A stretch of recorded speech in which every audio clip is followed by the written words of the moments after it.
Good morning, my little couch potatoes, and welcome back to the comfiest courtroom on the internet. I'm your host, Llama, and it's time for some dramatic testimony, overruled objections, and absolutely unqualified opinions. So grab your snuggiest blankets, some delicious snacks, and get ready to watch court with your internet besties. This is Couch Court with Llama. How are we all doing this morning? I hope good. It's a little chaos at the Llama household this morning. I got little Llama getting ready for school. I got Elbow Feet home because he's going on a trip today. So there might be some distractions. Just to let you all know. Good morning. Let's see if that little chat screen pops up. And my green screen apparently is going to be a pain. Cool. Anyway, it's fine. It's fine. It's the morning. Who cares, right? Good morning, Mama Llama. Good morning. Good morning. Amos. Hello, Bets. Hello. Thank you for doing that Diddy video last night. Loved it. I watched it this morning. Kathy. Good morning, Kathy. Kathy from Wyoming. Good morning, hon. I hope you're doing well. Oh my gosh. Yes, it is so freaking cold here. It's Memorial Day weekend and it's in the 50s here in Ohio. And that's why I'm wearing like a winter sweater because I couldn't wear anything cute because of how cold it is. People are not going to be swimming this weekend. It is so cold. I hear the South is having a heat wave, and apparently Ohio did not get the memo that it's almost summertime. So yeah, I got a blanket on, I got my fuzzy socks, my slippers, my fuzzy hoodie, a blanket. You would think it was winter here. Good morning, Buffy. Good morning. Okay, you guys. So there is no court date. Can you all hear Elbow Feet? Of course you probably can. I don't know. He's talking to somebody on Discord right now because he wants to join this special game Discord server that you have to like interview with people, I guess, to get into. I don't know. It's really weird. I'm like, okay. He's like, I got a call. And I'm like, okay. Weird, but all right. Anyway, so there's no. I think they're a doctor. Other than that, I'm the only. You guys hear him? He's so excited. Anyway, so there's no court today, Friday, or Monday for Karen Reed. So we are going to watch some testimony from the first trial. Today, we're going to watch the rest of Brian Higgins. We're going to finish it because I've been promising you guys we're going to finish it. We got like, I don't know, an hour and 20 minutes left of him or something like that. And then we're going to watch The Cross of Brian Albert, which is like 2.5 hours. So we're going to have a shorter day today, but we're still going to hang out and do something because I love hanging out with you guys. We are going to also, so like the feed that we're using, they took out all the sidebars. And, you know, I normally don't like to interrupt court to give any commentary or anything like that. But since there's no sidebars, I might pause, not all the time. I'll try to be sparing with it, but to give some commentary and us have some chats about it as we go along today. So, but we're going to hang out for a little bit, let everyone come in, make room on the couch, get themselves all ready, and then we'll go from there. So let's just hang out for a little bit. How's that, guys? Like that? Good morning, Bells. Long 90s. You just took all of our Ohio heat. Thank you for that. Though I don't know. I'd rather it be 50 maybe than in the 90s right now. I don't know. It's 40 there. Oh, wow. That's crazy. Well, I guess that is further north than I am now that I think about it. But better. Good morning, Lady in Gray. Good morning. Oh, YouTube is being YouTube this morning. Bummer. Ooh. Hopefully it's not like that for everybody. Good morning, 80s Music Man. Hope you're doing well and staying warm. Good morning. So you guys see there's like that new feature down there that puts your guys' chats on the screen. Do we like that? Because I think I like it. I think I like having it there. But if you guys don't like it, that's fine. We can always get rid of it. I think our replay crew might like it because sometimes they can't see the chat after we're all done. It takes a while to upload. Um, so I think it's nice. Oh, there's my little Llama getting ready to go to school. He has an orchestra concert tonight, so that's fun. Mm, yeah. I believe though, I heard him practicing last night, and I did figure out what some of the songs were. And they're pretty good. I know one of them is the Batman theme song, like old school Batman. Bye, sweetie. Bye bye. Bye bye. All right. Anyway, where are we at over here? 47 up by Amy. That's probably, oh, it's 52 right now here. Look at that. What a difference. We're not even that far away. But it's supposed to rain. It already rained this morning. It's all rainy and cold, and I don't like it. I can't read it anyway. Oh, I guess if you're on a phone, it's probably. Oh,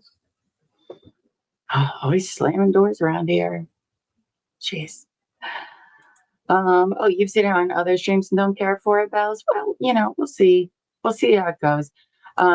Obviously, if it was like too distracting from like covering stuff up, I can always get rid of it. But anyway, but Lady in Gray likes it, but she doesn't think it's distracting. Well, we'll see. Well, we're gonna play with it for the next couple of days, and then we'll make some decisions. I don't know. You know us trying to go with the flow. Good morning, Simone. Good morning. Good morning. Oh, but Bells, you're a very important person. You know that.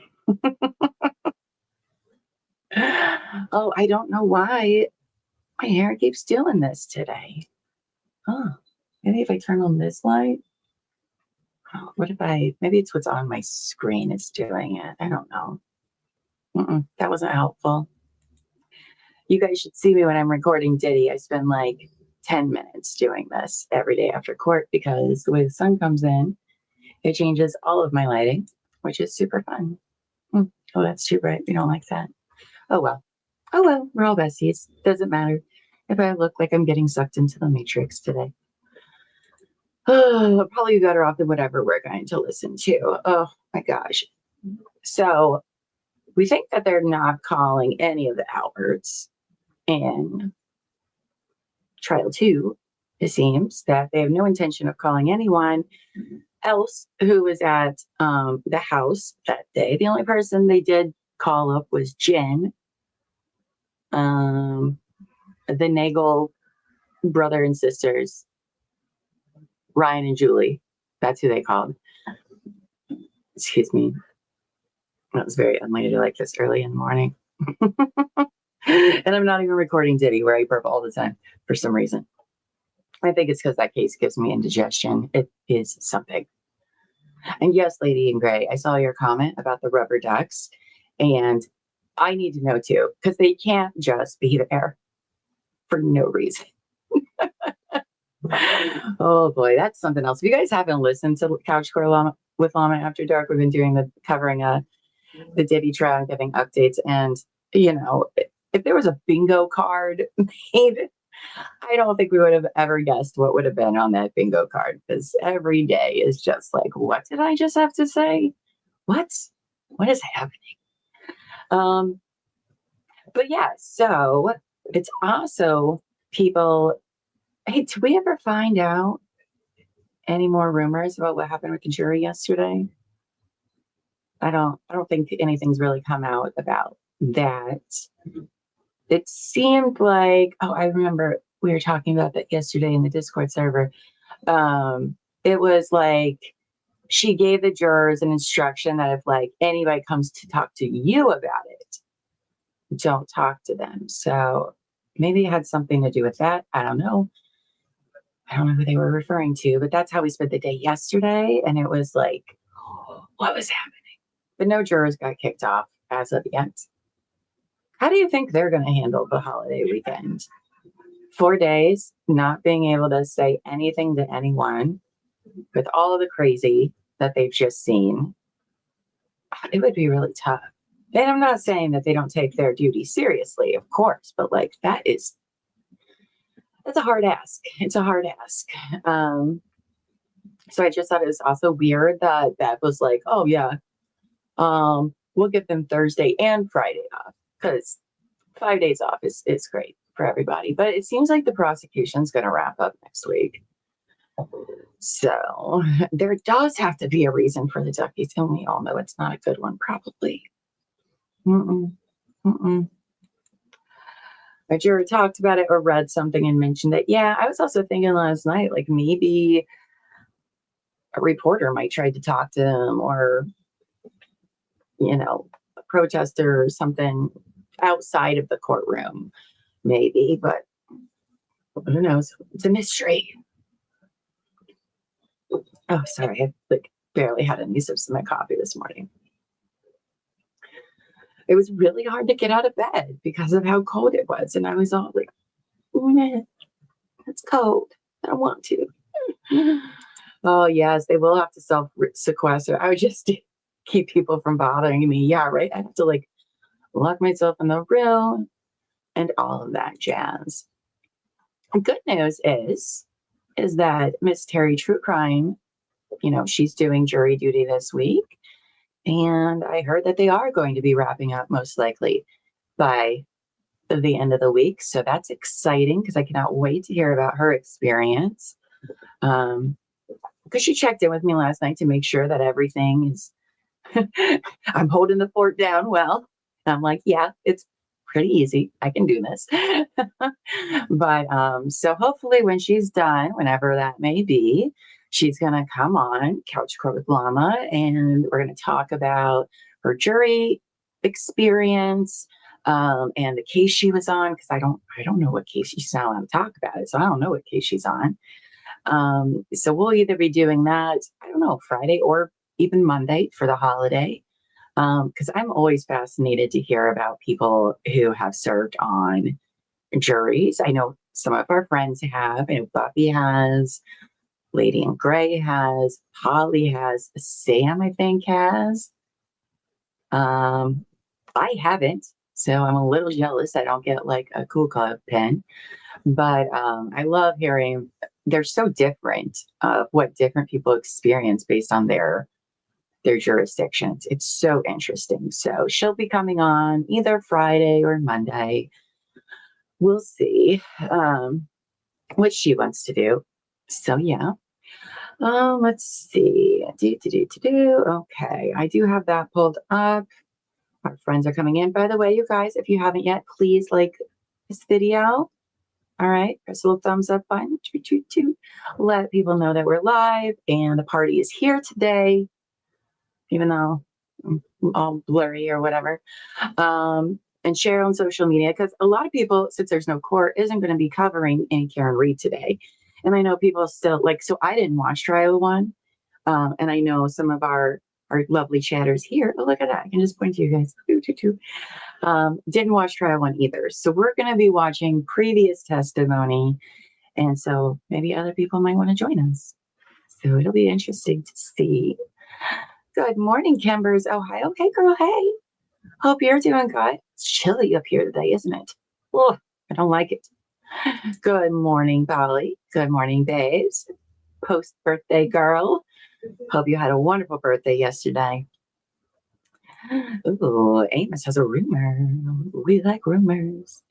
Rumor has it that a couple of jurors were moved in their seating, so perhaps the issue was among jurors talking to each other about the case. Something I saw on X. Well, the rumor mill is that there might be a little juromance going on with the jurors. So I think that's a good theory based on some other rumors. So we'll see. It's flipped for you guys. So when I do this, the chat, it's not right there. Interesting. So I got to point towards my microphone that way, and that's where the chat is. Okay, that is okay. See, and I thought I figured this pointing thing out. And no, I haven't. It is rainy and freezing. Oh, it's actually kind of funny. Okay, I'll do anything for less. That sounds great. Well, yeah, but why? Okay, never gonna figure it out. It's okay. It's okay. Simone, also an Ohio gal, says she's really enjoying the cool weather right now because it's going to get really hot, and I'm not looking forward to it. Agree. Agree. Okay. Yep. So Chad is telling me, nope, nope. You're not doing it right, Llama. Oh, okay. I'll figure it out one of these days. I'll be like, that wasn't so hard after all. All right, friends. You guys ready to get into it today? Because I am. I am. I need to hear the rest of Higgins, and I need to hear the rest of Brian Albert. Well, no, we haven't. I'm sorry. I messed it up. I'm ready to hear the rest of Brian Higgins and all the stuff from Brian Albert because I have no idea what that guy has to say. So hopefully these are good. I don't know. I made a whole list of ones that I was interested in. But we all have questions for Brian Albert, right? Like, why didn't you come outside? Why do you seem not concerned? Well, okay. Okay. Yes. Good morning to all of our couch potatoes. Now hit that like button where I get this video up and going. But see, Buffy said she watched Annie Elise and The Clear, and they said no jurors removed. Well, I don't know. I kind of like the thought that they are, though, because like a juror romance hook. Us trial nerds are like, oh my gosh, that's the rom-com we didn't even know we needed. For me, anyway. I don't really watch rom-coms, but I'm like, oh yes, please and thank you. Okay. Oh, and I need to make a little banner. I don't think we made one yet. What are we going to tell people today? Chat, we'll make it together. There is no court today. So I heard you guys heard my typing yesterday, which is weird because I thought you guys didn't hear anymore. So I'm really sorry for that. I know it can be very annoying because sometimes I find it annoying. There is no court for Karen Reed today. Watching previous testimony of Brian Higgins. Please like and subscribe. Okay, that was fun, guys. Okay. Glad we were able to all do that together. Oh, that subscribe. Why did I not spell that right? Oh, duh. Oh my gosh. You guys ever type words and you're like, wait a second. I don't know how to spell this word right now. And then you're like, what is happening? All right. Did we do that right? Yeah. Okay. There we go, kids. We did it. I should. Oh, do you guys hear it like every day? Or was it just yesterday? Because yesterday my chair kept sinking. So I wondered if my microphone was like too close to the keyboard. Because trust me, there are some other days where you guys should have heard it like all day. But anyway. Anywho. All right, kiddos. Let's get in and see what Mr. Higgins has to say, shall we? Oh, okay. Well, okay. I'm sorry about that, guys. All right, let's get into it, shall we? Dun-dun-dun. The night before? All right. Objection. Sustain, you can ask that differently. Did you inform Chief Berkowitz that you had been with John O'Keefe the night before? Objection. I'll allow it. I believe I may have told him at some point that I saw John at the waterfall. Did you tell Chief Berkowitz that you had been at 34 Fairview? I believe I did. Did you tell him that your vehicle was parked just feet away from where John's body was discovered? No, because I didn't know where he was discovered. Did you tell Chief Berkowitz that you and Brian Albert had a call at 2:22 in the morning? Objection. Sustain. I mean, he's definitely lied about Did you what tell he's Chief doing. Berkowitz that you had been flirting with John O'Keefe's girlfriend in the weeks prior to his death? No. Did you ever tell Chief Berkowitz about the nature of your interest in Miss Reed? No, I don't believe so.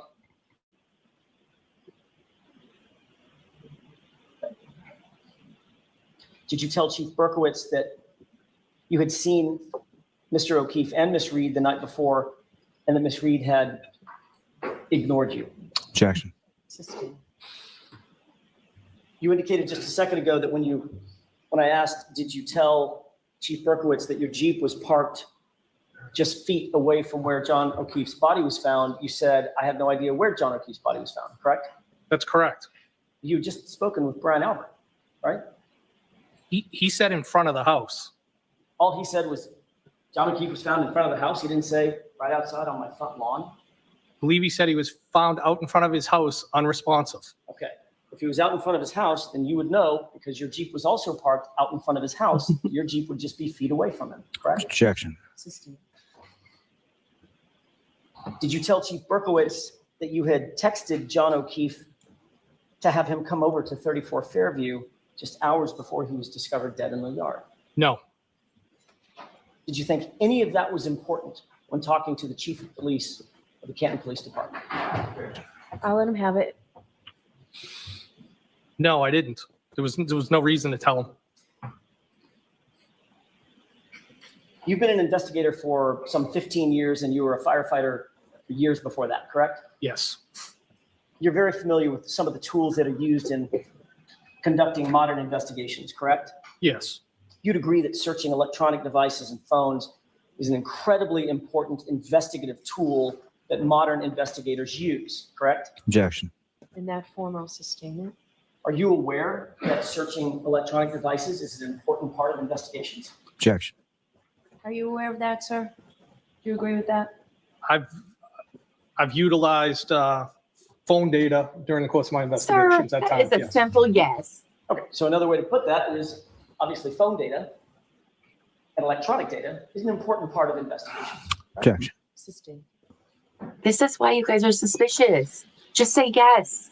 What time do you believe you got to Brian Albert's house that morning when after you received the phone calls and woke up? What time did you make your way back over to Brian Albert's house? Maybe around 7:15 in that area. Was there any law enforcement presence there when you arrived? I can't recall specifically. There could have been one police car. I'm not positive. Did any officer ever ask you to take a look at your vehicle? At what time? That time? But actually at any time? No, not to my knowledge, nobody from law enforcement associated with the investigation had ever asked to take a look at my vehicle. So they certainly didn't ask that day, correct? On the 20. What I'm saying is, to my knowledge, nobody has ever asked me that. So Thank you. that's my point. I'm Thank just trying to break it down. You want to tell me every instance when somebody could have asked me. Correct. Okay. On the 29th, where you asked whether or not your vehicle could be searched. Searched or inspected? What do you mean? Either one. Well, I would consider a search the inside of the vehicle more so than the outside. I would consider the outside more of an inspection. I would have been happy to show them it. I'm sure you would have. I'm asking, did they ask? No, They didn't ask to search it. They didn't ask to inspect it. no.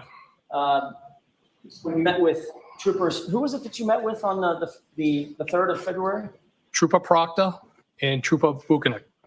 Did either Trooper Proctor or I can't say his Trooper name right. Buchanan ask to inspect your vehicle, otherwise search it? Not to my recollection. And to this day, nobody from Massachusetts State Police has ever indicated that they want to inspect your vehicle. No.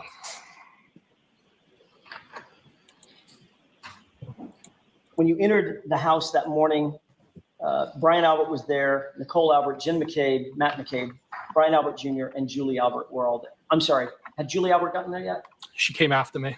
Okay, so at some point, all the people that I just ticked off, they were all inside the house. Brian right? Albert Jr., Nicole, Brian, Matt, and Jen. You all discussed Yeah.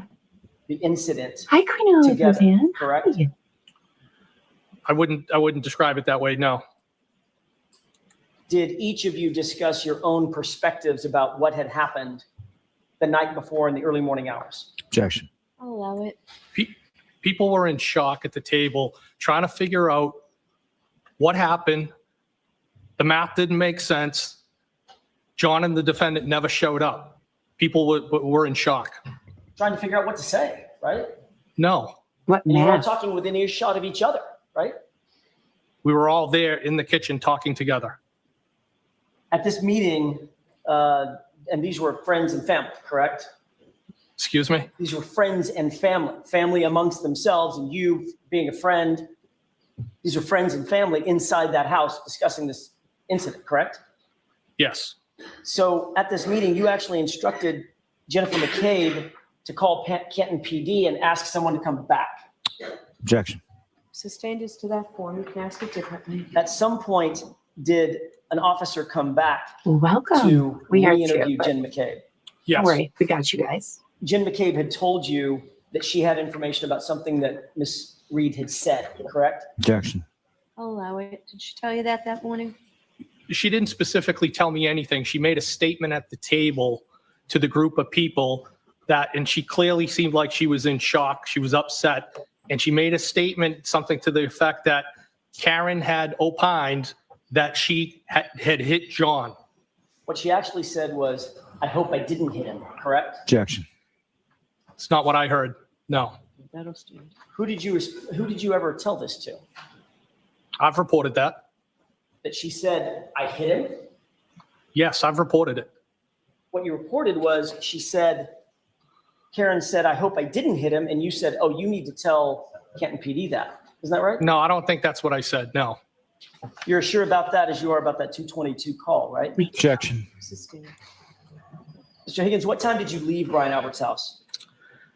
It would have been, I believe, when Sergeant Lank arrived, and I think Lieutenant Gallagher might have been with him.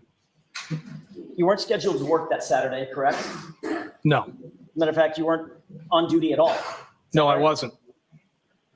But you didn't go home and get some sleep or run errands. You went directly to Canton PD from 34 Fairview yet again, didn't you? Who could sleep after somebody just was discovered like that?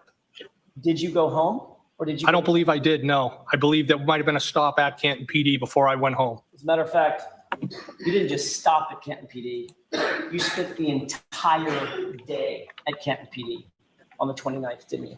I don't know that I spent the entire day there, no. Well, you've got a key card, right? I do have a key card. And that key card logs swipes. That's correct. So it logs where you go, access to, and access inside the Yes. Canton PD, correct? Yes.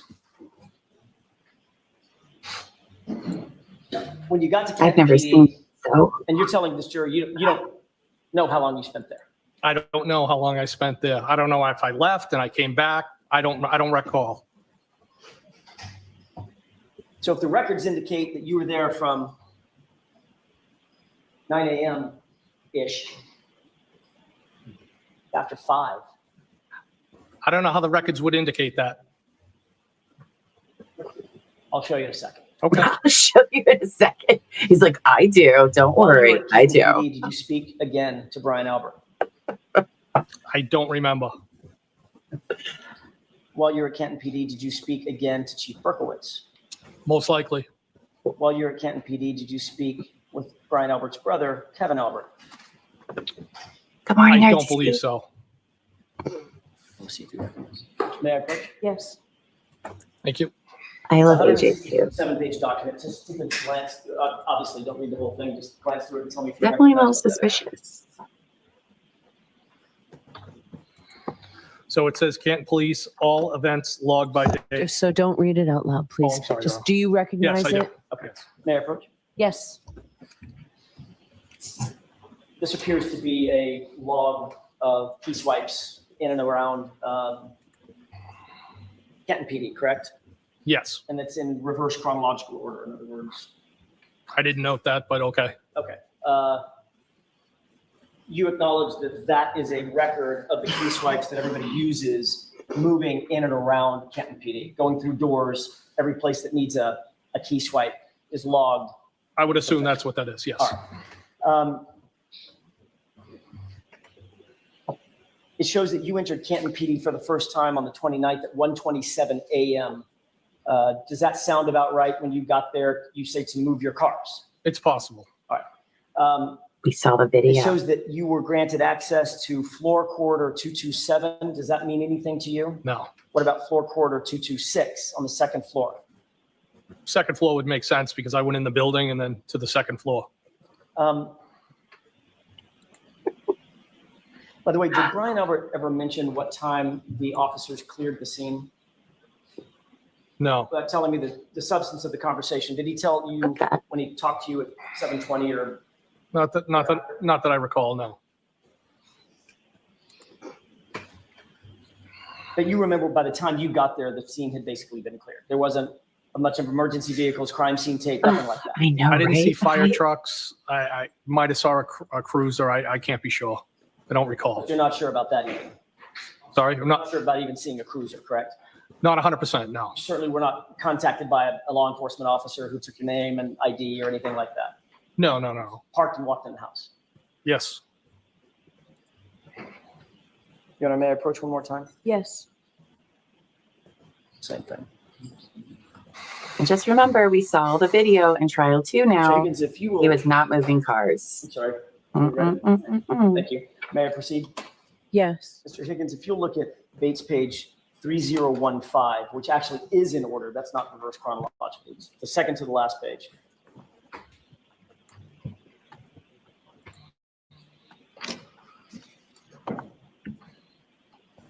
And you take a look at the 8th entry from the bottom.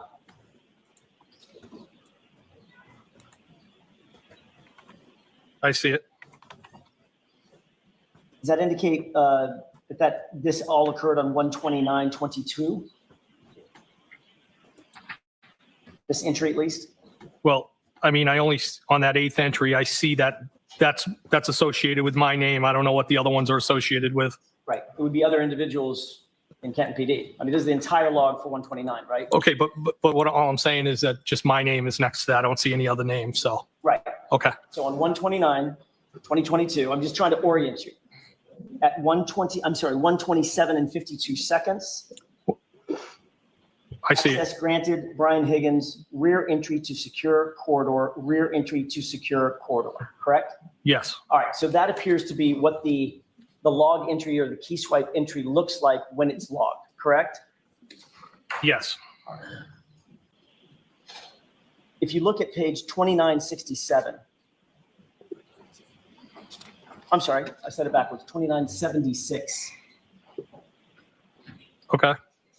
Take a look at. You said time. 2976? That's Bates page 2976. That's the bottom right-hand. I see it. Yes. Look at the time entry for 9:23 and 39 seconds. 923 and what? 39. And that's on 2976? Should be. Yes, make room on the couch for everybody. Give me the time again, please. Hello, Let me do it this welcome. way. May I approach? Yes. This is an exact copy. Yeah, this time's all over the place. My apologies. That's Okay. fine. All right. Thank you. I've thought about that too, Embers. Or you At could move the body with the 9:23:39. plow. I'm sorry, if you got that in mind. I do. I see it. It's highlighted. At 9:23:39, that shows that you were granted access to the Sally Port to front exit, front entry to Sally Port, correct? Yes. There's only one Sally Port at Canton PD, correct? Yes. And there's a door on each side of the Sally Port. Yes. 2 bay doors, right? 2 bay doors on each side. And Yes. then there's a Pass through. personal pass-through door as well. Yes. May I approach, Your Honor? Yes. I want to try to speed this up just a bit because it's small print, reverse chronological order. On page 2976, there's also an entry, same page, Thanks, Amy. should be right above that, I 92350, forgot. showing that you were granted access from booking to Sally Port as well, correct?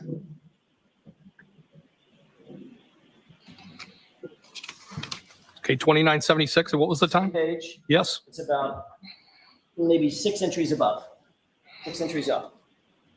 You'll look for time 9:23 and 50 seconds.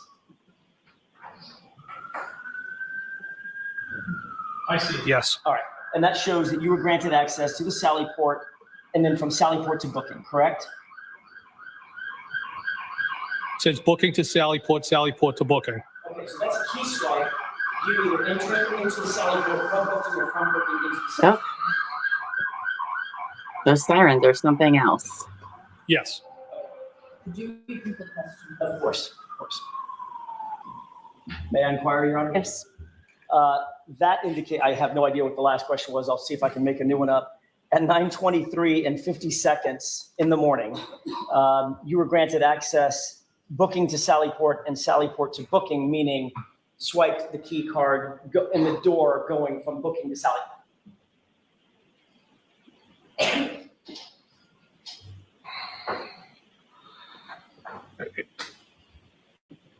Yes. Okay. I don't want to belabor this because we could get bogged down into it all day long.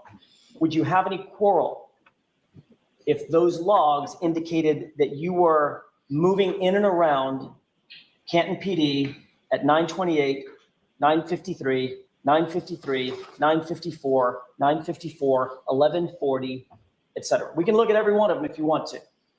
Well, That doesn't refresh your recollection. it would not be uncommon for me to move around Canton PD at various times or dates, Right. middle of the night, during the day. But just because I swiped in somewhere and then you have a swipe at the end of the day doesn't mean I was there the whole day. I could have left, I could have come back, and I truly don't have a recollection, but I'm pretty sure I wasn't there all day. Fair enough. If we moved from 11:40 to 11:44, 11:45, 11:47, 11:51, 11:52, and then jump to 2:05, would that be an explanation where you might have gone out for lunch, 11:52? Could have. Okay, come back. If Yes. there's a 2:05 and 56 entry, then obviously you're there, right? If the card was swiped, I was there. I mean, you're not giving that card to anybody else. No, I'm not. No way, right? Let's just look at 2905 because I want you to be comfortable. Page 2905, and let's look at that 2:05 and 56 entry. I'm at 2905. Where would you like me to look? About right there. Basically middle of the page. May I approach? Yes. This might be a little easier. Highlight it for you.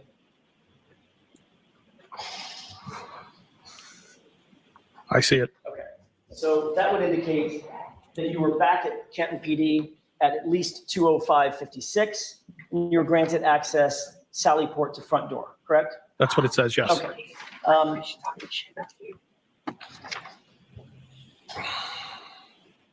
At 3:10 p.m., you called Brian Albert's brother, Kevin Albert, correct? I don't know. It's possible. Okay. I mean, I don't remember every phone call I made that day. Understood. Do you remember talking to Kevin Albert? I don't. So you don't remember what you discussed with him? No. Do you remember that it was a 12-minute phone call? No, I don't remember having any phone call, but I'm sure it's possible that we spoke. Do you remember Kevin Albert providing you any information about the ongoing investigation? I don't into know John why this O'Keefe's- is going so fast right Did you now. ask him about additional information concerning John O'Keefe's death? No. Were you providing details back to Brian Albert that you were receiving while at Canton PD? Absolutely not. No. I Do you have recall you that 2 minutes all after you on, cleared the call so- with Kevin Albert, you then called Brian Albert? It's possible. So I think the question was, do you remember? Do you remember that? Your Honor, there was a lot of phone calls made that day. It was an upsetting day. I spoke to multiple people at multiple times. I don't have a recollection. I'm sorry. Yes. Thank you. Oh, we're back to normal speed now. Sorry, I don't know what that was about. Just to close this loop, that appears to be your phone record, correct? Yes. And it appears that you made a call at 3:10 for 12 minutes with Kevin Albert, correct? Yes. 3:10 plus 12 is 3:22, correct? Yes. You had cleared the call about 3:22, is that right? Yes. And then it shows a 3:24 phone call to Brian. Brian Albert then calls you at 3:24, correct? Yes. And you two speak for 6 minutes, is that right? 6 minutes, 5 seconds. Yes. Oh, they have him on camera Yes. at the. Does that refresh your recollection Yes. that you made those calls? I'm based on the record. Yes. Was that just a coincidence that you were talking to Brian Albert and Kevin Albert within minutes of one another? Yeah. I mean, there was a lot going on that day. People were upset. And I don't remember the phone calls.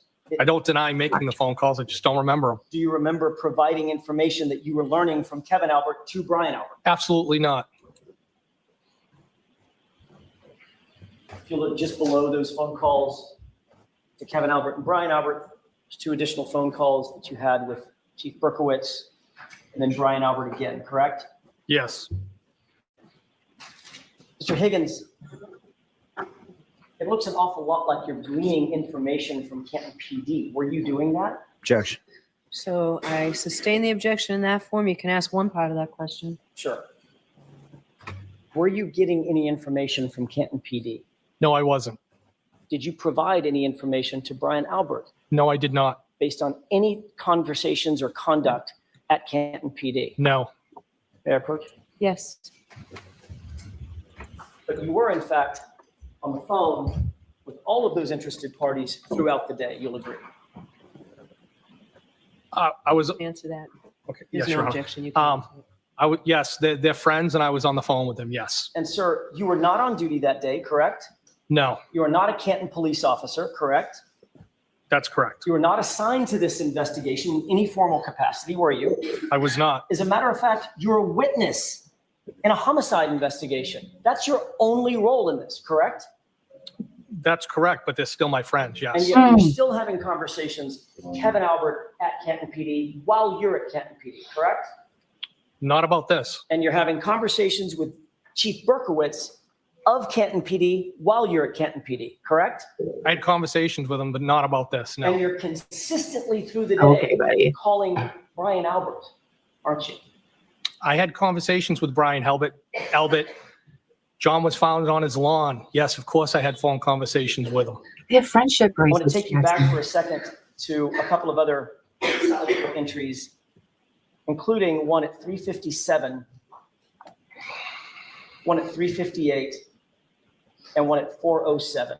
I'm going to draw your attention to 2885 and 2886. 2885? 2885 and 2886. We'll start with 2886 and then work backward. Okay. First entry is at 3:57 and 54 seconds. 3:57 and 54 seconds, I see it. Brian Higgins booking to Sallyport, correct? It says Brian Higgins, communication to pedestrian Sallyport, communication to pedestrian Sallyport. Look at the one just above it. That's 3:58:24. Look at 3:57:54. Or the one, it probably is going to be just below it because it's reversed. You said 3:57:54, correct? Correct. That's what I just read. Got it. Look at All opinions are welcome here. 6 entries below at 3:57:36. 3:57:36. Good morning. I see it. Access granted, Brian Higgins. Booking to Sallyport, Sallyport to booking.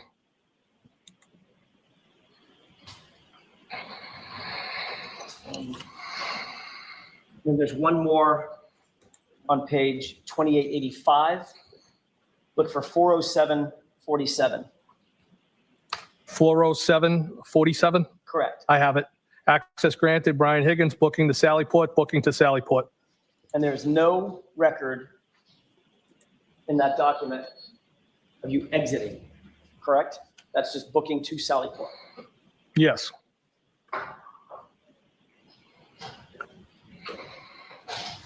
I don't, yeah, there's no record. I don't know if it That's all- records you that's all going that- up. you That's answered my fine. question. There's no record of it, correct? Not that I can see here, no. I'm sorry. And you're aware that that's about 90 minutes before Karen Reed's SUV was delivered to that Sallyport, correct? No, I'm not aware of that.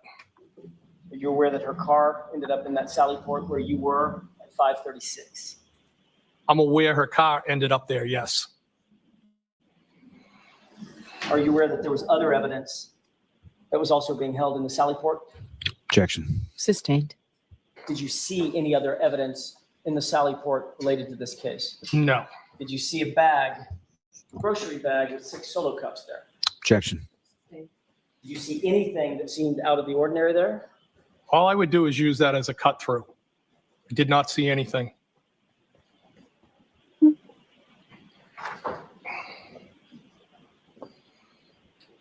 Are you aware that at 5, well, let me ask you this. You and Chief Berkowitz were moving in and through, at least in some parts of the day, in and through Canton PD together, correct? At some points we might have been together. We weren't together all day. Matter of fact, he was also in the Sallyport around the same time you were, correct? I don't recall that, no. But the records would reflect that, right? The records that are in front of you? Objection. Thank you. I haven't seen any of this. I didn't watch the first trial. So this is very new for me. You were in the Watching this Sallyport the last time you're logged into the Sallyport, it's 4:07. Do you remember seeing Chief Berkowitz at Sallyport at 4:14? No, and if that says that I'm logged, that could be me cutting Mr. through. Higgins, all I'm asking you I'm not asking you what you did. I'm asking you where you were. I don't know where I was at that specific time. Well, you walked into the Sally Port. We know that, If I walked in, I was correct? cutting through, yes. Right. Was Chief Berkowitz in the Sally Port at 4:14? Not that I recall, no. Was he there at 4:30?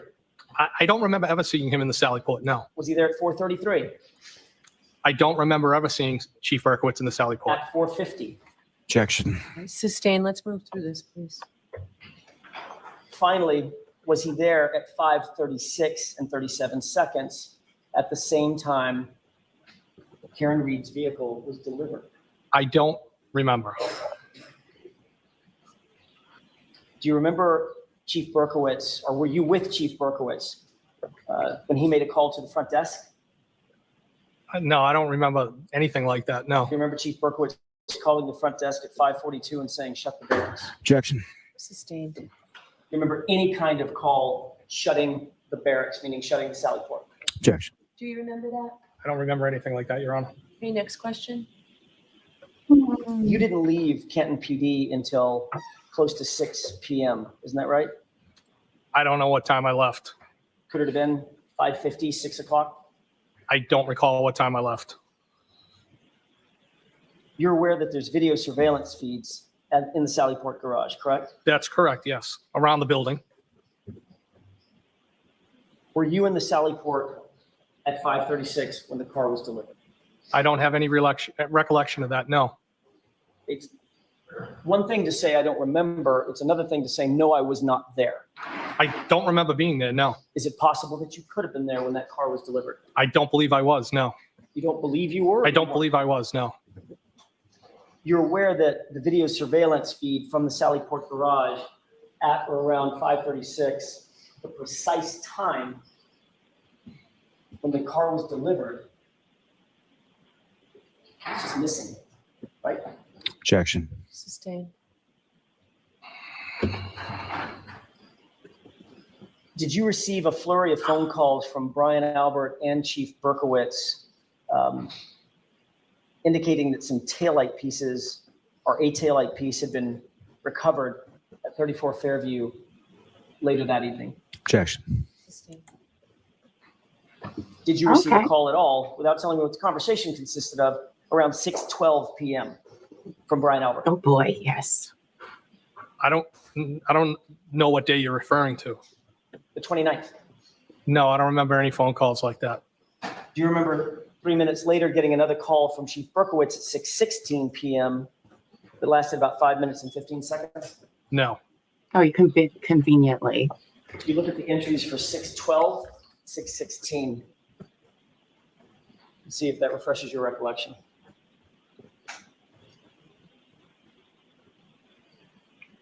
Are you referring to the, 6:12 and 6:16. okay, I see those, yes. There was a call at 6:12 that Brian Albert made to you for a duration of 1 minute and 7 seconds, correct? Yes, Then right after that, there was a call from Chief Berkowitz to you at 6:16 that lasted 5 minutes and 15 seconds, correct? yes. That Oh, approach? thank you. Thank you, They're Juju. telling you that taillight pieces had been found at the location. Objection. Sustained. Your Honor, may we approach briefly? Okay. So may I inquire? Yes. Your testimony is that you don't recall the substance of those conversations at 6:12 and 6:16. I don't, no. Isn't it true that you were asked about those phone calls at another hearing? I might have been, I don't recall. And did you testify at the other hearing that, in fact, what was discussed was the substance of the taillights being found at the location? No, that's not what that was in reference to. Were you being provided information from your friend, Chief Berkowitz, about the progress of the investigation? No, Were you providing your friend, Brian Albert, information about the progress of the investigation or what you perceived it to be? no, I didn't have any information on the investigation. You were not interviewed about this case in any formal capacity until 5 days later, correct? That sounds about right. February 1st, Trooper Proctor? I'm not exactly sure the date, but it was several days after, yes. I'm sorry, I said Right, February 1st. every day. I said February 3rd. 8:30 a.m. I don't know the date, but we were into February. Where did that interview take place? Sharon, Mass. I'm sorry? Sharon, Mass. At what location? I'm sorry? What location? Objection. Hi, Ask the Dwayne. counsel very quickly at sidebar. We don't have to do sidebars. Yay. Okay, the interview was not at the police station. It was not, no. Paper, drink it over. By the time you interviewed with Trooper Proctor, you had already had numerous conversations with Brian Albert. Is that safe to say? Well, the interview was with both Trooper Proctor, Sergeant Buchanan, and of course I've talked to Brian Albert because of what took Mr. place. Higgins, that was a yes or no question. Yeah, of course I've talked to him, yes. Okay, and the answer is yes, right? Can we agree? The answer is yes. Thank you. By the time you spoke with Trooper Proctor and Trooper Buchanan, you had already had numerous conversations with Chief Berkowitz, correct? Yes, You had already had numerous conversations with Kevin Albert. yes, You had already had this meeting with the Alberts and the McCabes over at 34 Fairview. Is that right? I went to the house. And discussed this case, as you earlier described in your I testimony. discussed what we were trying to figure out what happened. You discussed this case, Mr. Higgins. Well, at that point, it wasn't a case. Okay, I'm not parsing words about what a case is versus a matter versus an issue. You understood my question, didn't you? Yes. Is there a reason you don't want to answer that question? I don't have a problem. Objection, Your Honor. Is there a reason, or why don't you go ahead and explain? Well, I feel he's trying to make it sound like something it wasn't. It was, I'm not trying to make it sound like anything, sir. I'm asking a question. Had you discussed this case or the issues surrounding this case with those folks? I did discuss things when I went back to the house, yes. And that was before you met with Trooper Proctor and Trooper Buchanan, Yes, correct? that's correct. You had already spent an enormous amount of time at Canton PD. We've just gone through those records. Is that right? I have been at Canton PD, yes. And you had been able to talk to, you had access at least to all the officers, correct? What do you mean by, can you Anybody that was coming and going at Canton PD. access for what purpose? Just to walk by them, to hear what they were saying, see what they were doing. Yeah, it's not what I was doing, no. I'm not accusing you of doing anything. I'm saying you had access to the individuals within the Canton PD, correct? To interact if needed, yes. And very obviously, you had access to the Sally Port Had access, yes, and that's a cut through I used all the time. and anything that was in it, correct? I wouldn't need anything in it. It was only after all that that Michael Proctor thought that you were worthy of a conversation. Objection. I'll rephrase that. I'll rephrase it. It was only after all of that that you were interviewed by Michael Proctor and Trooper Buchanan, correct? I wasn't interviewed to the following days, that's correct.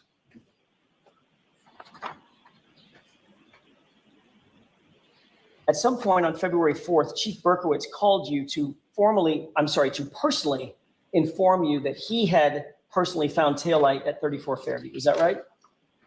He did tell me that, yes. And to be clear, that's the same Ken Berkowitz that you were with in the Sally Port. I don't recall being in the Sally Port with him, no.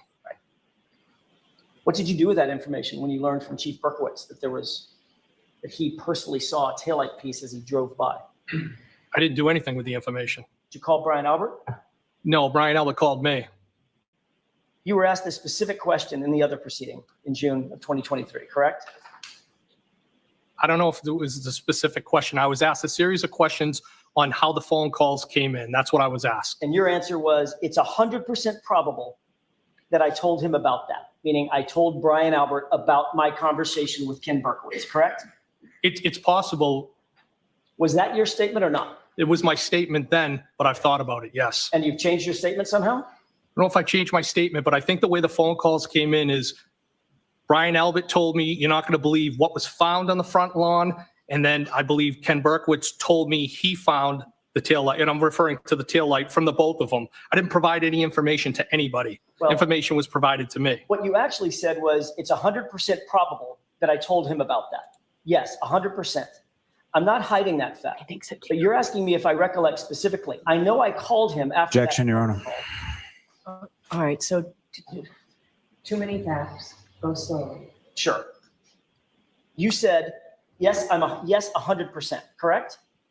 In that testimony, I did, yes. And then in that testimony, you went on to say, I'm not hiding that fact, but you're asking me if I recollect specifically, correct? I don't have it in front of me. That's what you're telling me. You went on to say, I know I called him after that phone call, correct? Oh, I don't know. And you went on to say, if that's when Chief Berkowitz told me, listen, I didn't do anything wrong in this, end quote. That was your statement Objection. prior hearing, correct? So I'm going to strike the end part. Your Honor, Yes. you know he's 65 years old. What? you said you don't recall It's that amazing. entire testimony, right? Not that portion, but I know I was asked about how the phone calls came in and what was said. Do you think it would refresh your recollection to see a transcript of your answer? Is this it right here? That's it. I'm going to read it. Yes. I love Stacey Jackson so much. Does that refresh your recollection to what your testimony was under oath in June of He's 2020? actually I right. do. And you said, if that's what Chief Berkowitz told me, listen, I didn't do anything wrong in this, correct? That was the statement I made, yes.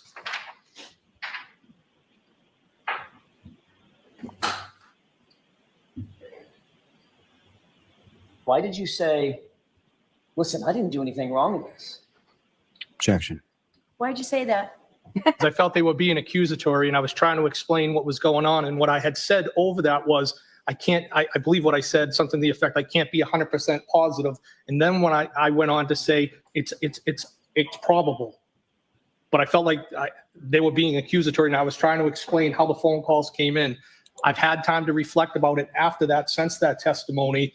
And that information about the taillight that was found was provided by each person. I didn't provide any information to anybody. Next question. Thank you. You said, look, I didn't do anything wrong in this because it looks like you and Ken Berkowitz were colluding to provide information to Brian Albert, correct? Objection. Is that correct? Absolutely Is that not correct. correct? That's And wrong. you knew that was going to look like collusion, which is why you said, look, I didn't do anything wrong in this. Objection. Objection sustained.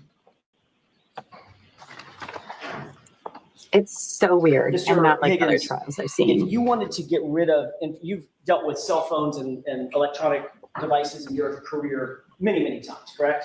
Over my career, yes. You've probably even written search warrants for them, things of that nature, right? Yes. If you wanted to destroy evidence on your cell phone, what kind of steps might you take to do that? Objection.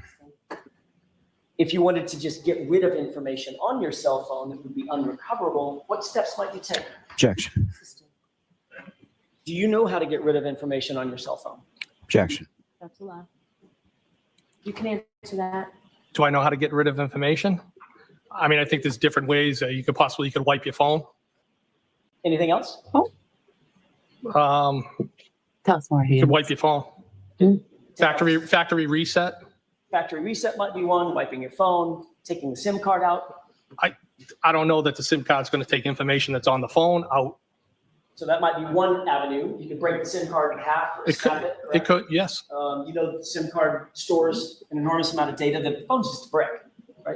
No, I don't know that. Okay. You're in an You can ATM, also, if you whatever. take the SIM card out, you just get rid of the phone somehow, right? Just destroy it. Yes. Might even consult with some kind of an expert to help learn how to permanently erase things from a phone, like a forensics expert, for instance. Objection. Sustained. On Saturday, January 29th, you spent much of the morning rather, at Brian Albert's house, and then the rest of the day variously at Canton PD. You would agree with that, correct? No, you said I spent much of the morning at Brian Albert's house? Correct. In other words, you went over there at whatever it was, 7:50, 8 o'clock, something like that, and then until about 9 o'clock. No, I got over there around 7 o'clock and I was there less than an hour. I wasn't there most of the day. Okay, I never fair. went back there. So you spent time at Brian Albert's house, then much of the rest of the day at Canton PD, correct? Yes. And then the very next day, that Sunday, you called a friend of yours, a guy named Matt Kelch, didn't you? Yeah, he's my best friend. And Yes. he's a special agent with the FBI, isn't he? No, he's not. Was he then? He's never been a special agent with FBI. He's a special agent with ATF. My mistake. My mistake. I thought he was with the FBI. He's a federal special agent, Tomato, He's a tomato. coworker of mine, yes. which makes him a federal special agent, right? An ATF agent, yes. And does he work for or have access to the Regional Computer Forensics Lab? Yes, he works over there. Okay, that's the FBI Regional Computer Forensics Lab, correct? Yes. That's how I got my mistake. I apologize. Well, I just want to make sure the record's reflected correctly. You and me both. So you reflected it correctly. So Matt Kelch is an ATF agent who works at the FBI Regional Computer Forensics Lab, correct? Yes. And he's an expert in digital forensics, is he not? He has a level of expertise more than myself, And yes. he's one of your best friends. He is my best friend. You spoke to him about the death of John O'Keefe, did you not? Yes. And you asked him for a personal favor, sort of off the books, correct? Objection. In that form, I'll sustain the. Did you ask him for a personal favor? No. Did you ask him to show you or consult with you how to pull things off of your phone that you decide to get off your phone? I asked him how I could pull text strings off my cellular telephone for the purpose of providing them to law enforcement. This was not in connection with any case that he was working, correct? That's correct. It was not in connection with any case you were working, correct? Objection. Objection sustained, but you already answered. I'll strike that answer. Hi, Second Judy. question. This is actually from the first Is this in trial. connection to any? They have not No, called Your Honor. Higgins for this new Next question. trial. Sorry for any confusion. There's no court today. But you asked your friend to utilize his resources to teach you how to extract certain information off your phone? Is that what you did? I asked him if it was possible to get this off, if there was a method to get this off my phone so I could provide it to law enforcement. And that information was selected by you, correct? Two particular text threads, yes. Right. In other words, there was nobody else that was picking and choosing what to get off your phone. That was just you. It was me, yes. And the reason you did that, Mr. Higgins, is that you wanted to control and limit the amount of information that was pulled off your phone, right? Objection. Is that why you did it? Is that why No, I you did did? it because I wanted to provide it to law enforcement, Your Honor. Okay, next question. But you could have just provided your phone to law enforcement and let them image the entire thing, correct? I guess that was an option, yes. And you knew that was an option at the time. And you're a trained ATF agent. What's the question? You knew it was an option to just hand your phone over. Just pick it up and give it to them. And there was also an option to provide it to them as well. Right. But you chose the one that you got to select the information, not the one where they would get everything, correct? Objection. Sustain us to that form. Hey, Nikki D. Good morning. Did you actually go to the FBI Computer Forensics Lab? Yes. Let me correct that. I didn't go to the lab itself. I went to a kiosk, what they refer to as a kiosk on the first floor over at FBI. Okay. And all local PDs, law enforcement have access to that. And that's obviously, It's an unrestricted area. You can be in there, as I understand it, unaccompanied if you're local law enforcement. It's on the first floor. that is a federal facility, however. Yes, it is. Did you utilize any computer or any data extraction Thank you for being here, machinery, if Judy. you will?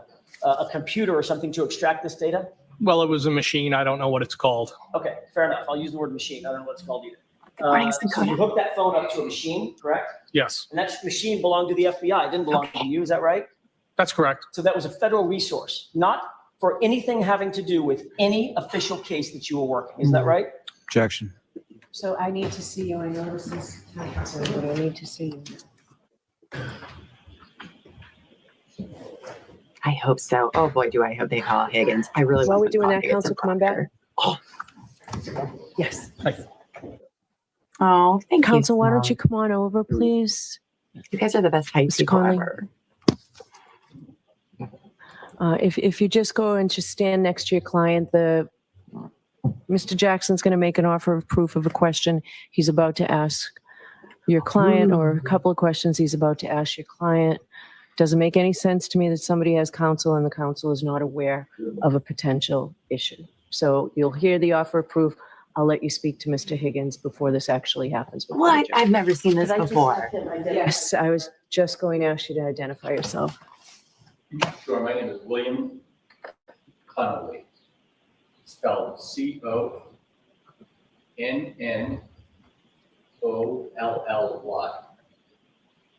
He has a lawyer right next to Madam him. Mayor, Yes. the witness has indicated that he Questions? utilized federal resources for personal gain. The specifics of that testimony have been as follows. He indicated that he contacted Matt Kelch, a federal agent. He indicated that he utilized a federal facility.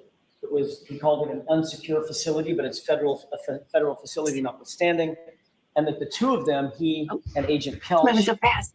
I do utilized have a it. Yes, I do. utilized federal resources in the form of some kind of a machine, as the witness indicated, for his own personal gain, so that he could, as a witness, in no official capacity, working any official case, and in Matt Kelch's capacity as an individual rather than an agent, they both Thank worked you. together to download certain information from the witness's phone in anticipation of turning that highly selected, highly curated information over to law enforcement so that he could later ultimately destroy his phone, which this witness in fact did. Okay, so it's not entire, I disagree with you.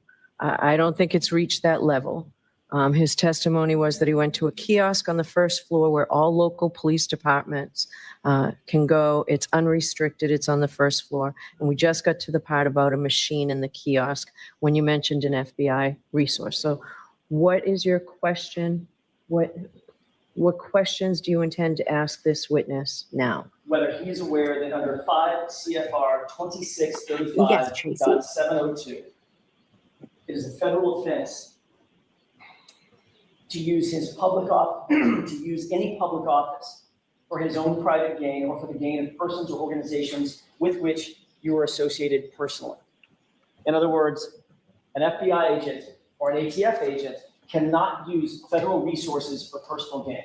The fact that he contacted an ATF agent, the fact that he utilized a facility that is owned by the federal government, run by the federal government, paid for by taxpayer dollars, and the fact that he used a machine that is owned by the federal government to download certain information for his own personal gain, that personal gain being, these are the curated texts that I'm going to turn over to law enforcement. That's a federal Oh, offense. my very own elbow feed became a All right, member. so those Thank questions you. are Going Babes. to be asked. I don't know, there's been an Welcome. objection to them. I'm not sure I'm going to let them in. But I wanted to give you the opportunity to speak privately with your client in the back room there. Can you do it in short order? Or do you need I more can time? do it in about 10 seconds. Oh, in about 10 Sure. seconds. All right. Okay. If you feel the need. So why don't you go back and talk to him? I'll stop bringing the jury or getting the jury lined up to come back. Thank you, Okay. Your Honor. That's interesting. I've never seen this Thank you, before in Ron. any of the trials I've watched. I mean, yes, always have a lawyer, but like, ooh, All right, this so will we're ready to work. proceed. I am, Your Honor. Thank you. So let's bring the jurors in, please.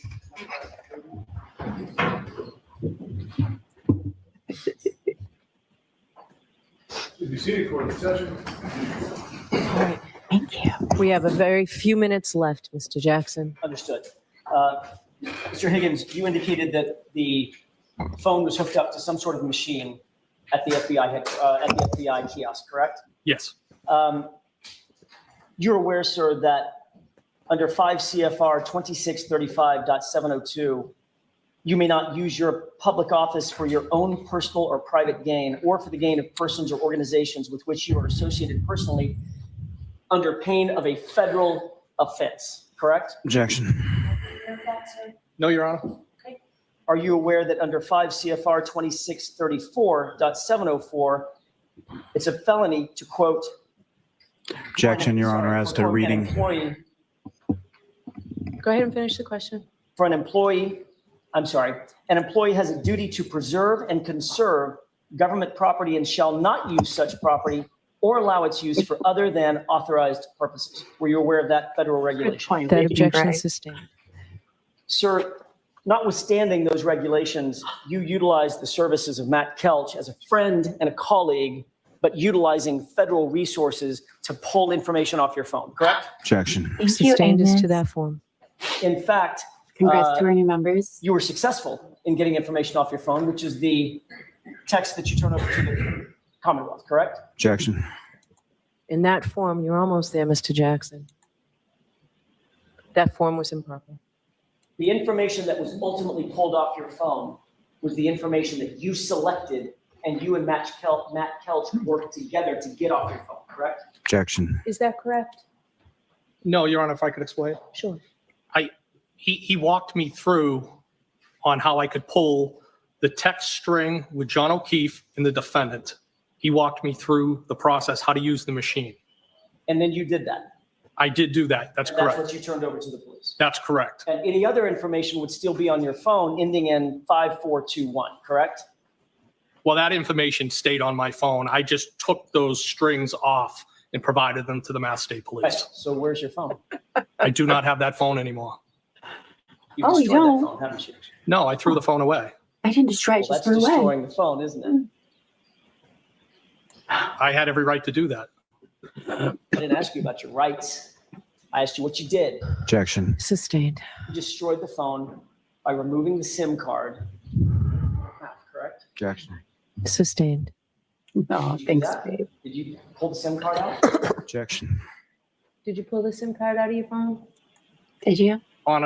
Your Honor, to the best of my recollection, if I did take the SIM card out, I would have, when I threw it away, if I was going to take it out, I would break it or cut it. But I did not wipe the phone.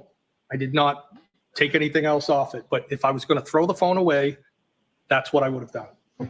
What? Okay. You know, as an ATF agent with electronic data experience, when you pull the SIM card out and break it, and then throw the phone away and the SIM card away, you don't need to wipe the phone.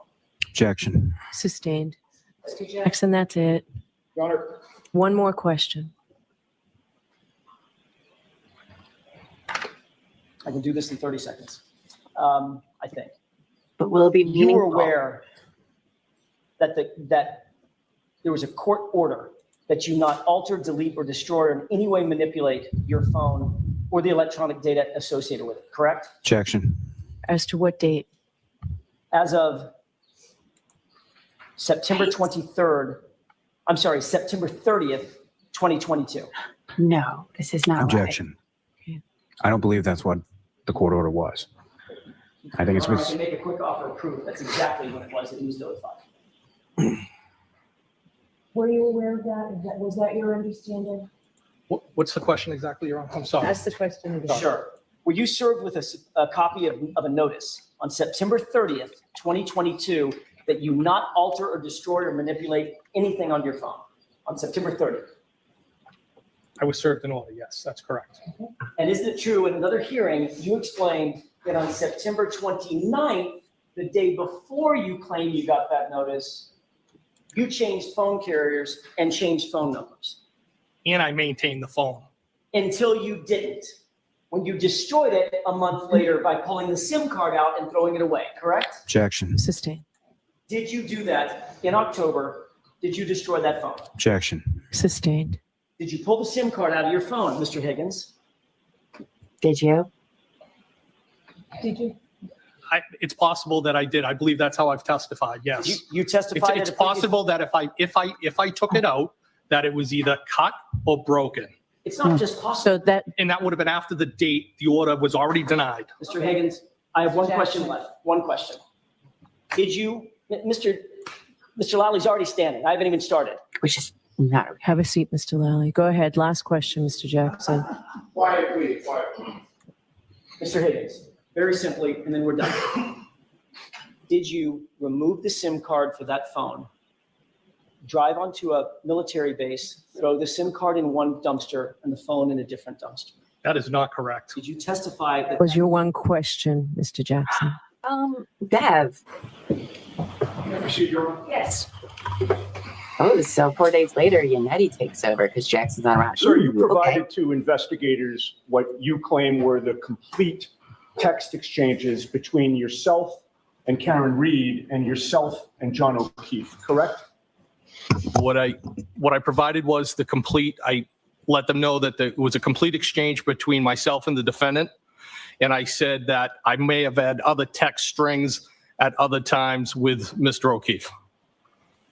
I'm going to proceed to ask you a series of questions which call for a yes or no answer. Can we agree that you'll answer yes or no to those questions?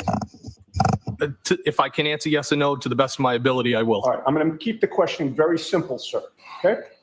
You did not provide to investigators any other text messages between you and anyone else. That's correct. In September of 2022, you were served with a preservation order for your phone, were you not?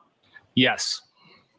After September of 2022, you never received anything in writing that canceled or lifted that preservation order, correct? That's correct. After September of 2022, you made the decision to dispose of your phone without consulting anybody about the decision to throw out your phone, correct? Yes. Before you threw the phone away, you did a factory reset of it, did you not? No, I did not. Well, you've previously testified that you testified in another proceeding on June 1st, correct, of 2023? Yes. Prior to that June 1st testimony, you met with some people and gave a statement on May 5th of 2023, did you not? I did meet with them. I don't know if that was the date. Okay. It was prior to June, correct? Yes. All right. May Thank 5th you, doesn't Polly. sound wildly inaccurate, does Thank it? you. No. And when you met with those people on or about May 5th, we'll say, or whatever date it was prior to June 1st of 2023, you told them that Apparently you they're did ahead a of schedule. factory reset of your phone ending in 5421. Did you not? I don't recall that. No, I don't recall making that statement. You don't recall what you said about the factory reset during that interview, we'll call it, in May of 2023, correct? That's correct. May I approach, Your Honor? Yes.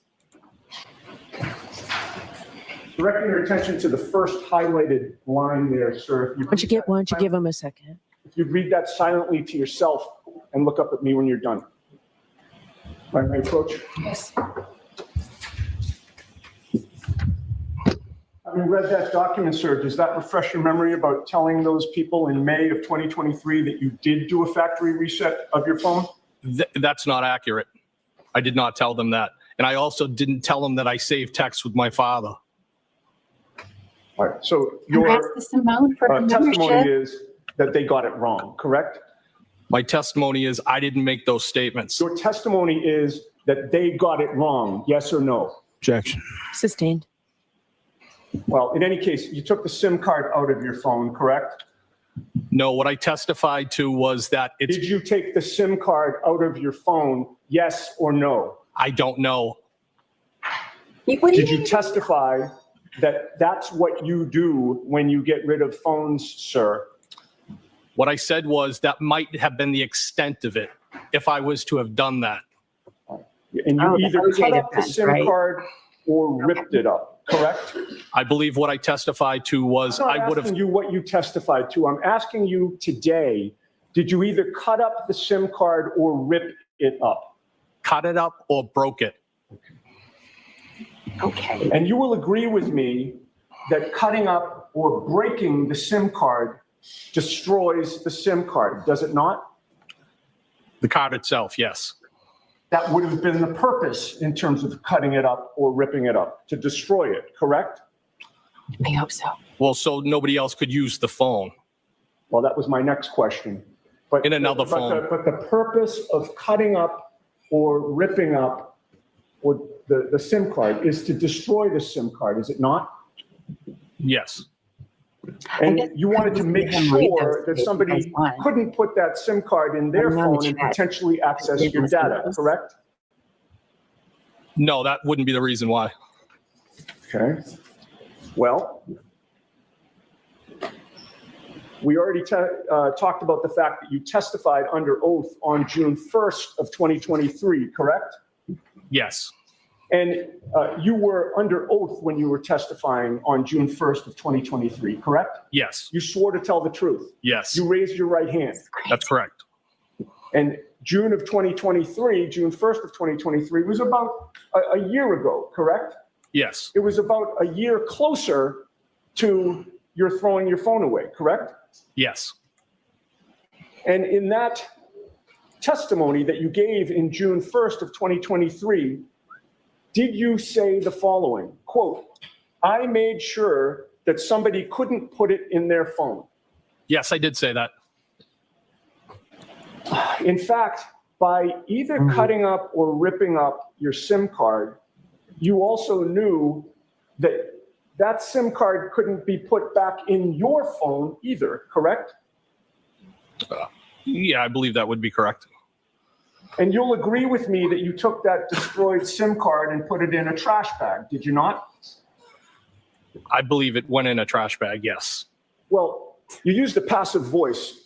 It went in a trash bag. Did it fly out of your hand unexpectedly into a trash bag, sir? No, sir. It would have been disposed of with the phone. No, I understand. But are you reluctant to say that you put it in a trash bag, sir? Yes. Objection. Yes. Can you answer that? Are you reluctant to say that? No, Your Honor, I put it in a trash bag. Okay. Okay. Or with my And trash. then you also took your phone, now without the SIM card, and you put that in the trash bag too, did you not? Yes, sir. Then you drove to a military base and you threw both the destroyed SIM card and the phone into a dumpster, did you not? Well, I was cutting through the base, and I believe how I testified Did you drive was to a military base, sir? I was No, cutting through a listen. base, Did yes. you drive to it? Yes, sir. And then you put both the destroyed SIM card and the phone itself, which were in a trash bag, into a dumpster on that military base, did you not? I believe that's what I did, yes. And as you were driving away, you knew that that destroyed SIM card and the phone would be gone forever, correct? Yes, I threw it away.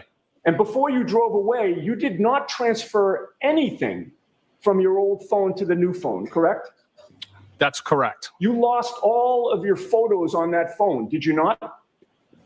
Whatever photos I had on there, I did, yes. You lost all your videos on that phone, did you not? To the extent if I had any. You lost all of your other text messages besides totally the a normal ones that thing you people had do. with Karen Reed and John O'Keefe, correct? That's correct. And you knew that you did have text messages on that old phone with Kevin Albert. He's a friend, most likely. You also had text messages on your phone with Nicole Albert. Because it Most seems like likely, you got yes. rid of And his you had phone text messages on your right before phone the with order Brian where Albert. no one was allowed to Yes. destroy evidence. So it's very, It was He important should know better. to you he's a federal agent. He that should no know one better. see those text And exchanges he's wondering. that you had with those three members of the Albert family. Objection. I'll let him have it. No, sir, that's not true. You took no steps to preserve those text messages, did you? That's correct. You did not ask your friend Matt Kelch, the agent, to help you extract those text messages, did you? That's correct. And when you went to that machine, you did not extract them yourself, did you? He walked me through it. I did do the extraction. You did not extract the 3 strands of text messages with Nicole Albert, Kevin Albert, and Brian Albert to preserve from that machine, did you not? No, I did not extract those. So the only place you knew they existed was on your old phone, correct? Yes, that's correct. The same phone that you put into a dumpster on a military base with a SIM card removed from the phone and destroyed, correct? Well, I did throw the SIM card and the phone on the military base. Right, and the SIM card was destroyed. You've already testified to that. I said to the extent of if I did that, I would have done that. And we're talking about the actual phone that would have had your text messages, again, with Brian, Nicole, and Kevin Albert, correct? Yes, because the motion was denied. Well, you've already testified, sir, earlier that you never received anything in writing that either canceled or lifted the initial preservation order, correct? That is correct. You knew when you were throwing that That's right. phone and the destroyed SIM card in the dumpster that from that day forward, no one would ever be able to access the content of what you and Brian Albert had discussed by text messages on your old phone, correct? Anybody. I have nothing further. Okay, buddy. Mr. Lally? Morning, sir. Good morning, sir. Thanks for stopping by, If I Damien. could take you back just for a moment to January 29th, early in the morning, you're pulling away from the Albert home, correct? Yes. You had plow down in the front of your Jeep Wrangler, is that correct? Initially, it was still on the ground. Yes. And about how long distance again was that on the ground before you pulled that up? Maybe a foot. And with relation to the curb, specifically in front of the area with the flagpole and the fire hydrant, how close to the curb were you when you were pulling away from the Albert house? I believe I looked both ways. There was no vehicles coming in either direction. I pulled out into traffic, and because that's a one-lane road, if there's no other vehicles, I'd be more to the center of that road. Now, maybe a silly question, but with reference to the front of your Jeep Wrangler, that didn't have any red plastic pieces or anything like that on the front of it, correct? At what time? At what point? At any time. No. And that's the same Jeep Wrangler that you then drove to the Canton Police Station immediately after? Directly from there, yes.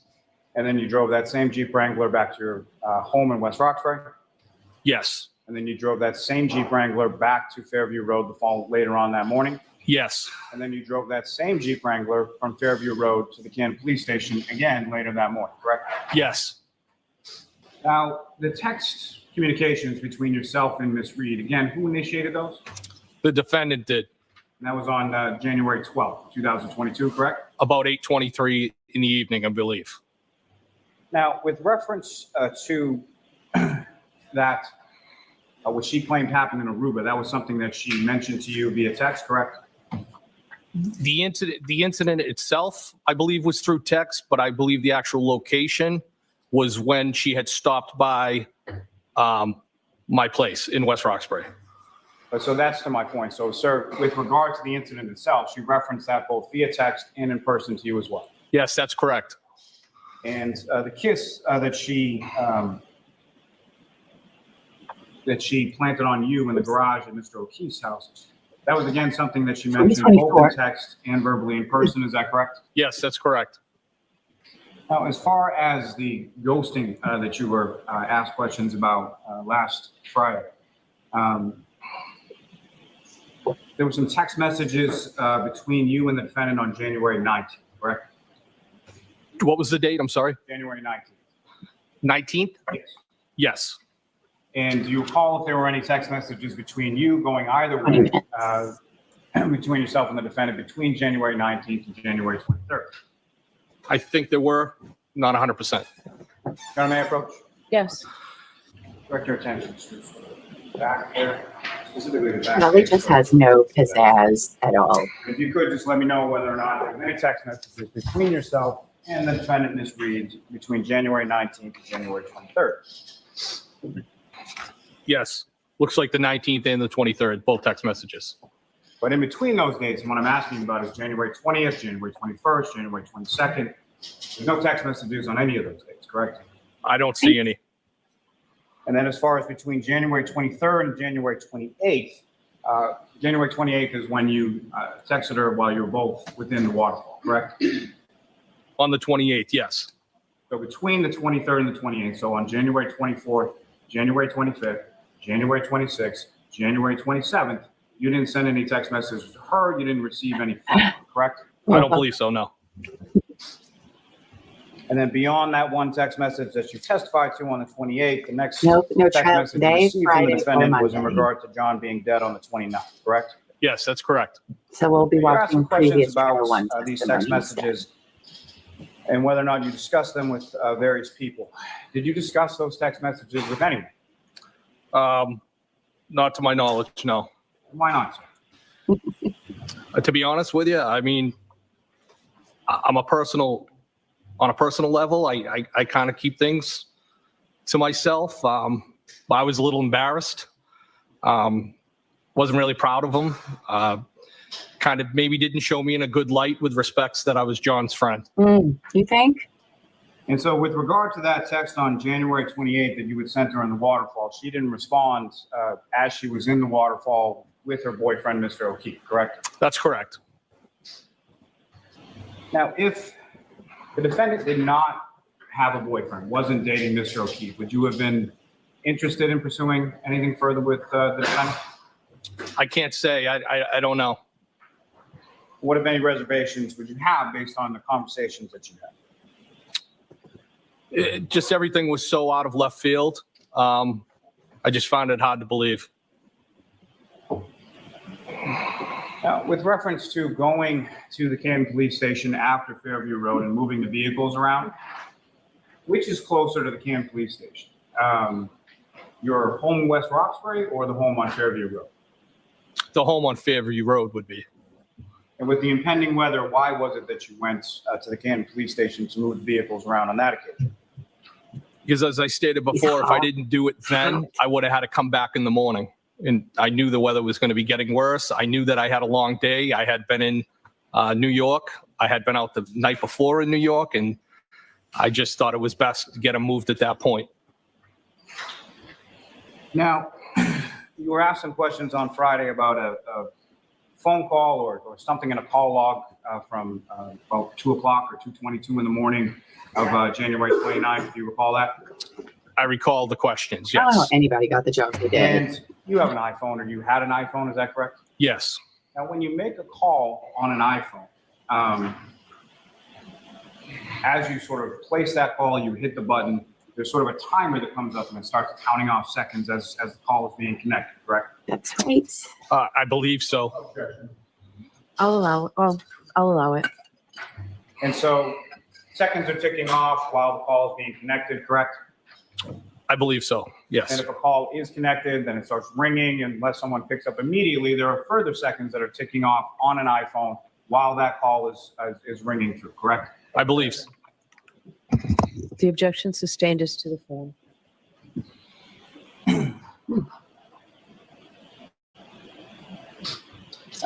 You were asked some questions about a call or a call back between yourself and Brian Albert around that time frame. Do you recall that? Yes. And you were trying to explain sort of what your answers were in that prior proceeding in reference to that, correct? Yes. What, if anything else, did you want to explain to the jury in regard to that? Objection. In that form, I'll sustain it. You were asked some specific points as far as your testimony in the prior proceeding, correct? Yes. What, if anything else, did you say in reference to that in the prior proceeding? Objection. Sustained is to the form, Mr. Long. Did you ever speak with Brian Albert at 2:22 in the morning on January 29th? No, I did not. Conveniently. Do you recall making a call or receiving a call from Brian Albert around that time? No, I do not. Okay. You were asked some questions on Friday regarding key card access within the Canton Police Station, correct? Yes. Now, as far as that door that you utilized, you would testify on Friday that you would sort of park down towards the back and then come in through the Sallyport area, is that correct? So I believe I was referring to one of the two Sallyport doors. And that was sort of your cut through in order to get to your office. Yes. Now, with reference to that particular area, as far as going in and out from the parking lot of the Sallyport, does the key card, you have to swipe a key card in order to go in and to go out? So sometimes if you're close to the door, maybe having a conversation with somebody, it could activate the key card itself. But physically, if I'm going into the door, I would take it out and I would swipe it. I would hold it to the card reader. Some are more sensitive than others, is what I'm trying to say. And similar to when you're going in, when you're going out, does that require sort of swiping or using the key card in order to go outside? So there are some doors that you need to swipe out of, and I believe the booking room and the Sallyport itself are doors such as those. May I approach? Yes. I'll show you a document you have placed one before now.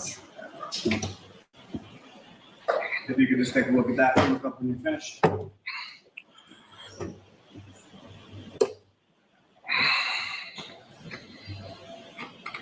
You recognize that, sir? Yes. Is that the same document that was essentially the same document that was placed before you on Friday? Yes. And that's a 167-page document encapsulating different key swipes within the Canton Police Station on January 29th, 2022, correct? Yes.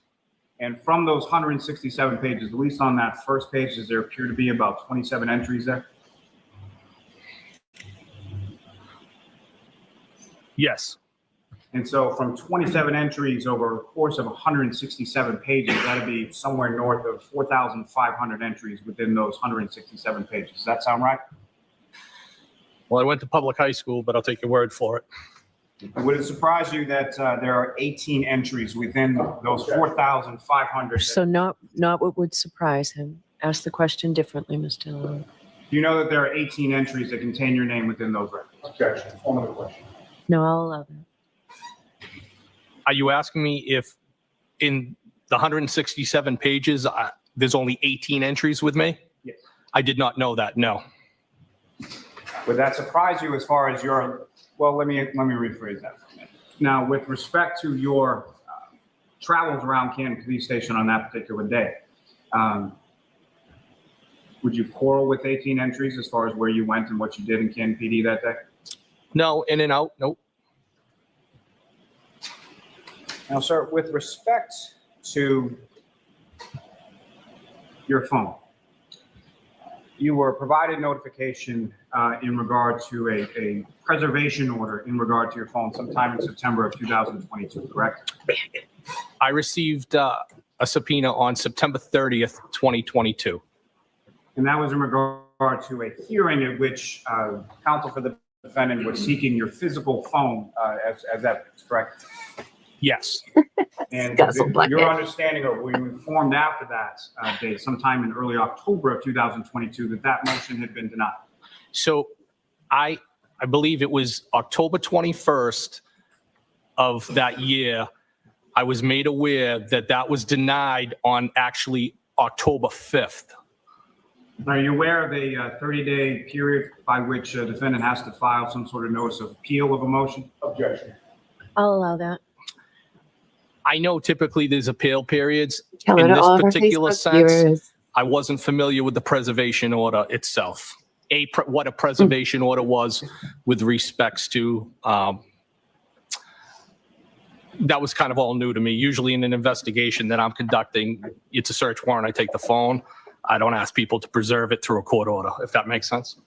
And so Okay, when buddy. was it that you disposed of your phone? It was about 2 months after that, And why was it that you disposed of the phone? because it was beaten, it was broken up, and I had already had a new phone, and only explanation is I threw it away. That's it. Now, Like a totally beyond normal sort of this person. case, what if anything else was going on with reference to your personal phone that led you to want to get rid of it? So in July of 2022, I had a target of an investigation I was working who alleged that he called me on my personal cell phone.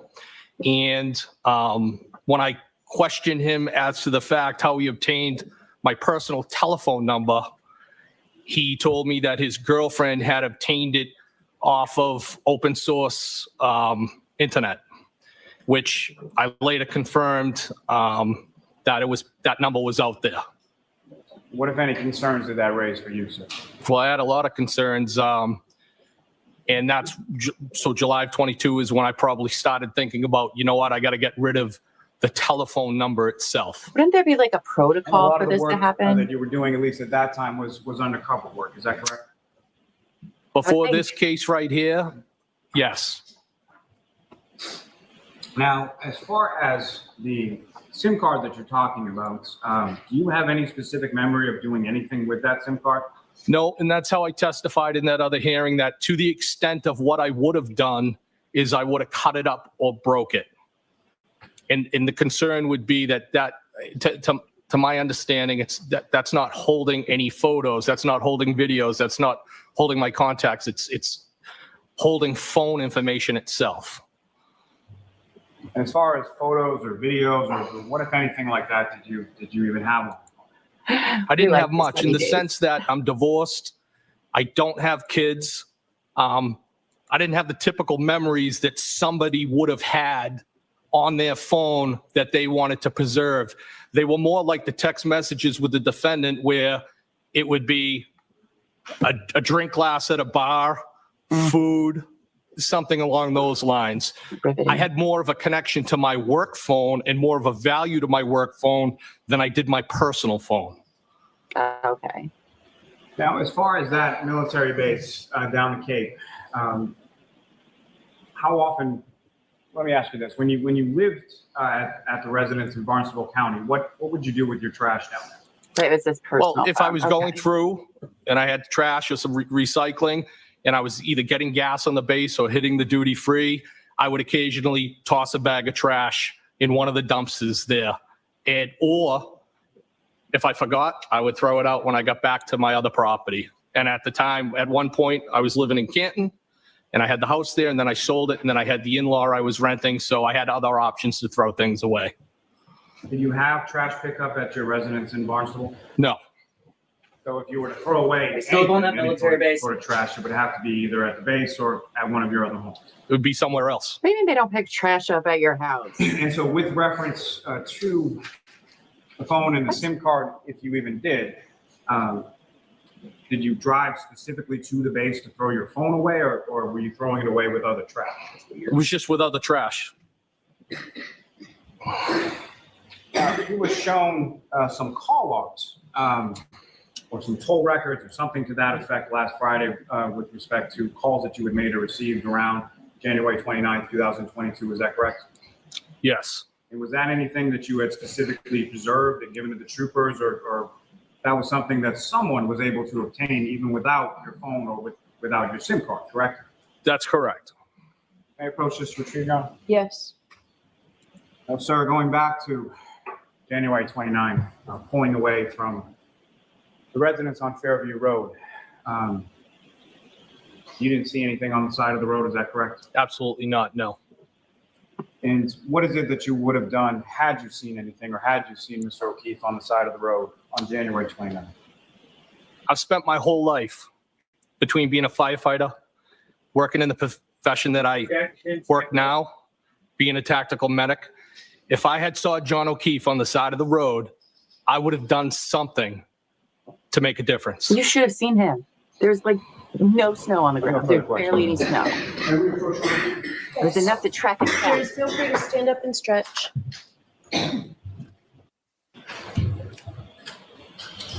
Sir, you testified that a prime motivator of you to get rid of your phone was a July 22nd call from a target of an investigation that you were working on.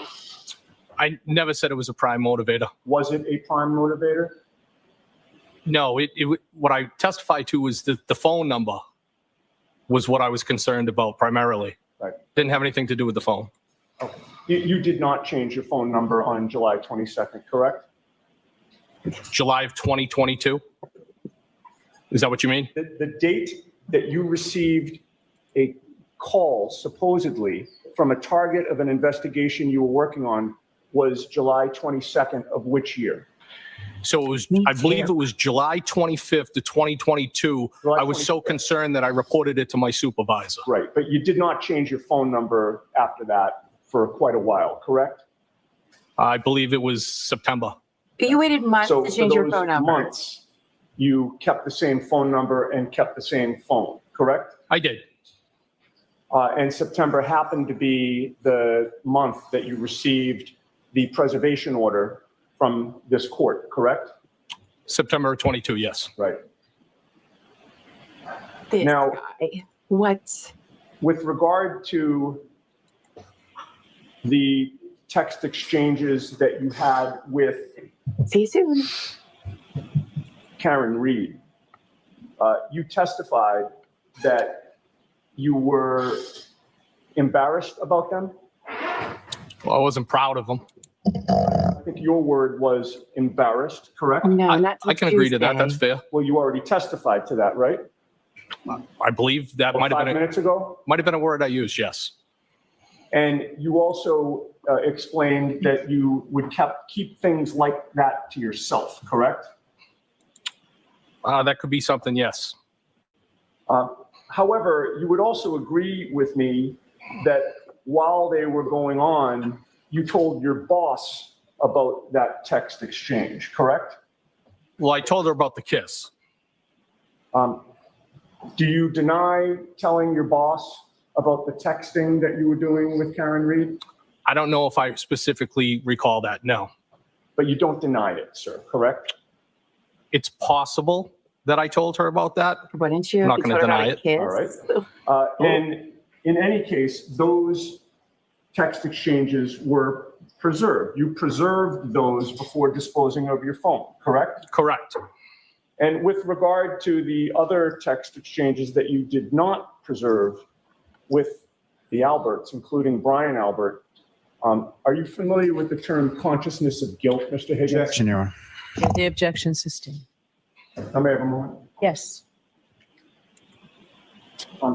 Just one more thing. With regard to the date that you changed phone numbers on your phone, you would agree with me that was September 29th of 2022? When I actually changed the phone number? That's what I just asked. Yeah, yes, I also got a new phone, yes. Okay. September 29th of 2022, you changed your phone number and got a new phone. And then September 30th, the next day, you were served with the preservation order, correct? I got the preservation order on the 30th, that's correct. Hello from Europe. All right, Mr. Higgins, I you love are all that. set, sir. Thank you, Your Honor. I Thank love you. that. Okay, it looks like that wraps up Higgins. Now you guys don't go anywhere. Okay, here's what we're going to do. Thank you all for our new viewers. We are going to watch Brian Albert here in just a few minutes. Thank you all for coming in. Oh, I don't know why it's doing this. Okay, there we go. Thank you to all of our new viewers that are here with us today. So there is no court in Karen Reed until Tuesday because of Memorial Day. Also, I don't know what's going on with my green screen, so just ignore that. All right, we kind of have things together around here, but not really. So what we are doing here on this channel, since there's no court, is we're just going to watch trial coverage from the first trial because I haven't seen it and a lot of other viewers. Oh my goodness, this is crazy. Sorry. A lot of our other viewers haven't seen it either. So that's what we're going to do each day while there's no court. So we just wrapped up Brian Higgins and we're going to be watching, oh my goodness, get it together, Llama. We're going to be watching Brian Albert's testimony. I think we're just watching the cross of him. Let me find him real quick. And by the way, guys, if you haven't yet, please like this video so it lets everybody knows where the party is, and hit the subscribe button and notification bell because we have other shows we do too here. I do Couch Court during the day. At night, I do Couch Court with Llama After Dark, where I've been doing Diddy coverage, just recaps. You can find all of those on our channel. And okay, yeah, we're going to watch Brian Albert's. Do you guys want to watch the cross and the direct, or you guys just want to do the cross? What do you guys want to do? Let me know, chat. If you don't want to listen to Lally for an hour and 20 minutes, I don't blame you. And I'm fine with not listening to him for an hour and 20 minutes. That's for darn sure. So what do you guys want to do? You guys just want to do cross? Yeah, me too, really. Cross, crisscross, applesauce. All right. All right, cross it is. The chat has spoken. Thank you, guys. Thank you, guys. If you guys are just watching, we do have an amazing, wonderful, lovely chat that you can see on their screen, on your screen there. Feel free to say hello. They're all very kind. We welcome all opinions here, just as long as we can be respectful for one another, okay? We all have different perspectives and opinions, and that's okay. Just be respectful about it, okay? That's all. Otherwise, we like to have fun and laugh because this stuff is silly and bonkers. I've watched a lot of trials and I've never seen anything as crazy as this. A lot of stuff like this does not happen in your normal everyday trial. Ooh. Okay. All right. You guys ready to get going with Brian Albert, who we believe is not being called in this second trial? Conveniently is not being called. And the defense is pointing their finger at Brian Higgins and Brian Albert in the second trial from what I've been gathering. So I don't think they're going to be calling Brian Albert, but I've been told that Brian Albert is also a little sus as well. So we'll see what we've gotten ourselves into. This is about 2 hours and 41 minutes, and that's without sidebars and all that jazz. So, all right, you guys ready? You ready to buckle up? Let's go. Okay, let's see what Mr. Albert says on cross. Mr. Albert, this process is not the first time you've testified in a court of law, is it? I'm going to change that to In fact, you Brian were a police Albert. officer for either just under or just over 30 years. Is that right? Yes. During that time, how many times would you say that you testified in a court of law in any capacity? I would say 100, perhaps. So you consider yourself to be an experienced witness? In what aspect? Oh, geez. As far as being a witness as a police officer? You've experienced testifying in a courtroom. Yes. Okay, so you understand the oath. Thank you, Janet. Yes. You understand the gravity of perjury. Yes. When was the last time you spoke to Mr. Lally before Friday when you began testifying? Before Friday, the last time I spoke to Mr. Lally was, I believe, on a conference call around the time of my grand jury testimony. Which would have been 2022? Yes. This is April of Brian 2022. Albert, who owned the Yes. house You've that not John spoken with was Mr. in the Lally, lawn of, since that time. I don't remember speaking with Mr. Lally since that time. and a No. cop, What about anybody else from the district attorney's office? No. and We Brian don't know Higgins. the facts, or what you believe to be the facts of your testimony with anybody before you testified on Friday, not including any lawyer that you may have. No. Did you discuss any questions that you may be asked on direct examination or questions that you may be posed on cross-examination Wow. with any member of the Interesting. district attorney's office? No. Were you told about any exhibits or documents that you might be shown? Just in the prep, I believe I was shown a video of the waterfall bar. And that was back in April of 2022? No, that was for the prep for this trial. With whom did you prep for this I'm trial? Mr. Lally. I'm confused. I thought you said you had not spoken with Mr. Lally since April of 2022. Except for the prep for this trial, I had not. Okay. Okay. That was my question, Mr. Albert. Okay, I misunderstood your question. I apologize. Did you prep for this trial with Mr. Lally? Yes, When? approximately a few weeks ago. Okay. Mr. Albert, about 45 seconds ago, I asked you, have you spoken with Mr. Lally before your testimony in this process, this proceeding? And your answer was, no, I have not. Did you not understand my question? I did not. What was confusing about it? I was expecting you to ask if I had prepped with Mr. Lally. I didn't hear prep with Mr. Lally, so I didn't know what you were referring to. So when I said spoke with Mr. Lally, since I didn't say prep with Mr. Lally, your answer was no, I didn't speak with him. I just prepped with him. Yes. What's the difference between speaking and prepping? No, there is no difference. I just misunderstood your question. That's all. Tell me about that prep with Mr. Lally. Sure. I prepped with Mr. Lally about this trial with Mr. Lally, my attorney. Where did that preparation take place? The preparation took place, I believe, I'm trying to remember exactly where it was. I actually don't recall where it was. Could it have been at the DA's office? Yes, but it wasn't at the DA's office. No, I believe it was somewhere else, but I can't remember if it was here at the DA's office. I'm not sure. I also asked you a couple minutes ago, did you review any documents or any evidence in preparation for your testimony? And to that question, you also answered no. What I said, I reviewed the video. Well, now you're saying you reviewed a video, but when I Yes. asked you, did you see any evidence or documents, anything in preparation for your testimony? You said no, right? No, I believe I said I saw a video. Did you misunderstand my question when I asked it the first time as well? No. Okay. I'm going to try to be clearer with my questions. Okay. Let me try it again. What, if anything, have you reviewed in anticipation of your testimony in this trial? So I reviewed a video of the waterfall. Anything else? I reviewed my transcript from the grand jury. So you have reviewed Oh. your prior testimony, My transcript of the grand jury, yes. which is prior testimony, correct? Yes. When did you do that? I did that during the prep. What part of the waterfall video did Mr. Lally show you? It was a small snippet of the video, and just one of the 20 seconds of video during that night. Which part? There's a lot of video there. Which part, if you can tell us, which part did you review with Mr. Lally? It just showed the another phone. waterfall. It showed patrons. It showed myself and the other people I was with. What were you doing in that 20-second snippet of that video? I believe in one portion of it, I was fooling around with Brian Higgins.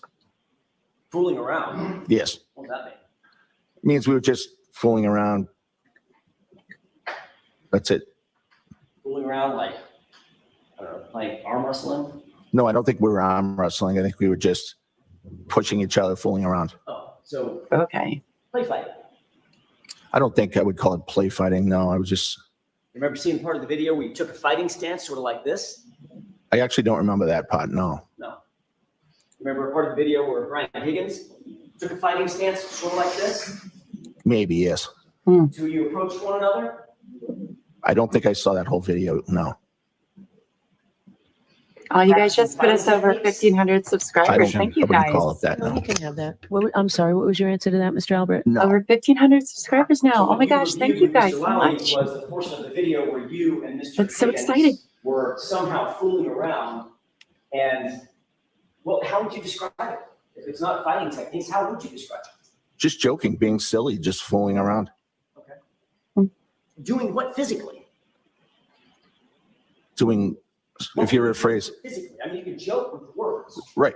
Were you just joking with words like a stand-up comedian, or were you doing something physical? No, I think we were pushing each other, fooling around, joking. Jackson. Did you ever show him how to throw a punch? Did I what? Did you show him how you would throw a punch? I don't remember that. No. Did you squat down, show him how you want to get low when you're either aggressive or defending an aggression? I don't remember that exact pose. No. Did he walk over to you and grab you and act like he was going to drive a knee into your Thank stomach? you. I'm not sure. Thank you, At some Broken point, did you Baker. I'm flip very him around? familiar with who you are. Grab Thank you him for in being a here. wrestling hold? I may have. I Pleasure. just don't remember it exactly. Do these things sound familiar when you reviewed as to your review of the video that you saw with Mr. Lally? No, I didn't see all those on the video, Mr. Lally. Did you discuss with Mr. Lally the questions that you might be asked by him on direct examination? Did he go through, here are the topics of conversation that we're going to have? No, not like that. Did he go over with you what he believed the topics of conversation might be on cross-examination by either myself or Mr. Unetti? Me too. I believe so. Yes. Me too. What did he tell you? You might be asked. I don't remember exactly what he told me. He said we could be asked about the night at the waterfall. We could be asked about back at the house, things like that. Anything else? Not that I can remember. Is there anything, given your conversation with Mr. Lally, is there anything that you want to change about the testimony that you You're just previously gave boys. under Boys oath being in boys. April of 2022? No, The fact that you've now reviewed that testimony? no. No, there's no court By that Tuesday, testimony? Rachel. Yes. This is from trial one. Have you watched any of these proceedings on any platform before your testimony? No, You've never tuned in to anything that's live streaming, any of the media coverage? no, You're aware that your wife testified before you. yes, Did you just, I don't want to know what the words were. Did you discuss her testimony with her before you testified? no, So she came home after testifying in this trial, and you two never brought it up. no. I just asked her how she was doing, and that was it. Mr. Albert, are you close friends with Brian Higgins? I wouldn't describe it as close friends. No. Oh, He's a fellow what? law enforcement officer, correct? Yes, Works for the ATF? he does. Hey, The saying Department Higgins is of not Bureau his of Alcohol, bestie? Tobacco and firearms and explosives, correct? Yes. How long have you known Mr. Higgins? I think I first met Mr. Higgins about 15 years ago. How did you meet him? 15 years. It was a professional something at work. We may have worked together. I think at the time he was a Cambridge arson squad member. And I think he came into the city of Boston to do something for work.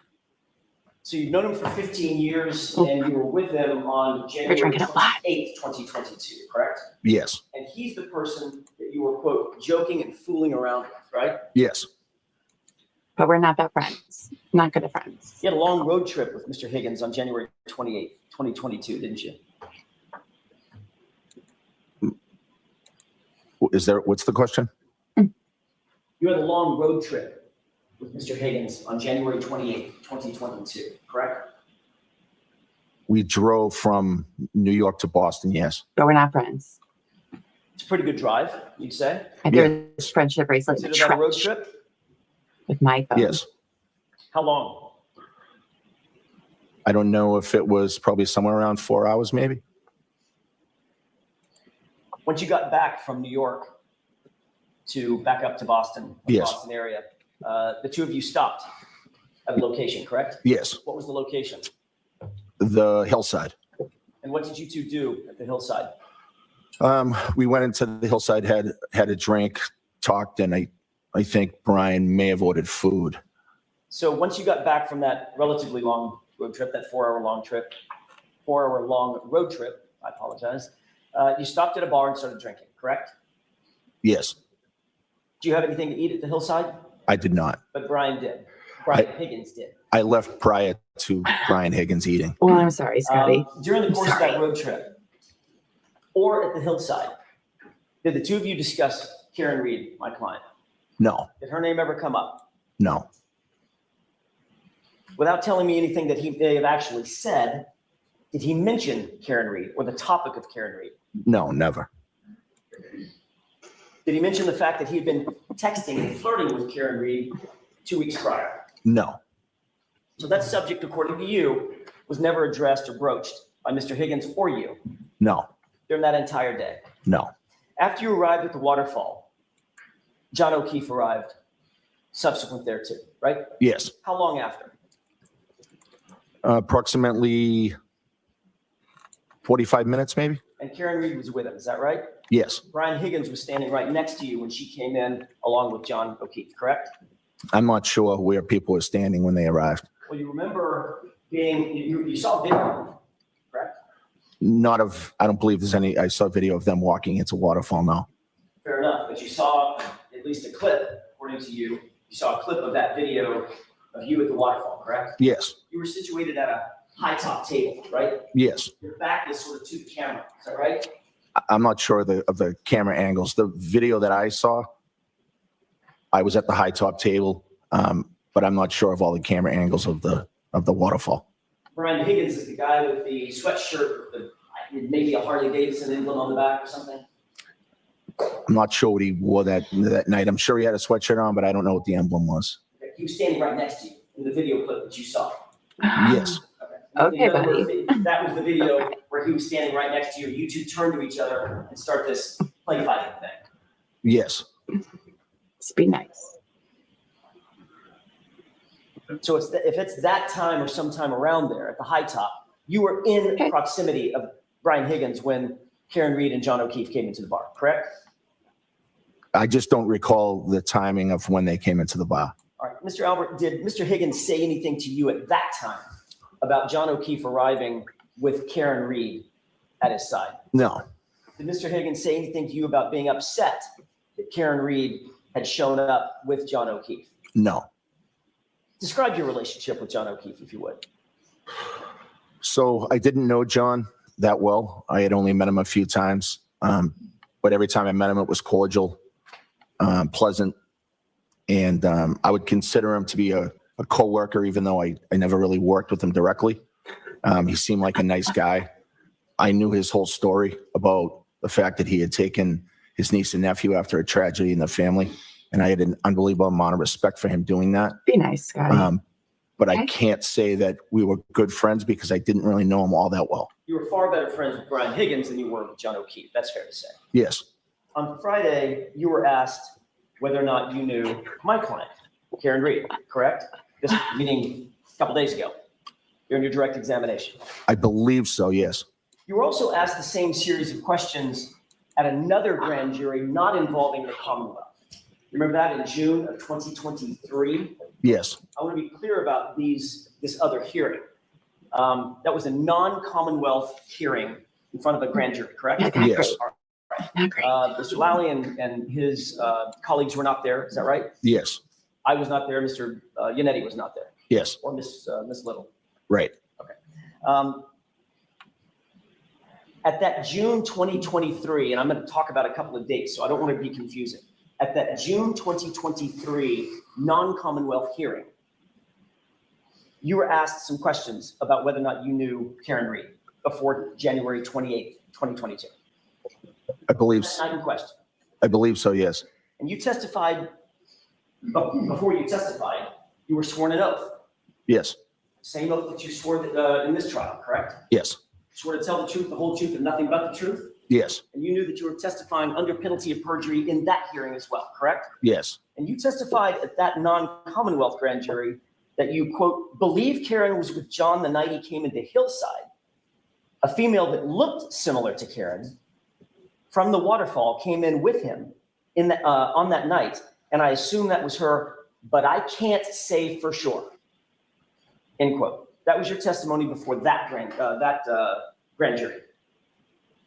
yes, I think But you you were rehomed. also asked a similar question in April of 2022 by Mr. Lally at his grand jury. You remember that? no,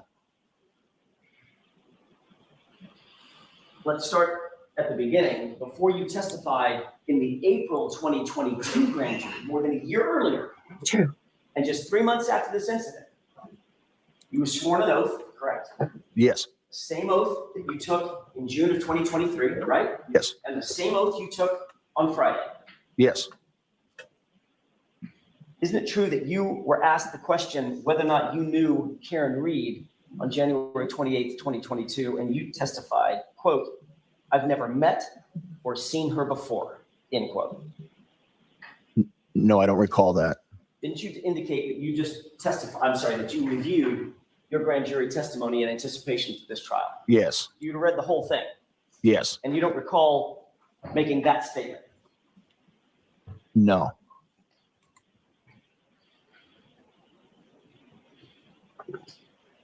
There, Coach Young? Yes, and I'll see Counselor Tybar when you leave that with the witness.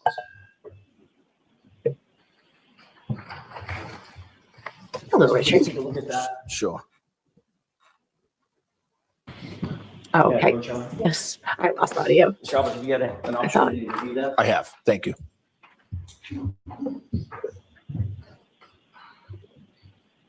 Does that refresh your Interesting. recollections to what you said before the grand jury in April of 2022?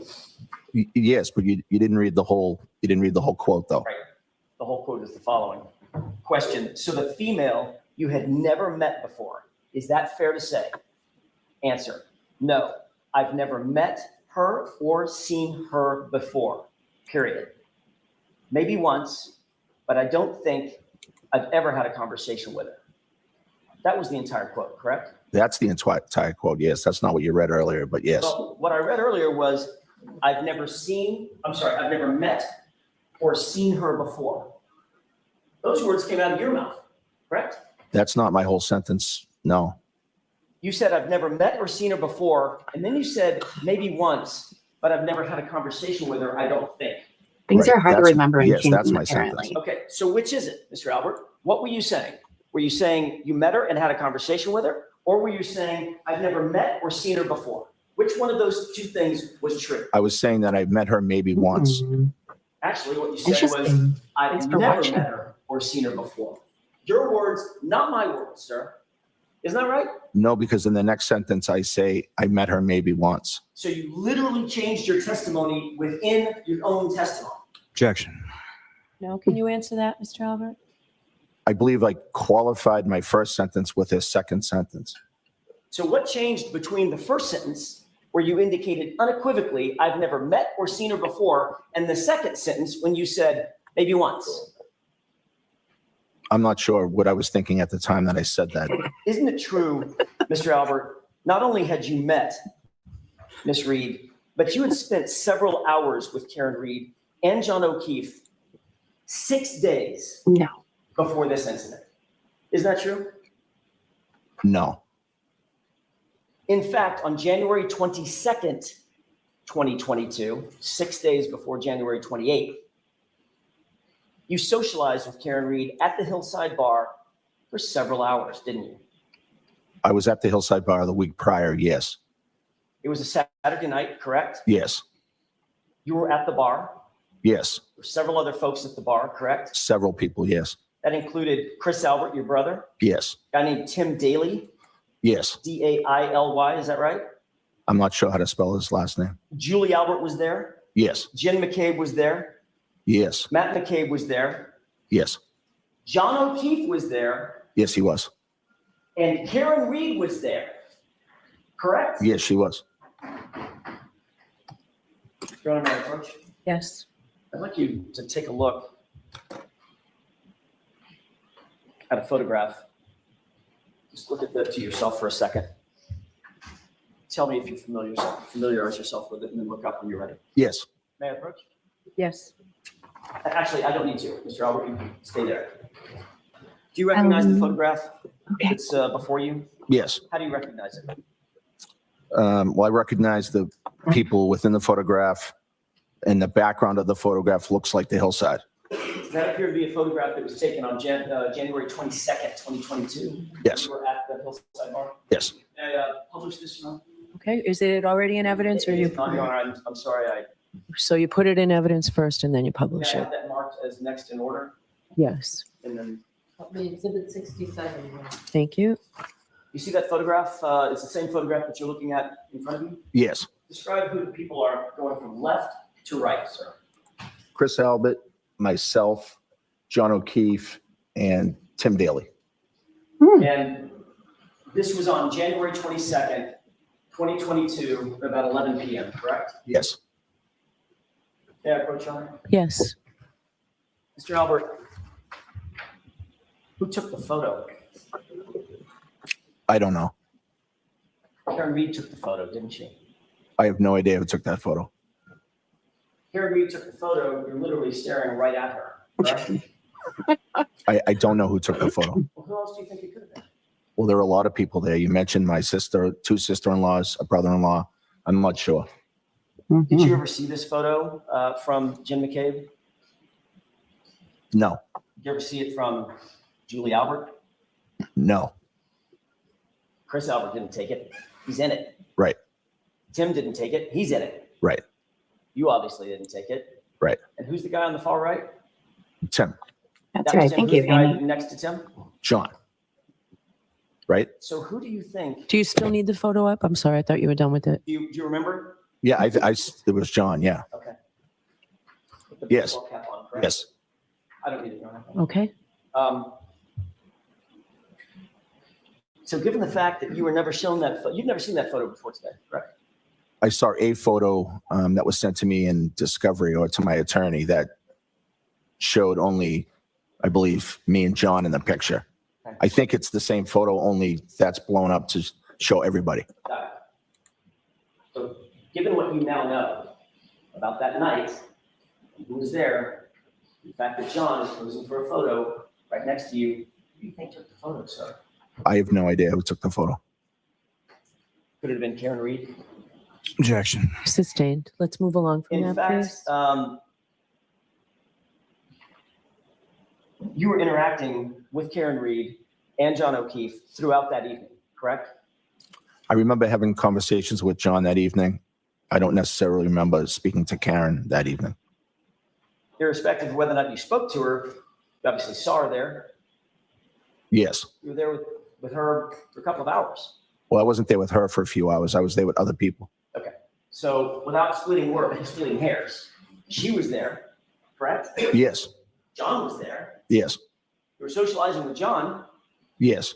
She was right next to him. Sometimes, perhaps not, maybe all the times I was talking to him. No. So you were socializing not exclusively with her, Right. but certainly socializing with her 6 days before John O'Keefe ended up dead on your lawn, correct?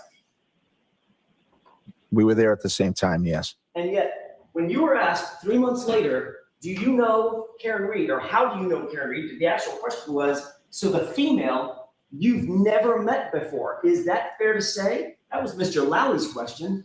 And your immediate response was, no, I've never met her or seen her before. Correct?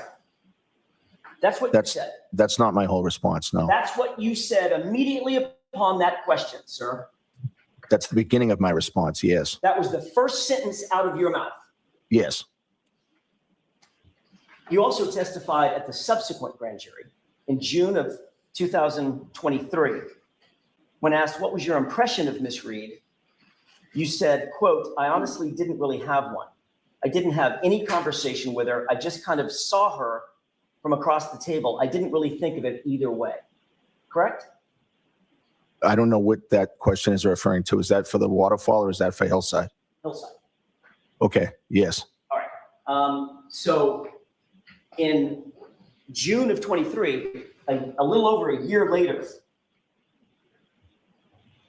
your testimony significantly changed from no, I've never met or seen her before, to I really didn't have a conversation with her. I saw her across the table. I didn't really think of it either way. Correct?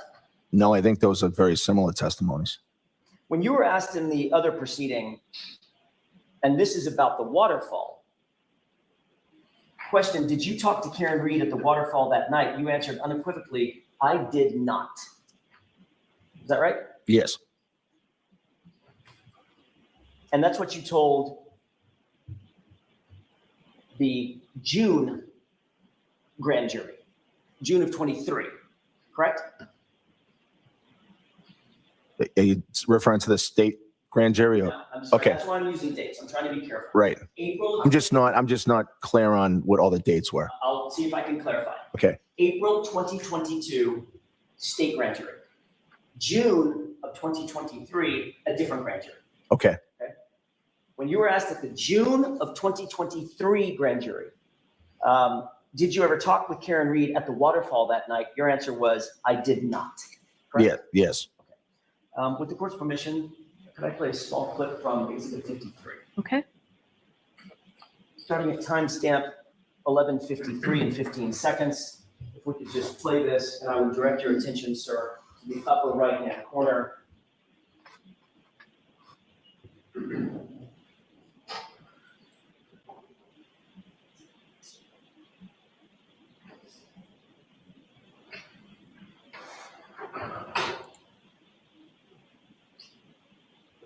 Pause it. Do you recognize the individuals in this clip? Yes, You recognize that person? yes, I believe that's me. You recognize that person? I do. I believe that's the defendant. Ms. Reed, Yes. what does it appear you are doing as it relates to Ms. Reed in this clip? It appears that I'm talking at the table. I don't know if it's specifically to her, but Can you play it? It is, right? Stop. Did you see the part of the clip starting at 11:53 and 15 seconds, going back about 30 seconds? yes. Who did it appear you were talking directly to, and who did it appear was answering directly to you? I looked like I was speaking, but I can't say for sure that I was directly talking to the defendant. Even though it looked like you were looking right at her and leaning toward her as she was answering you. I was definitely looking that way. I don't remember the conversation. The reality is, let me take that down. The reality is, Mr. Albert, you had many conversations with her throughout the night, like you would with anybody else you were socializing with, correct? No. It's not like you ignored her through that evening. No, I think that just the positioning of me on the other side of the table, I didn't have really much contact. There was only one person between you, and that was Mr. Higgins. No, I don't think that was the setup for the whole night. I didn't say the whole thing. Right. I'm talking about right then. Right. So, That's an example. right. What's your question? Rephrase your question, please. Did you or did you not have conversations with Karen Reed that night? I do not recall having conversations with Karen Reed that night at all. No. And that's what you told the grand jury under oath, notwithstanding this video evidence to the contrary. Yes, I don't think that video shows that. I'm going to let that stand. Next question, please. You were interviewed by Michael Proctor on January 29th, the day after this incident, correct? Yes. And that was 6 days after you spent several hours, Karen Reed, at this event, correct? 6 days later. Yes, You were asked by Michael Proctor whether or not you knew or what your relationship was with Karen Reed, correct? I don't recall if he asked me that. Did you say to Michael Proctor, quote, that you quote, did not know Karen Reed, end quote? I may have, yes. But when you made that statement, you did not know that Ms. Reed had a photograph of you at the Hillside Bar, correct? You didn't know that photo existed, did you? Objection, Your Honor. Sustained. Sir, you were trying to distance yourself from Ms. Reed in your interview with Michael Proctor, weren't you? Objection. Were you? No, I was not. Mr. Albert, you were trying to distance yourself from knowing Ms. Reed in your grand jury testimony with, well, I'll use the date, in your April 2022 grand jury testimony, weren't you? No, You were further trying to distance yourself from Ms. Reed in your June 2023 grand jury testimony as well, correct? no, You thought that it was important to try to deny knowing John O'Keefe and Karen Reed during those interviews and or that testimony. objection. Sustained. Mr. Albert, you knew that if you admitted having a relationship with John O'Keefe and Karen Reed, you'd have a lot to answer for when Karen Reed's boyfriend ended up dead on your lawn 6 days later, correct? Objection. Sustained. You can ask the question differently. You knew that there would be questions about your relationship with Karen Reed if it were known that you knew her before her boyfriend ended up dead on your lawn 6 days later, correct? There would be questions. Objection. You can ask it a different way. That's sustained.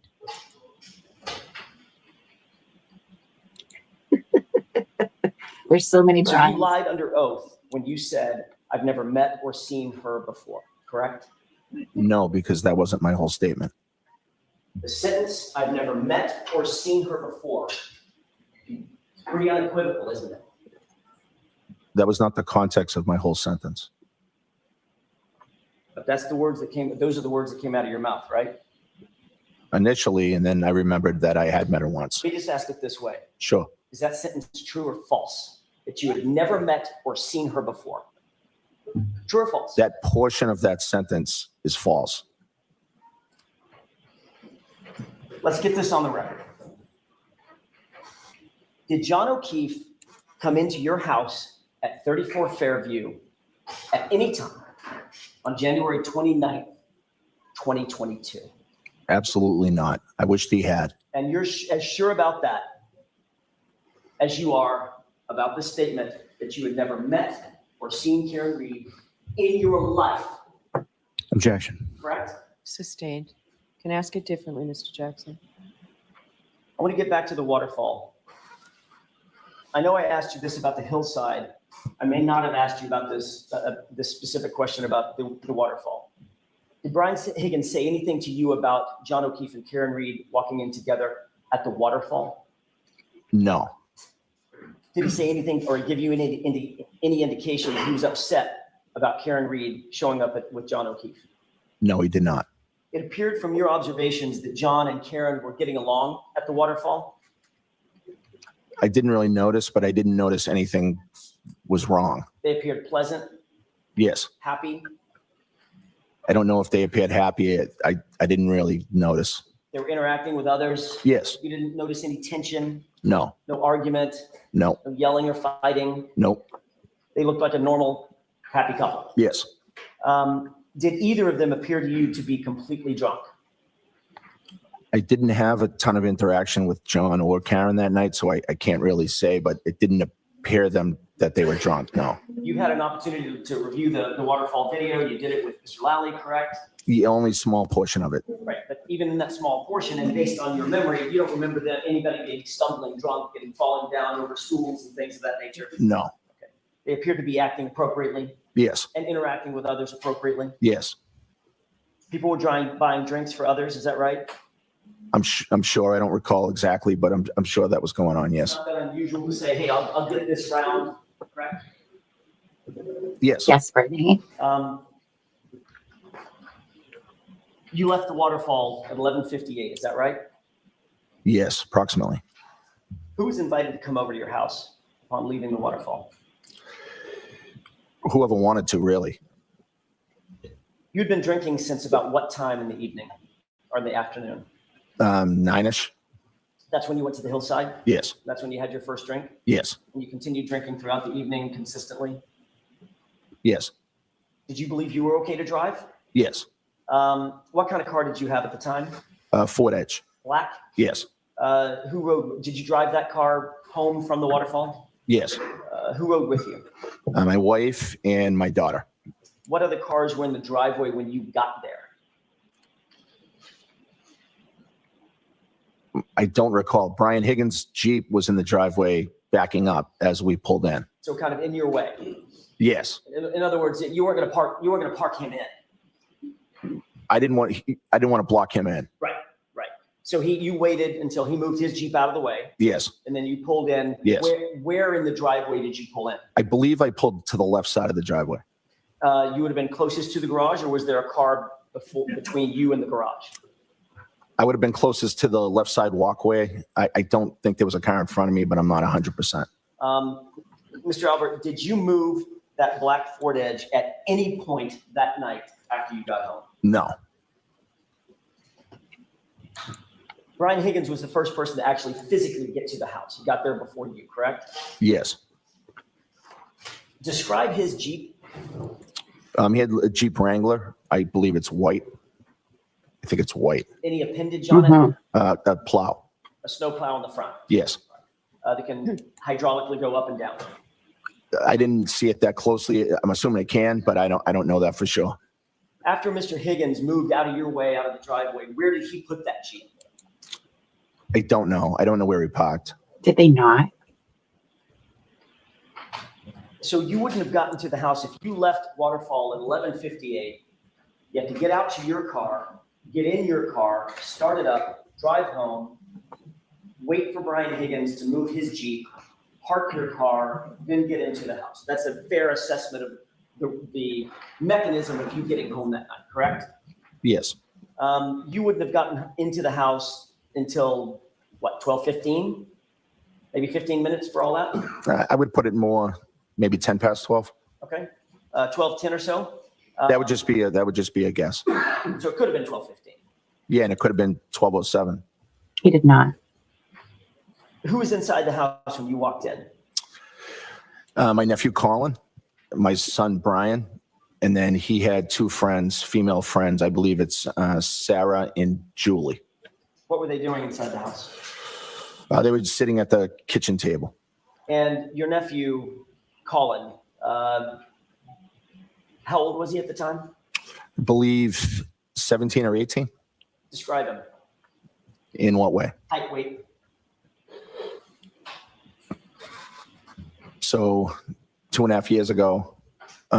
So he was probably 5'11", maybe 6 feet, and probably 100 and, I'm guessing 175 pounds. Big boy. He's not a small kid. Right. I mean, bigger than me, significantly. Yes. That's long. Athletic guy. Yes. Played football. Yes. Good at football. Yes. Yes. You're no coat. You testified that you went to the bathroom after you arrived home, correct? Yes. After saying hi to everybody, I went to the bathroom. Was that upstairs or downstairs? I'm not sure I have a bathroom downstairs. I end up not downstairs, but on that floor and then upstairs. So I'm not sure which one I went to. When you came I think back it was home- upstairs. I'm sorry, I didn't mean to. I think it may have been upstairs, but I'm not sure. When you came back downstairs from the bathroom or came out of the bathroom, wherever it was, you no longer saw Colin, Yes. Prior to going to the bathroom, Colin had said that he was getting picked up. but you never saw him leave. No, You didn't see him leave the house, and you didn't see him get picked up by anybody. I did not. You didn't see a car outside waiting for him, correct? I didn't. No. You did give an initial statement on the morning of the 29th to Michael Lang, about 7 a.m., is that right? Officer Lank was in the house at that time and speaking to all of us, really. And you've admitted that you have known Michael Lang for many years, is that right? Yes. Did you see that as a problem? In what way? Conflict of interest? Objection, Your Honor. I'll let him have it. Did you see that as a conflict? No, And I think too, Nancy. You were asked who was present at the house that night, the night before, right? yes, You stated the following people were at the house that night, quote, in response to Officer Lank's question, at some point during the time in question. That's how he phrased the question. Who was at the house at some point during the time in question? You understood that, right? I don't recall his question, no. You knew that he was asking who was in the house, right? That's right, yes, So you mentioned Brian Albert Jr., yes, your son. You mentioned Caitlin Albert, your eldest. yes, You mentioned Julie Nagel. yes, You mentioned Brian Higgins. yes. And then you added the detail that Caitlin Albert had left your house about 12:15 a.m., correct? No, You didn't say that? I did not. I may have just a moment, Your Honor. Yes. So you don't have to sit and read the entire thing. There's a, right at the top of this post-it, there's a word that says next. If you would read that area, that next few sentences. She does, doesn't Let she? me know when you're finished. Mr. Albert, did you have an opportunity to review that portion of a report? I did. Did that refresh your recollection about a conversation that you had along with your wife with Officer Lank? Yes, Isn't it true that Officer Lank asked you and your wife, who else was in the house that night, aside from the names already mentioned? And the names mentioned were Brian Albert Jr., Caitlin Albert, Julie Nagel, and Brian Higgins, quote, who is a friend of Brian Albert Sr., end quote. Is that right? that's what the report says, yes. But And we're then the not report friends. goes on to say, they advised me that their daughter Caitlin left the house around 12:15 a.m. when she was picked up by her boyfriend, Tristan Morris, right? That's what the report says, yes. Do you think Officer Lank got it wrong? Perhaps, yes. Did you say that Caitlin left about 12:15? No, Did Nicole say in your presence that Caitlin left about 12:15? she did not. At any point, did Officer Lank ask you what time Caitlin left? I don't recall him asking that. It was a very chaotic morning, and I don't remember him saying that. So in fact, if he wrote that sentence in the report, which you just read, he's just making that up. Objection, Your Honor. Sustained. I'll ask it a different way. If that's what Officer Lank recalls, he's just wrong, right? Yes, Anything else that he's wrong about in there? I didn't read the whole report. At no point, isn't it true that at no point during that interview did you admit or mention that Colin Albert had been at the house that night? I don't believe I did, no. At no point during that interview did your wife, Nicole, in your presence, admit or mention that Colin Albert was in the house that night? No, So did both of you conveniently forget that Colin was there? Okay. objection. I'll ask it a different way. Sustained. Did you forget that Colin had been there? No, Is there a reason that you left his name out? because he wasn't there. He left when we got there. He wasn't there for the duration of the time that we had that night. Except for the fact that you just testified that you never saw him leave, correct? Well, he said he was getting picked up, and then he was gone, so I assumed he left. People say a lot of things, but you didn't see him leave, and you didn't see him in the regular floor of the house, according to you, correct? Right, Ground floor of the house. right. He was no longer in my house, so he left. Well, you didn't search the house, did you? No, And you never saw him leave. I didn't physically see him leave, no. You also gave a statement to Michael Proctor later that morning. It was about noon, maybe it was in the afternoon, noon, 12:30, something like that. Are you asking? On the 29th, you later, after you spoke with Officer Lank, you later were interviewed by Trooper Michael Proctor over at Jim McCabe's house. Do you remember that? Yes. Colin's name was never mentioned then either. No, because Colin wasn't at the house for the duration of the night. So when they said who was in the house, talked about Brian Albert, Caitlin Albert, Yes, folks in the house, yes. Right. Nagel, Yes. And there were other people in the house prior to us arriving. I didn't mention them either. who was that? There were some females, friends that were over prior to our arrival, and But you never even saw them. no, So you have no idea who was there and who wasn't there Sorry. before you got there. no, I know that there were people at the house prior to me getting there. Mr. Albert, the question that had been posed to you by several officers was, who did you see in your home when you got there, correct? Objection. I'll allow it. I don't believe that's how it was asked, no. But Colin's name was never mentioned. It's left out. I testified multiple times that Colin was there when we arrived. Oh, you did it after the fact, right? Yes, when I was at. You knew that the defense knew that Colin was there. Objection. Sustained. In your initial reports to the police, his name was never mentioned, was it? I did not mention it, no. And Nicole did not mention it in your presence, did she? In my presence, no. Let's talk about Caitlin Albert, your eldest. You told Officer Lank that your daughter, well, according to Officer Lank, let me rephrase the question based on our colloquy back and forth. According to Officer Lank, you're aware that he wrote, he was told she was gone by 12:15, correct? That's what he wrote in the report, yes. If Caitlin was gone by 12:15, she would not have been there when John and Karen arrived to the house, correct? Because they didn't arrive for 15 minutes later.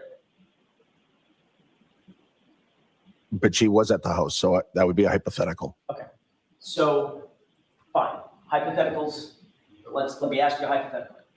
If in fact Caitlin was gone by 12:15, that would mean hypothetically she would not have been there when John and Karen arrived 15 minutes later. Objection. Sustained. When you were interviewed by Officer Lank that morning, other people were in the room, not just you and Officer Lank, correct? Yes, I wouldn't consider that morning to be an interview with Officer Lank. More of a conversation. Yes, During that conversation, Nicole was there. yes, She was in earshot. yes, When she was involved in the conversation, you were within earshot. yes. Brian Jr. would have been within earshot. Brian Jr. wasn't downstairs most of that morning, so he may not have been. But he was there for part of the morning. Yeah, but I'm not sure that he was there at the time. Mike, Officer Lank was asking questions. The fact of the matter is, notwithstanding what Officer Lank wrote that you said about Caitlin leaving at 12:15, he did not leave at 12:15. Isn't that right? She did not, no. As a matter of fact, in truth, except for the people who lived there, Caitlin was the very last person to leave that location that morning, correct? I believe so, yes. And she's admitted that she did not leave until nearly 2 a.m., 1:45, correct? Objection. Sustained. You're aware that she did not leave until 1:45 or thereafter. Is that right? I believe that's around the time, yes. Were you trying to cover for Caitlin so your daughter would not be wrapped up in this investigation? No. Okay, buddy. But as a reminder, when you were spoken to by the first two officers who discussed who was in the house, you never mentioned Colin was even there, correct? Objection. We've gone over that. Next question, please. Sustained. If Colin was gone, just like Caitlin was gone, that would eliminate them from ever being at the house at the same time as John O'Keefe and Karen Boone, right? Objection. Sustained. On January 29th, about 11:30 or 12, we talked about the fact that you were interviewed by Michael Proctor at Jen McCabe's house, correct? Yes, You knew at the time that the state police were looking to interview Jennifer McCabe about her understanding of what had happened the night before. objection. Sustained. You were notified that the state police were going to interview Jen McCabe. Objection. I'll allow it. Were you notified that? No. You knew the subject matter of an interview with Jen McCabe was going to happen the subject matter of the night before was going to happen over at Jen McCabe's house. That's why you went there, right? Objection. No. I'll allow it. No. Isn't it true that you knew you had been notified, or at least you believed that an interview with Jen McCabe as part of an official police investigation was going to occur at her house? Yes. You were not asked by the police to join her, correct? No. You had no official reason to be at Jen McCabe's house, correct? I don't know what you mean by official reason. You were not working the investigation yourself. No. You were a witness. correct? Right. So you had no official reason to be at Jim McCabe's house during an interview with Jim McCabe. Objection. Y'all allow it. No. So, but before she gave her statement, you made sure that you were right there to monitor that interview and exactly what was said, correct? Objection. Oh, Were that you was in so her bad. house when Jim McCabe was interviewed by Michael Proctor? Her house, yes, You had gone to her house, correct? I did. You went there before she gave the interview. Yes, So you were there in her house during the entirety of her interview, correct? I believe so, yes. And importantly, Jim McCabe knew you were in her house during that interview, correct? I assume she knew, yes. I mean, you're in her house after all. Yes. I want to get back to 34 Fairview if I could.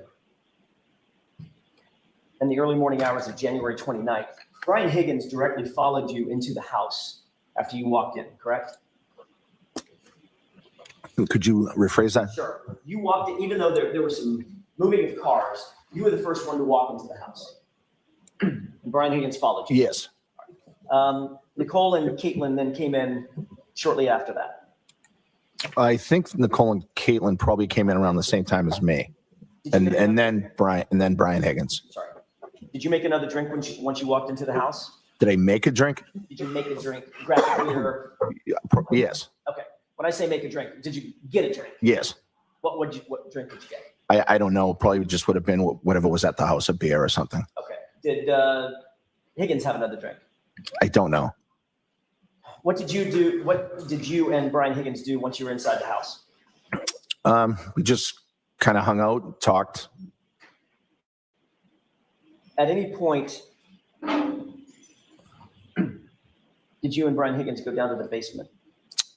No, I don't remember going to the basement. You don't remember going to the basement, or you didn't go to the basement? No, I didn't go to the basement.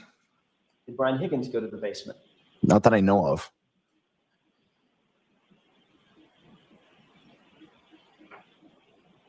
And you didn't go upstairs to the second floor, did you? I think I did go upstairs, yes. Isn't it true that Brian Higgins has never been upstairs in your house? Prior to that night? Ever, including that night specifically. I don't think that's true, no. You owned a dog at the time, correct? Yes, The German Shepherd named Chloe. yes. Mix. Described that dog as being not great with strangers. Isn't that true? I did describe it that way, yes. You testified that, quote, it started barking because it realized that people were downstairs, end quote, right? Yes, Chloe had a penchant for barking when she heard people, correct? no, not necessarily. She did that night. Yeah, I think she wanted to use the bathroom.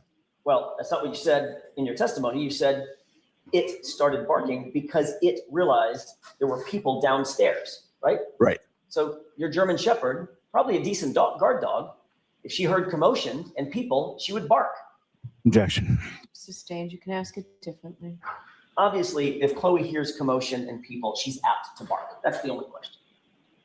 No, So just that night, out of nowhere, first time ever, Chloe starts barking when people walk into the house. no, it's not the first time ever, but she didn't bark often. Okay, but she did bark that night, right? Yes, And the reason that you gave under oath for why she started barking was because there were people downstairs milling about, right? yes. So in that instance, on January 29th, in the early morning hours, she was barking because she heard people. Well, I can't say why she was barking. Well, you did say why she was Yeah. barking, I let her out to use the bathroom, so I think that's probably why. except your testimony was it started barking because it realized there were people downstairs. Those are your words, Mr. Albert, not Right. mine. Okay, Do you stand by those? yes, You ultimately did let Chloe out to go to the bathroom, correct? yes, And then you allowed her to stay downstairs and you monitored her with the others who were in the house. Isn't that right? yes, As a matter of fact, you testified in that state grand jury, the same April grand jury, April of 2022. So I let it go out to the bathroom. I let it back in. I kind of monitored it a little because we usually don't have people over the house and the dog's not great with strangers, period. So I was just making sure that the dog was all right with the people that were over, end quote, correct? How is Yes. that? So in fact, you did keep Chloe downstairs at least for a period of time with people that were over, right? Yes, for a few minutes, I think. Mr. Albert, after you learned that there were questions being raised about John's injuries and dog bites and scratches, in May of 2022, you got rid of that dog, did you not? Objection. Sustained. You can ask it differently. At some point, your family got rid of Chloe. Chloe was rehomed in May And we can use 2024. whatever words we want to, rehomed, rehoused, whatever, but you got rid of her. She's no longer part of the Albert family, right? Objection. Allow that. Right. When did you get rid of her? So Chloe was rehomed in, I believe, May Of 2022, of 2022. just months after the incident that we're discussing. Well, after it was involved, she was involved in a dog fight with another dog out front. Right, but that's also after the incident Yes. we're discussing. Yes, May.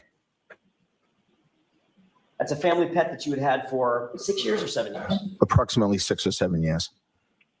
Not Your sure. explanation just now for having gotten rid of that dog is because it bit another dog and ultimately sent 2 women to the hospital, correct? I believe 2 women went to the hospital. Yes. But you took no action to get rid of Chloe until after you knew that serious questions were being raised about John O'Keefe's, Objection. correct? Sustained. Oh, At some point, you did realize there were questions being raised about John O'Keefe's injuries on his arm, correct? Objection. You'll allow that. Did you realize that? I heard some talk about it, yes.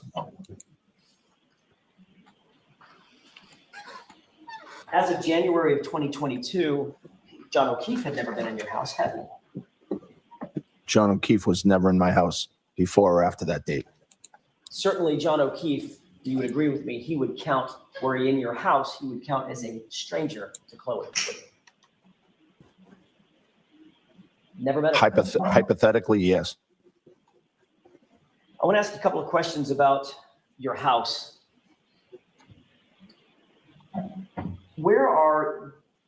I know there's multiple bedrooms. Are all the bedrooms on the top floor? Yes. Okay. How many bedrooms? 5. As we're looking at your house, from the street, looking at your house, are your bedroom windows, your and Nicole's bedroom windows, visible from the street? Yes. Which windows would they be? If you were facing the house, they would be far left corner. Upper or lower? Upper. Upper left corner. Yes. How many windows? 3 or 2 service that bedroom? 2. Your Honor, with the court's permission, could I display Exhibit 66? Okay. Do you see what is displayed on that television? Yes. What does that appear to be to you? The house at 34 Fairview Road. Okay. Understanding this is a graphic representation, not a photograph. Do you see the windows that you just described servicing your bedroom on that photograph, graphic? Yes. Are they right there? Yes. Okay. Upper left, 2 windows, correct? Yes. And those overlook what part of the lawn? The front lawn. Okay. Front lawn toward the left side of the house, not toward the driveway, correct? Right. I mean, it's the whole front lawn, but yeah. why haven't we seen this picture Toward the in left trial side of the too? house. The windows are yes. I thought you asked about the view. Right. So the view's the whole front yard. I'm just trying to make the record, the spoken record as clear as possible. Right. You're on the left side of the house. Yes. They directly overlook this portion of the lawn, the left side of the lawn, Yes. furthest from the driveway. Yes. Where's your bed, or where was your bed inside that room as relates to the windows? I'm just trying to think of how to I don't think describe it. so. So the bed would be in the middle of the bedroom. Okay, it's a bad question on my part because we haven't been there. Let's do it this way. How many feet from the windows would the closest part of your bed be to those windows? Maybe 5 feet. 6 feet. You indicated that Nicole came to bed about 2 o'clock in the morning. Yes. Where was the dog? The dog was in my room. And she was sleeping on a mat in your room. Yes, And that mat is also about 6 feet from the windows. yes, 6 feet being from me to Miss Little, maybe this far, could be, yes, maybe a little further, but yes, maybe this far. maybe. It's a relatively quiet street generally, Fairview. Yes, Not an enormous amount of through traffic, no, not a busy freeway or a highway, correct? no. Not an especially noisy street, The street, no. especially at 6 a.m. on a Saturday morning, right? Right. Where were you at 6:03 on the morning of January 29th, 2022? I was sleeping in my room. 6 feet from that window. Yes, Was Nicole in bed with you? yes, Had you taken any medication the night before? no, Were you on any sedatives, no, sleeping pills? no, Were you wearing a sleep apnea machine? no, Were you wearing an eye mask? no, Were you wearing Eye earplugs? mask. no. You shortly thereafter became aware that 6 emergency vehicles, including a fire engine, police cruisers, and unmarked police vehicles, a civilian SUV, were all parked in front of your house that morning, correct? I'm not aware of what type of vehicles were parked there now. You seen photographs since this incident? Of the vehicles out front? Right. No, Are you aware that all of those vehicles had their engines running? no, Are you aware that all the emergency vehicles at least had their lights on, flashing lights? no, Were you aware that there were a number of first responders outside their vehicles traipsing around your lawn? Right? Was I aware? Were you aware at the time? No, Were you aware that there were emergency responders, first responders, who were talking to each other over the din of the wind and the snow what? to communicate with each other? No, You're aware that there were 3 women on your lawn at one point, just only after the fact. and at least one of those women was screaming to the top of her lungs? Hysterically. No, Again, your German Shepherd was 6 feet from the window, correct? I don't know that for sure. That's If, where Matt was. well, that doesn't mean that's where she always is. She also sleeps in the closet area sometimes. Oh, so now Chloe's in the closet. I didn't say she was in the closet. I said she sleeps in the closet area sometimes. Was she sleeping in the closet area that morning? I don't remember. Likelihood is she Was. was sleeping on that mat 5 or 6 feet from that window, correct? Objection. I don't know. And your explanation, and by the way, we've already talked about this. Right. Earlier that day, you've already indicated she was barking because she heard people and noises downstairs when you guys came in the house. Yes, And your explanation is that you and Nicole and Chloe, the German Shepherd, all slept through the entirety of that commotion on your front lawn. yes, To be clear, you are a trained first responder. yes, Yet during that Justice entire for event, Chloe. after you were awakened, all that chaos on your front lawn, you never came out of your house to assist or investigate in any manner whatsoever, did you, Mr. Albert? Once I was awakened? Correct. No. We've talked about this a little bit, but I want to ask you a couple of other Crazy. questions about the layout of the house. The house is sitting on top of a basement, correct? Yes. Or was at the time. Describe how you get to the basement from inside the house if you come in the front door. And when I say, I'm sorry to do this, I don't mean to interrupt you. There's 2 front doors that you can go in, correct? Yes. For purposes of my question, Mr. Albert, I'm going to talk about the one that's right in front of you, the obvious one, as the front door, and the one to the right of it as you're looking at the house is the side door. Okay? Okay. Because I don't know how else to describe it. If you come in the front door, describe for the jurors, where is the basement door as compared to that? So you walk straight ahead. You pass the kitchen dining room area opening he's on your retired. right hand side. And there's a door on the left. How many paces? The door opens, how many paces to walk over and grab that door handle? I'm not sure, maybe 10, 10 full paces. maybe, yeah. So It was her sister's house. Maybe 8, maybe 8. Albert, it's about 4 long steps, correct? Well, I don't know. You asked paces, so, 6 feet, 6 feet. 6 to 8 feet, maybe. Got it. I had one. What was the basement used for They're good in January dogs. 2022?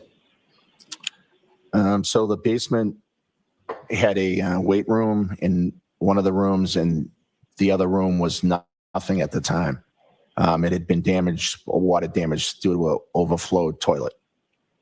So part of the flooring had been ripped up, Yes, and that opened up some slab concrete downstairs. yes, There was also some plywood downstairs. yes, There were a couple of mats where the actual weights were, so they're not slamming down onto concrete. yes, But there was a good amount of that floor that was just exposed concrete. yes,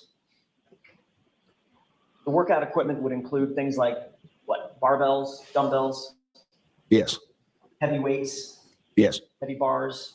Yep. Made from metal. yep.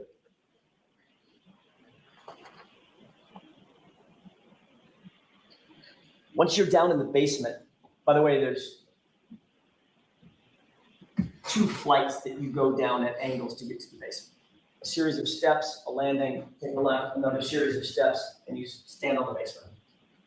Yes, not a long staircase, very small, but Right. I mean, it's narrow and tight, but in other words, you don't just walk straight down a staircase. You go down to a flight, Welcome, to a everybody. landing, turn left, turns a little.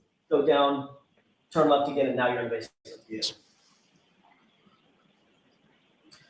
If you wanted to move something large or heavy out of that basement without having to go through the house, could you do that? Objection.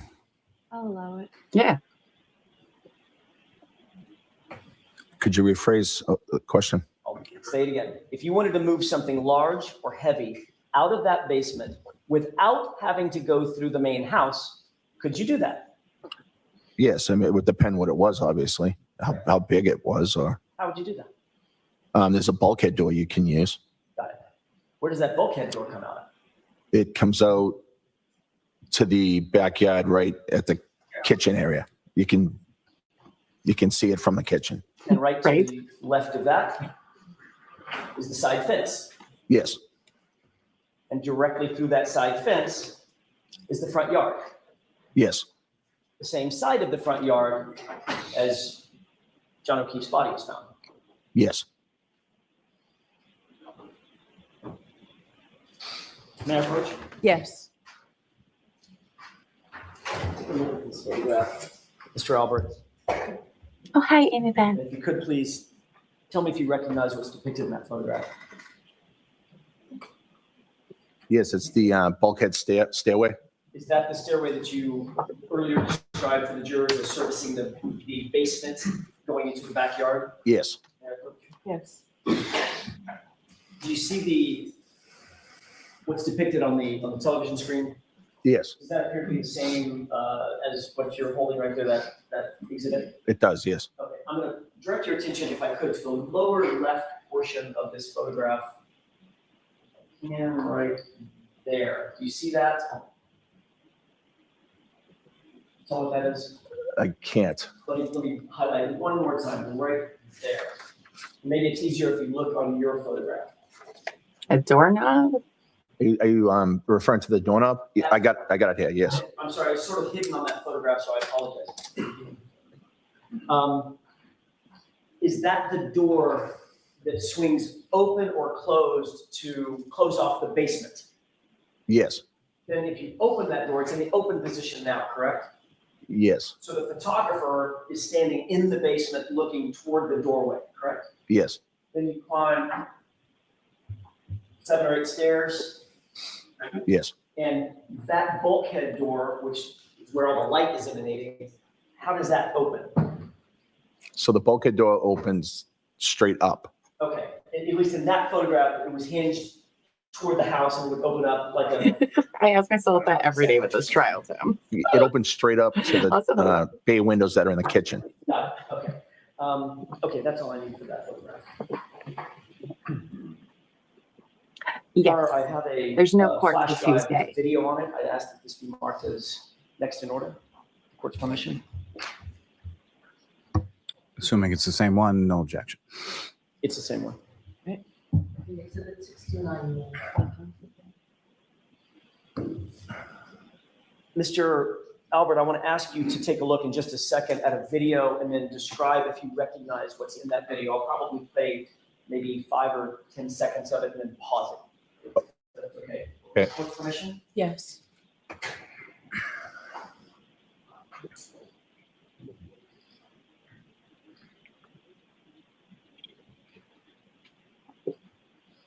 Pause.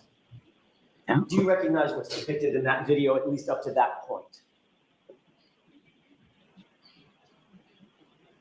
No. Does that look you, like do your basement door, meditations. although the bulkhead doors have been replaced different? The whole thing looks different to me. Let's go and play the video.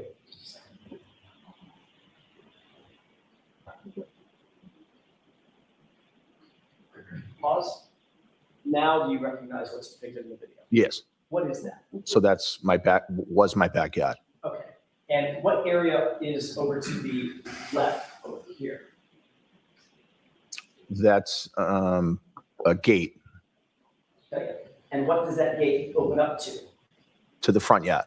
So the area that we're looking at right now, where the photographer is standing, is the backyard? Yes. Now, having seen that, notwithstanding the way that the bulkhead doors open, now do you recognize what was depicted at the beginning of the video, which was that staircase? Yes. The downstairs door, the door itself, the wooden door itself also looks different. Okay, so, but it is But it is the stairway. Yes. going into the basement? Yes. Or coming out of the basement? Yes. So in other words, another way to put that is that Okay. represented the ingress and egress through the bulkhead to the basement. Yes. Okay, let's go ahead and play this.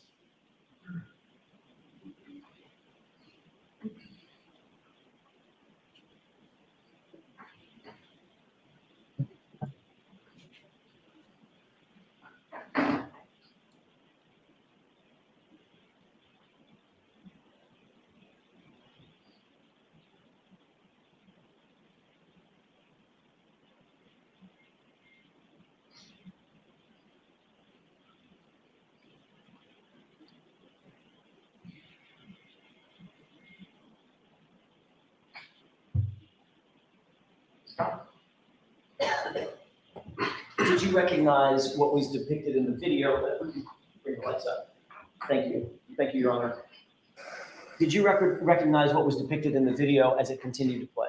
Yes. Describe that for the jurors, please. It looked like the video was from walking from the backyard towards the front yard. So the video started at the bulkhead door, turned toward the fence, went through the fence, and right up toward the flagpole, correct? Yes. Is that an accurate representation of the layout of the house when you lived there on January 29th, 2022? Yes. With the exception of the bulkhead door having been replaced and maybe the basement door? Yes.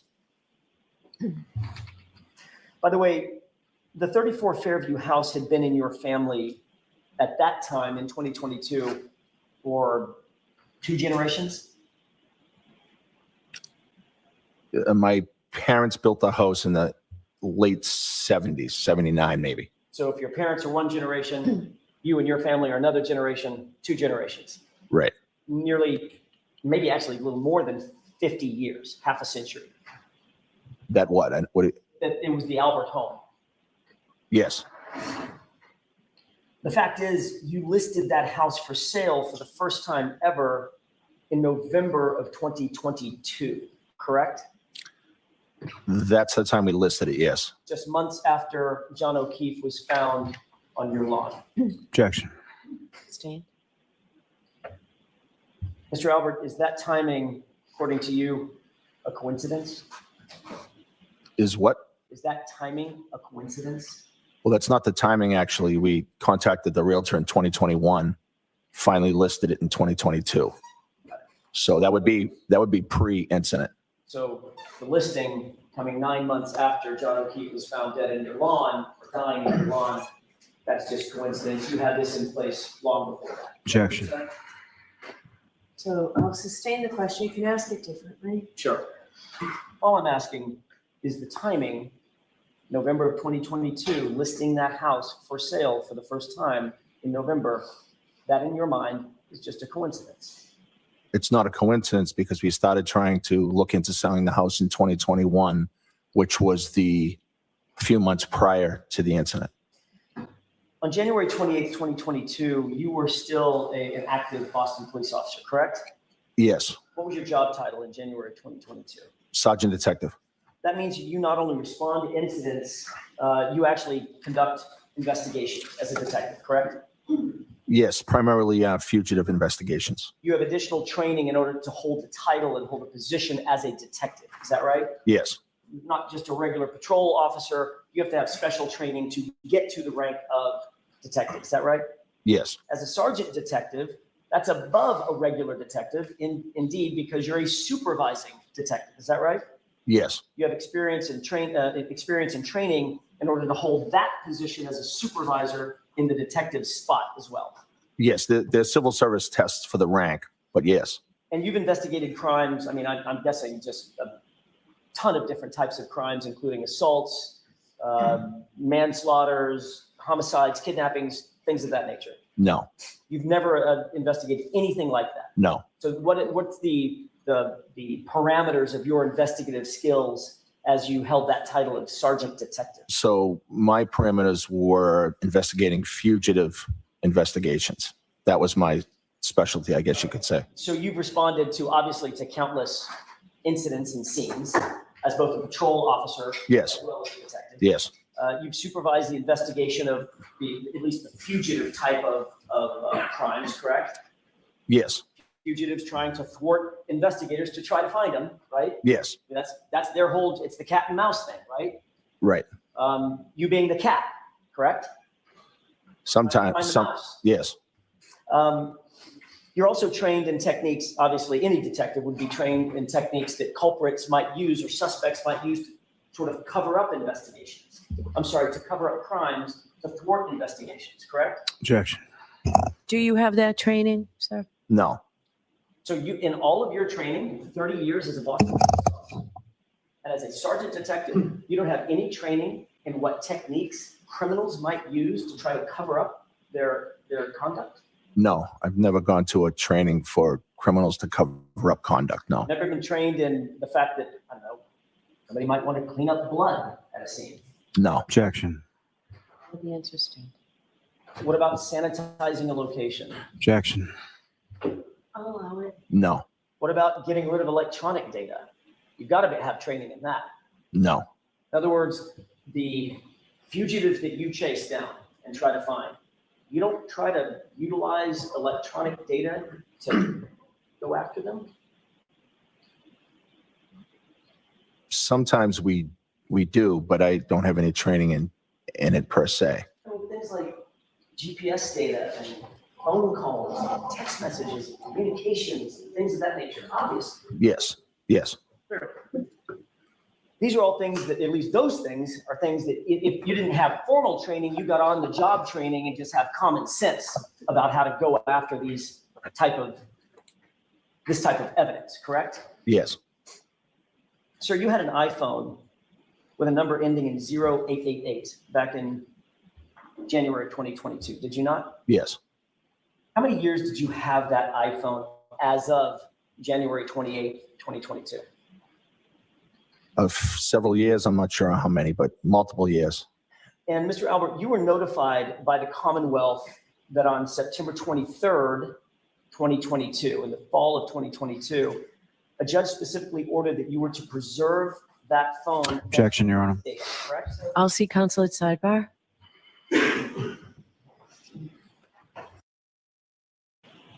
You are currently represented by Mr. Higgins, Yes, seated behind me, gentleman right in the, Yes. in the gray suit. Correct? yes. Okay. Without telling me anything you've ever communicated with him, when did you hire him as your lawyer? I'm not exactly sure of the date. Give me a time frame. Let's see if we can narrow it down. 2020, 2022. I'm just not sure the exact date or even the month. For the end of 2022? I'm not sure. I believe prior to some of the other testimony that I gave. So prior to April of 2022 at the state grand jury? No, prior to the other testimony. Okay, that was in June of 2023. That's my question. Did you hire Mr. Henning in 2023 in anticipation of giving testimony in June of 2023? I'm not sure of the exact date. I believe it was maybe the end of 22. I'm not sure. Or did you get a subpoena for the other hearing? I did. Okay. Did you hire Mr. Henning after you got that subpoena?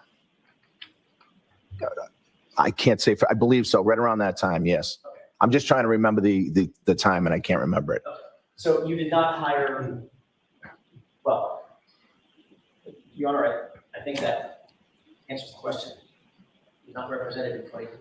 I'm going to see at sidebar about the extent of the inquiry. Ugh. I'm so glad we don't have to do sidebars. May I, Your Honor? Yes. Okay. You had received, and I want to draw your attention to 2023 now. I'm sorry. Now I'm doing it. The fall of 2022, September of 2022. Yes. Did you receive a notice on Commonwealth letterhead indicating that you were not to destroy or in any way manipulate any data on your cell phone? Destroy the phone itself, or to manipulate or destroy any data on that cell phone? I do not remember getting that letter. No. I'm going to read this for the record, Your Honor, if I may, with the court's permission. Yes. Did you receive a letter that said, in essence, not even in essence, it should be quoted as the following, quote, "You, Mr. Albert, are hereby notified that the defense in the case of Commonwealth versus Kieran Reed, Norfolk Superior Court, criminal case number 22-117, has filed a motion pursuant to Mass R. Crim P. 17 for the production of any cell phones that you used between January 28, 2022 and February 28, 2022, and or any data associated with those cell phones, period. The hearing on Ms. Reed's motion will be held on October 3, 2022 at 2 p.m. in courtroom 1 of the Norfolk Superior Court. You may be heard on the motion at that time. You are hereby placed on notice that these cell phones are the subject of pending litigation, and you must not alter, delete, destroy, or in any way manipulate any of these electronic data associated with the cell phones at issue. Period, end quote. Did you receive a notice from the Commonwealth with that language? I don't remember receiving that document. No. Were you told in any other capacity that you were not to get rid of or delete your cell phone? In other words, preserve your phone.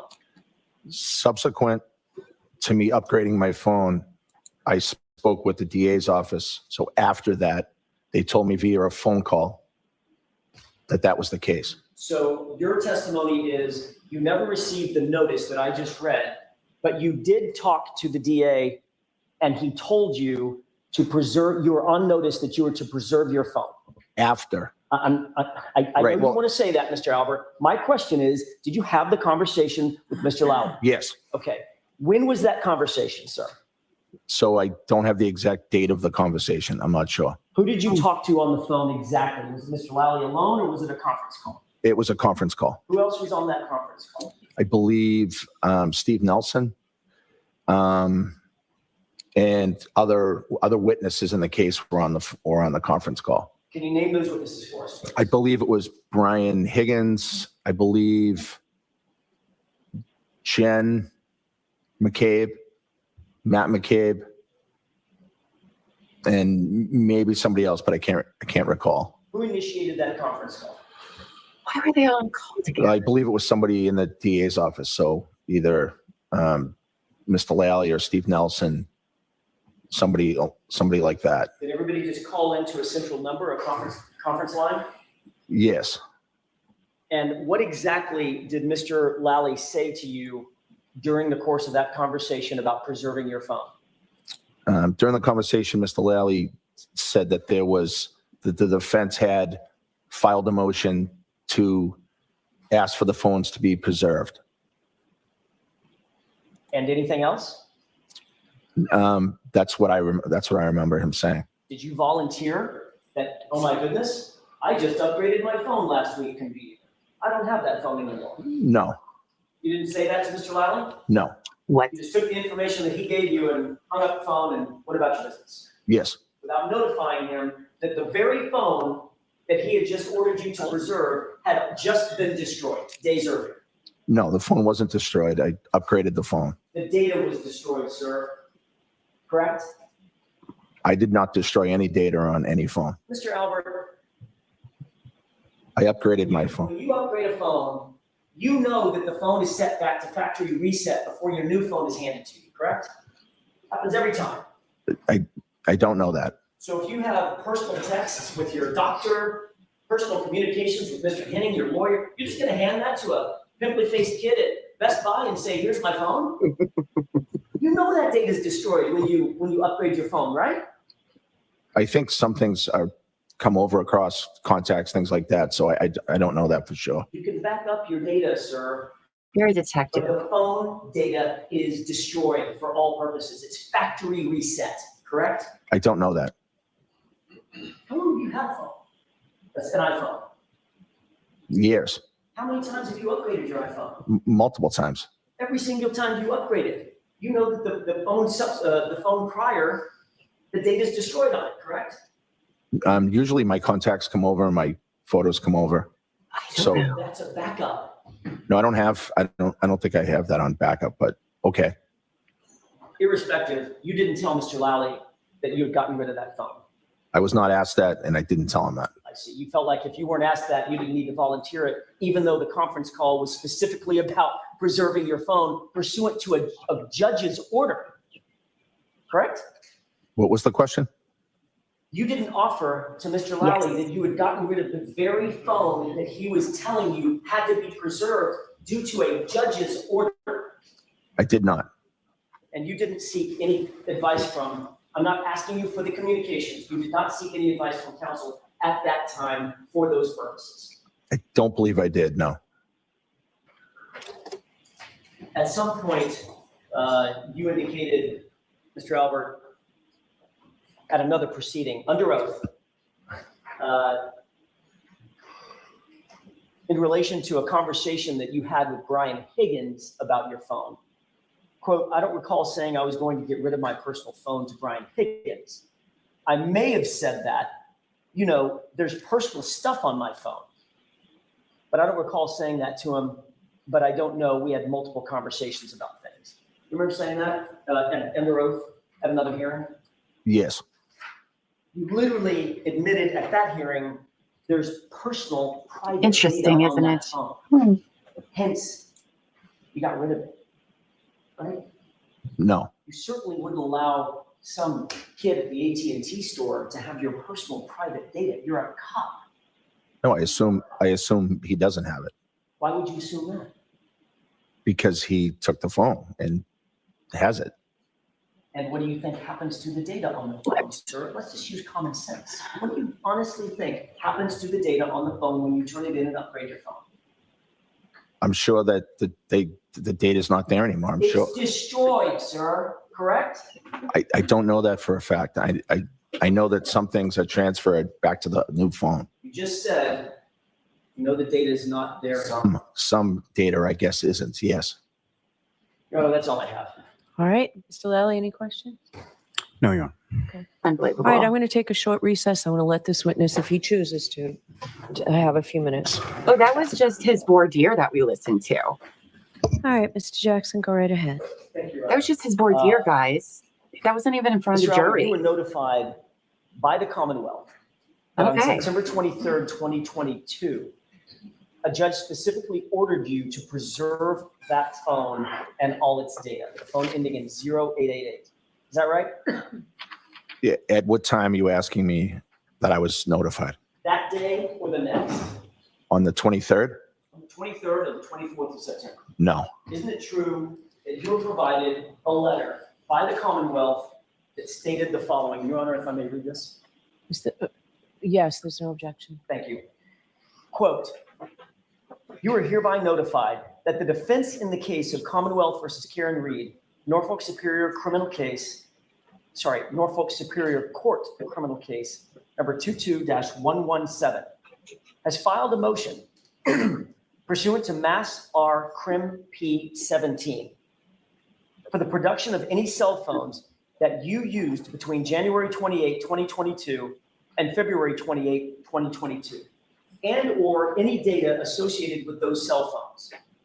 The hearing on Ms. Reed's motion will be held on October 3rd, 2022 at 2 p.m. in courtroom 1 of the Norfolk Superior Court. You may be heard on the motion at that time. You are hereby placed on notice that these cell phones are the subject of pending litigation, and you must not alter, delete, destroy, or in any way manipulate any of the electronic data associated with the cell phone at issue." You received, end quote, you received that notice on either the 23rd or the 24th. Is that right? I did not. Your Honor, I would pose a stipulation. I spoke with counsel off the record, if I may.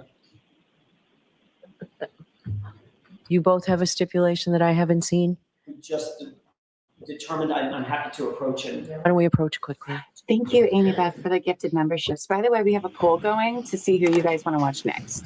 Because I was going to end early, but I don't have anything better to do. So we'll just hang out some more. Either September 23rd So let me know what or you wanna September watch. 24th, the Commonwealth sent a letter on Commonwealth letterhead to Mr. Albert's attention, stating exactly what was just read into the record pursuant to the court order dated September 23rd, 2022. Okay. All right, next question. Thank you, Your Honor. Isn't it true that you were in fact ordered to preserve your cell phone by the Commonwealth? At some point, I was made aware of that, yes. All right, let's just get to the brass tacks. Where's your phone? My phone was upgraded and traded in for a new phone. Your phone was upgraded and traded in for a new phone. Yes. Okay. Another way to say that is you traded your phone in and got rid of it, correct? I traded my phone and upgraded it. Yes. When did you get rid of your phone ending in 0888? I upgraded my phone in September, third week of September, maybe around 22nd. Just like Higgins. 22nd of September. I believe so. I can't be sure the exact date. So according to you, you got rid of the phone that was the subject of a court order preservation the day before it was ordered preserved, right? Rephrase the question, please?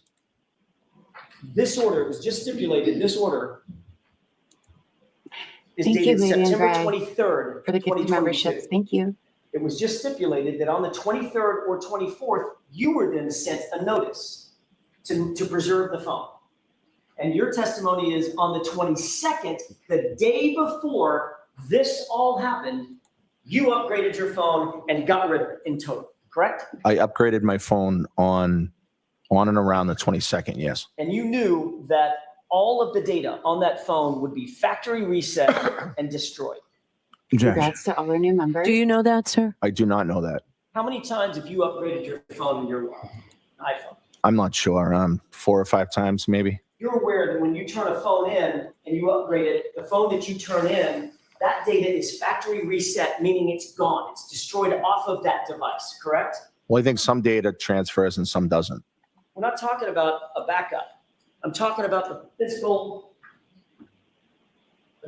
phone. That physical phone becomes a brick when you turn it in, correct? Correct that it becomes a brick? I don't know. It becomes effectively a brick. There is no data left on the phone. I'm not talking about backup data onto a cloud. I'm talking about that phone. So the old phone, yes. Yeah, it's just everything on it's destroyed, correct? Right, although some of the data transfers to your new phone. And you're aware that the very data that you were ordered to preserve would have been destroyed, according to you, the day before. Correct? Rephrase your question or ask me a question. If you're, are you claiming that you got rid of your phone on the 22nd? You I upgraded upgraded my phone around that. I'm not sure if that's the exact date, but yes. So it could have been after the 22nd. I don't think it was after the 22nd. Could have been the 24th? No, Could have been the 25th? no. I So opened you're it for sure. absolutely sure that you could not have upgraded your phone and gotten rid of it anytime after the 23rd when this judge ordered that it be preserved. No, Because you know that if you got rid of that phone after you had been notified that you were ordered by a court to preserve it, you'd be committing a felony. Objection, Your Honor. Sustained. So you now claim that you got rid of the phone on September 22nd, 2022, I like him spicy. hours before you were ordered to preserve it. That's your testimony, correct? yes. Is that just a coincidence? September 4th was my birthday. The phone was broken and failing. I had planned on getting a new phone, and that just happened to be the day that I got it. Happy birthday. Was that a coincidence? Happy Objection. birthday. Sustained. You were asked at another hearing in June of 2023 that exact question, correct? Whether it was a coincidence. Do you remember that? I don't. You recall being asked, quote, so it's just a coincidence that within minutes, hours, or days. Objection, Your Honor. Let's hear the question first. Within minutes, hours, or days of you trading in your phone, that phone you had in January of 2022, that you were ordered to preserve it. Answer, yes. Question, that's a coincidence? Answer, yes. Objection. Move to strike. I'll let that stand. That was your testimony, wasn't it? Yes, And that's what you're saying today to these jurors. Just Yeah. a coincidence. yes.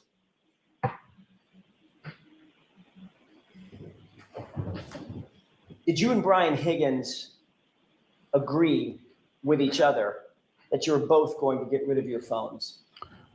Objection. I'll allow that. I have a lot of No. questions, Andrea. A lot. You testified at the other hearing in June of 2022, quote, I don't recall saying that I was going to get rid of my personal phone to Brian Higgins. I may have said that. You know, there's personal stuff on my personal phone, but I don't recall saying that to him, but I don't know. We had multiple conversations about things, end quote. You remember testifying to that? Yes, So you're not ruling out the fact that you may have told Brian Higgins that you intended to get rid of your phone, correct? no, You're not ruling out the fact that Brian Higgins may have told you that he intended to get rid of his phone. no. I don't remember him saying that to me. Your testimony was, quote, I know there were conversations about the phones. I just can't say if he was going to get rid of his phone or not, end quote. You testified to that, didn't you? Yeah, I have no idea what he was going to do. I thought they were asking, are those friends. your words? Did you testify to that under oath?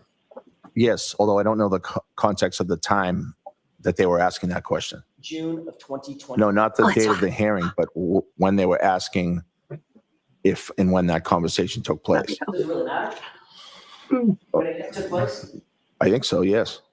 Well, you talked to Brian Higgins about getting rid of your phones. When do you think you had that conversation? I don't think I talked to Brian Higgins about getting rid of my phones. Well, you just said you can't rule out the fact that you had conversations with Brian Higgins about your phones and possibly getting rid of your phones. Right? No, I don't think that's what I said. You Let us two know what you wanna discussed watch the next. fact that you both wanted to get rid of your phones. I don't remember having that conversation with Brian Higgins at all. Your testimony was, quote, I know there were conversations about the phones, sir. Correct? Correct that that's what you read. So if you're having conversations with Brian Higgins about the phones, what the heck were you talking about? I don't know the timing of when they asked when those conversations were. Mr. Albert, So Me too. I'm leaving it open to you. I don't care when it was. I'm asking you, have you ever had a conversation with Brian Higgins about your phones, respectively? we may have, I can't remember that conversation specifically. Then Maybe why, it's- in June of 2023, did you testify I know there were conversations about the phones with Brian Higgins, end quote. I'm not sure of the context of that. So now you just can't remember. Sir. No, I don't think I could remember during that testimony either. I think if you read the whole thing, I think I said I'm not sure. I don't remember. Your quote was, He said Sergeant I Detective. know there were conversations about the phones. I just can't say if he said he was going to get rid of his phone or not, end Right. quote. Right. Does that help refresh your recollection? Yes. So now as you sit here and you answer my question, did you and Brian Higgins have a conversation about your phones? I don't remember having that conversation with Brian Higgins. That's All right. sigh. Let's shift gears. Feel ya, girl. Before I shift gears,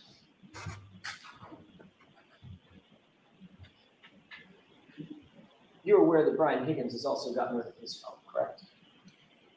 I am not aware of that until after the time you're talking about. So without qualifying your answer my question. As you sit here, you're aware that Brian Higgins has also gotten rid of his phone.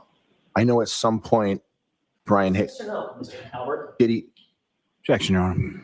Can you answer that, yes or no, sir? Yes. Now Little I'd like to shifty. shift gears. Talk a little bit about Michael Proctor. Did Michael Proctor come into your home at 34 Fairview on January 29th? Yes. Michael Proctor?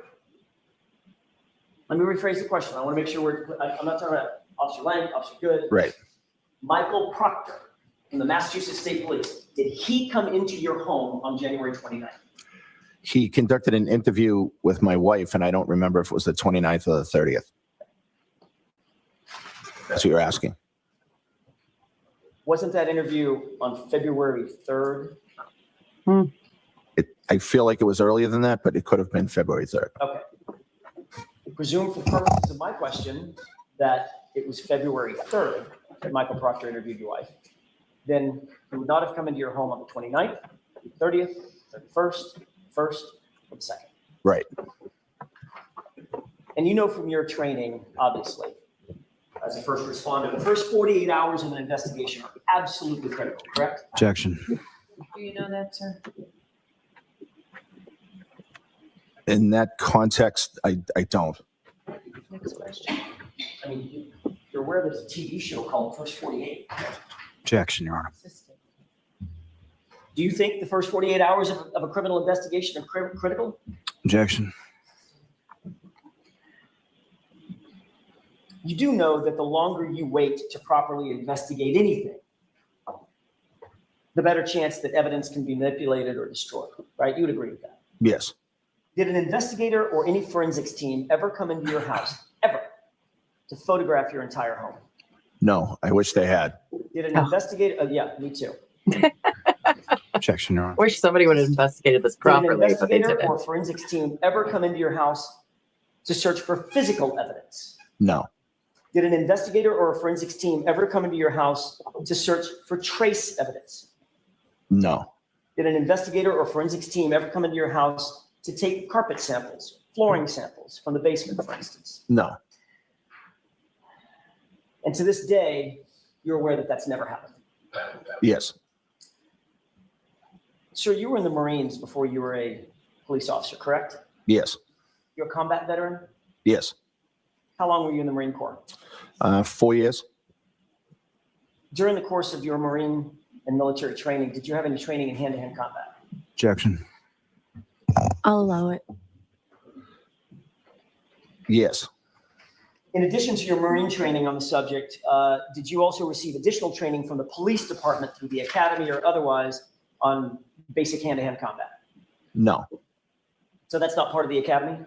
Not hand-to-hand combat. No. Fighting techniques, use of batons, things of that nature. Defensive tactics. Defensive tactics. Okay, that's fighting, right? Well, it's not hand-to-hand combat. No. Okay, fair enough. I may be using the wrong word. It's physical, it's training on how to either defend yourself or control another person physically. Yes. I mean, they're not going to send you out there on the streets completely ill-equipped. They need to know that you know how to defend yourself and how to put somebody in custody that doesn't want to be in custody, correct? Yes. And that might include fighting. It could, yes. And beyond your Marine training and your police training, you're independently trained in techniques of fighting. Have I boxed before? Yes. Okay. Mm. And you've trained in boxing. It's not like you just walk up and smack a heavy bag, right? Oh, he's You'd have the to fighter. rephrase. You've trained. You're a trained boxer. You're a trained fighter. I've boxed in the past and I've trained to box, yes. I mean, I'd hit a heavy bag, Right. but I'm not a trained fighter. You're a trained fighter. All right, so there's an objection. You were standing, Mr. Lally. Yes, sir. Jurors disregard that. Mr. Jackson, no comments, just questions, please. Yes, Your Honor. Good. In Thank you for fact, your being boxing here. skills were featured in a TV show that you were featured in as well, correct? Objection. I'll allow that. No. You were, in fact, no? That they were featured in a show? No. You've never shown You on guys should TV in follow a ring Broken Baker. sparring? He does somebody? trials too. I may have Big been fan. shown training, but I don't think I was Big fan. having a boxing match. No. Okay, I wasn't suggesting that you were having like a paper. I was asking, is there a TV show that ever showed you in a ring boxing? Well, that's not what you asked me, but if you're asking me that now, yes. I'm asking you that now. I apologize. My questions are somewhat inartful. Yes. You understand the question now? Yes. And you have been shown, I use the word featured, you've been shown on television in a boxing ring, Yes. sparring. I haven't seen the video in a while. I'm not sure if I was sparring. If we can, Your Honor, with the court's permission, can we take a look at Exhibit 53? Okay. There's a clip starting at, it's time of day 11:47 and 15 seconds to 11:48 and 35 seconds, maybe a minute and a half. Can you enhance that?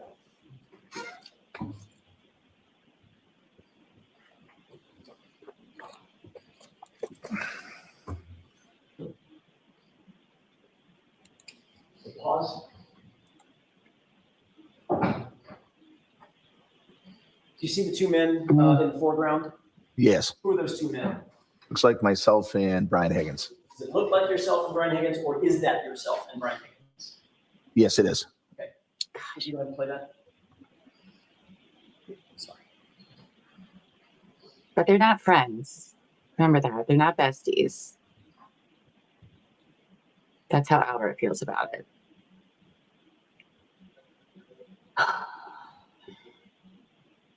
And this video is so much better than the one they just showed us in the second trial. I don't know why we haven't seen this one. And those of you that are new here, thank you so much for being here today. This is so exciting. Please like, subscribe, hit the notification bell. We don't just do Couch Court with Llama. We do a lot of other shows as well that I will happily tell you about later. But thank you all for being here. Thank you all in the chat. You guys are so amazing and awesome. And thank you to me having the best team of mods on the internet. I'm a little biased about that, but this guy, okay.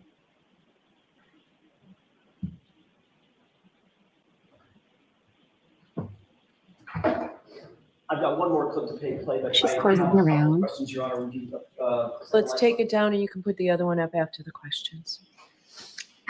Did you see what was displayed on that video? Yes. Had you seen that before? Part of it, yes. Is that what you and Mr. Lally went over in your preparation for your testimony? I don't think that we went over it, but he showed me a quick clip of it. When you say he showed you a quick look, did he ask you questions about it? I don't think so, no. Did you give him any answers about it? No, Any explanations? no, just, He just showed you the clip and? yeah, he just said, yeah, it looks like we were fooling around. Okay, so you did make an explanation. Just You've given being him silly Yeah, noise. an explanation for it. Right, I said, I think we were just fooling around. Okay, it's the same thing you told us this morning, right? Right, Just fooling around. yeah, just having fun with my friends and hanging out and fooling around. Absolutely. What were you doing? Oh, look, Kathy, you're in green now. Having fun with my friends, hanging out, just being silly. Okay. Describe physically what you were doing in the video. Thank you. I was playing around, sort of getting in a boxing stance. Otherwise known as a fighting stance, correct? Yeah, for a second, yes. And what did Brian Higgins do when you got into a fighting stance? It looked like he was kind of doing the same thing. Got We into a just, fighting stance as well, correct? yeah, What were you two talking about? You tell you're talking. yeah. I don't know what we were talking about. We were just being silly, fooling around, having fun. Were you giving him advice on the proper way to get into a fighting stance or a boxing stance? No, You giving him some advice or some indicators about how to best position himself if someone is taking an aggressive stance against him? no. Is he telling you what he thought was a good technique for fighting or boxing? I don't think it was that serious. We were just playing, fooling around. But both of you were in fighting stances facing off against each other, correct? Yeah, for a second or two. And Mr. Higgins, you saw him bob his head and then start walking up toward you like a boxer might, correct? Yeah, yes. And then you got down, pulled your the pant legs up, and you squatted down to indicate getting low, having low center of gravity, correct? That would know that's indicating being silly. Okay. And That's then at not. some point while you're being silly, you then faked a right punch toward him, correct? I didn't notice that, but I'm not sure. Can we take a look at the next part of this clip, which is at time of day 11:55 and 51 seconds. I'm sorry, 11:54 and 52 seconds. And highlight it. Okay, there's several individuals crowded around the table. Can you describe where you are and where Mr. Higgins is? Brian Higgins is the guy on the right with the hooded sweatshirt and the emblem on the back. I have a pointer. Do you want me to use it? That'd be great. That'd be great. So that's Brian Higgins, and that's me. Okay, go ahead and play this.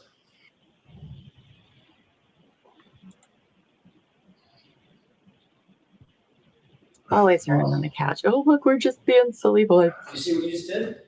Yes. What'd you do when you slapped his right arm? What did I do? What did you do? What are you doing? It looks like I'm just being silly, fooling around. Okay. I hope so. I'm going to ask you for a little bit more physical description. What are you doing? Why are you grabbing him from behind? I don't really know. Is that a wrestling hold?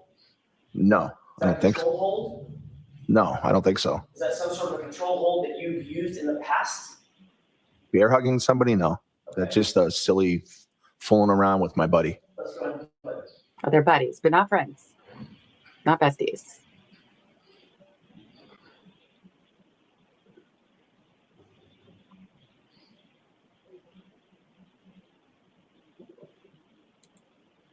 Mm-hmm. We did. We watched Proctor and Paul last week, and oh my gosh. These people are ridiculous. Stop it. Do you see what Mr. Higgins just did? I did, yeah. When you let him go, what did he do? I don't know. He did some kind of, I don't know, he pretended to knee me or something. Knee to the abdomen?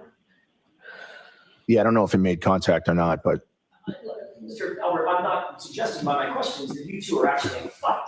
right. I'm asking what he's doing. Does it seem to Yeah, I don't, you that he's playing like or practicing like techniques in fighting? Yes. I don't know what his intent was. It looks like he's just fooling around just like I was.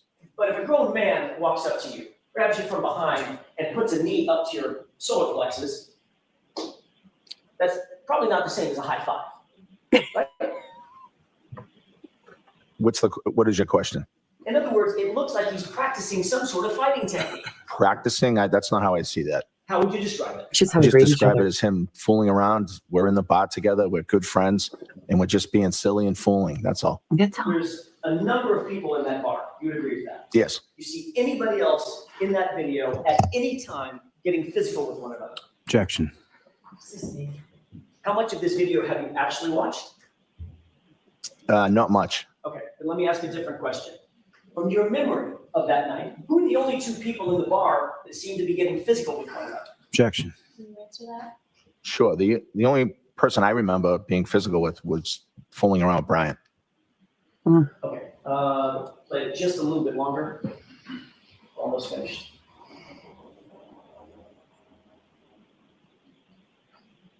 Look, we're gonna hug it out. See, we're best buddies. Well, not best buddies. Albert doesn't think so, but they're just fooling around. Okay, 11:55 You can take that down. Did you see the rest of that video? Yes, No question that you two are being friendly with one another, correct? Oh, yes, it's a Harley Yes. Davidson is what he's There's wearing, also actually. no question that of all the people in that bar, the only two people that appear to be imitating fighting are you and Mr. Exactly. Higgins, correct? in that video, yes. And is there another video? Do Well, no, I just don't know what everybody else was doing in the bar. you remember anybody else? You know, Julie Albert or I don't remember. Nicole getting into a scrap with someone? No, That was just you two, correct? yes, Mr. Albert, this is minutes before everybody headed to your house at 34 Fairview, correct? yes, Including John O'Keefe. yes. Going back to the morning of January 29th, everyone had left your location. This is after you had already arrived, had a couple of beers, people started leaving. Everybody was gone from your location at about 1:45 a.m., maybe a little thereafter. Oh, that That makes seems right. sense. Caitlin being the last person to leave. I believe so, yes. Sneaky CW. Sneaky. What did you do to get ready for bed, to settle in? Right? I went upstairs and just lied in bed. The TV was on. I was just kind of watching TV. You have a nightstand? I do. Is it on your side of the bed or Nicole's, or you have one on each? We may have had one on each in that house. Put your phone on your nightstand? No. Where'd you put your phone? The phone was in bed with me. So your testimony is that you get in bed after being on a road trip all day long, then at restaurants, and at bars, Drunk as shit. then at a get-together at your house. And when you go to bed, you don't charge your phone? No. I had the phone in the bed with me. Why would you have the phone in bed? We have 5 kids. And, if somebody was trying to call or if I needed to reach them, it's just kind of a habit I do. I put my reading glasses and my phone in bed with me. And you don't charge it? Sometimes I charge it, but not as a routine, no. So you're worried about having your kids out, they might need to get a hold of dad, so you make sure that your phone is nice and close, but it can just run out of batteries? Well, if it's dying, then I'll put it in the charger. But if not, I just leave it on the bed. And what about that night? That night, the phone was on the bed. How do you know? Well, I remember the phone being on the bed. Oh, You have a specific recollection from 2.5 years ago about the state of the battery charge on your phone such that you know it was in your bed that night. No, I just know as a routine, I keep my phone in the bed with me. That's not what you just said. You just said it depends on whether or not the battery needs to be charged, it's whether or not you charge it. My answer is that sometimes I, of course, charge my battery, Of course you have. but I sleep with the phone in my bed. Every single night? Yes, mostly every night. oh, like a I little thought teddy you bear. just said 4 questions ago, it depends on whether or not the phone needs to be charged. Sometimes you keep it in the bed, sometimes you put it on the charger. If the phone needs to be charged, I charge it, but I sleep in bed with my phone. Mr. Albert, did your phone need to be charged that night? Don't remember if it did, but I slept in bed with the phone. You've been on a road trip most of the day, correct? Yes, You've been out at bars that night, correct? Mhm. Is that yes? yes, You weren't charging your phone. We just saw the video. You weren't charging your phone at the bar. right. I like your name, the When you got Alessinator. home, clearly put your phone on a charger, didn't you? But I did not. So if your kids needed to get a hold of you, why would the phone being in your bed be any assistance to you instead of just on the charger at the nightstand? That's just what I've always done. I just keep it in my bed. My wife does the same thing. So now you've got 2 phones in the bed. Yes, Okay. And your glasses, yes, right between the 2 of you. yes. Got it. Okay. Your phone have a ringer on it? It does. Ever thought about maybe turning the ringer on just in case the kids need to get a hold of you? Oh, never. Sometimes it's on vibrate. Sometimes it's on ring. It depends. Yeah, depends on you. You just put it on ringer. Mine is always on Wouldn't it make vibrate. more sense to go to bed and put it on ringer? Objection. Can you answer that? All I can answer is that I sleep with my phone in my bed. That's just what I do.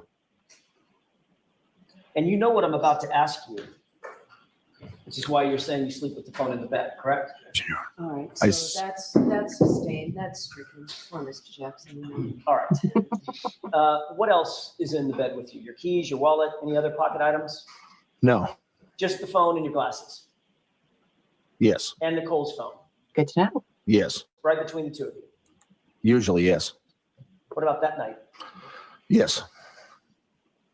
Sir, did you make any phone calls after you went to bed between the hours of 1:45 a.m. and 6:30 a.m.? Yes. Who did you call? I inadvertently called Brian Higgins. What time? I don't recall the exact time. Oh, he doesn't know. After 2. After doing all this testifying and 2:22. okay. And 35 seconds. Does that sound familiar? Yes. Did you speak to Brian Higgins at any point between 1:45 a.m. and 6:30 a.m. that night? No. You say you inadvertently called him at 2:22 in the morning. Yes. How did you inadvertently call him? Well, I don't know because it was inadvertent. So I have to explain that. Well, it's kind of like a butt dial. Kind of like a butt dial. All right. How long have you used an iPhone? A long time.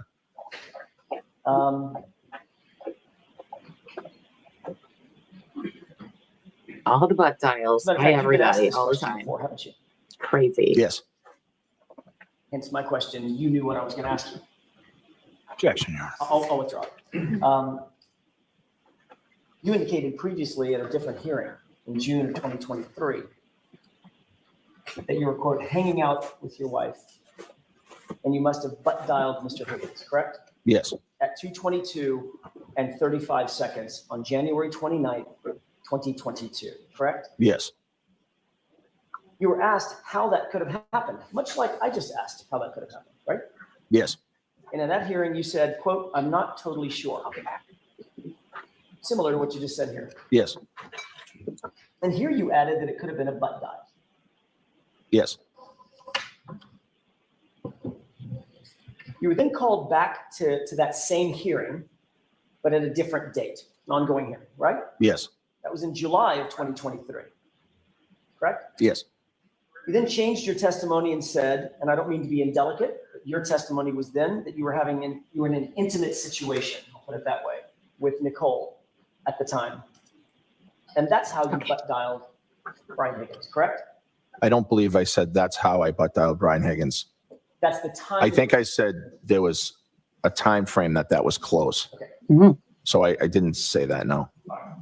What you said was you were in an intimate situation with Nicole at the time Mm. that the butt dial occurred, correct? I'm not sure if you have something you can read me or show me. Would it be perjury if you said you were Is it banging your wife and testimony- you let weren't? me just ask, is it Sure. your testimony that you and your wife were in the middle of some sort of sexual or intimate situation, and that's what caused you to butt dial the phone at that time at 2:22 a.m.? Objection.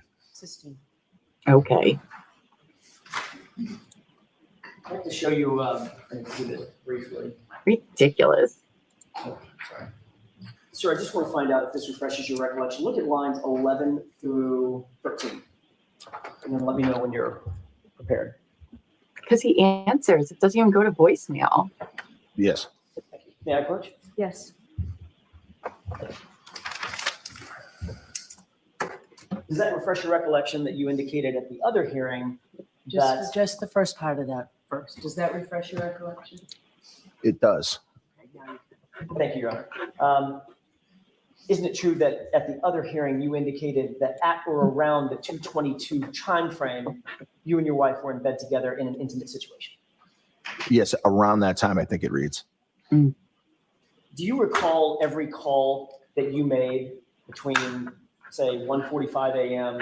and the next couple of days? Do you remember every single one of those calls? No.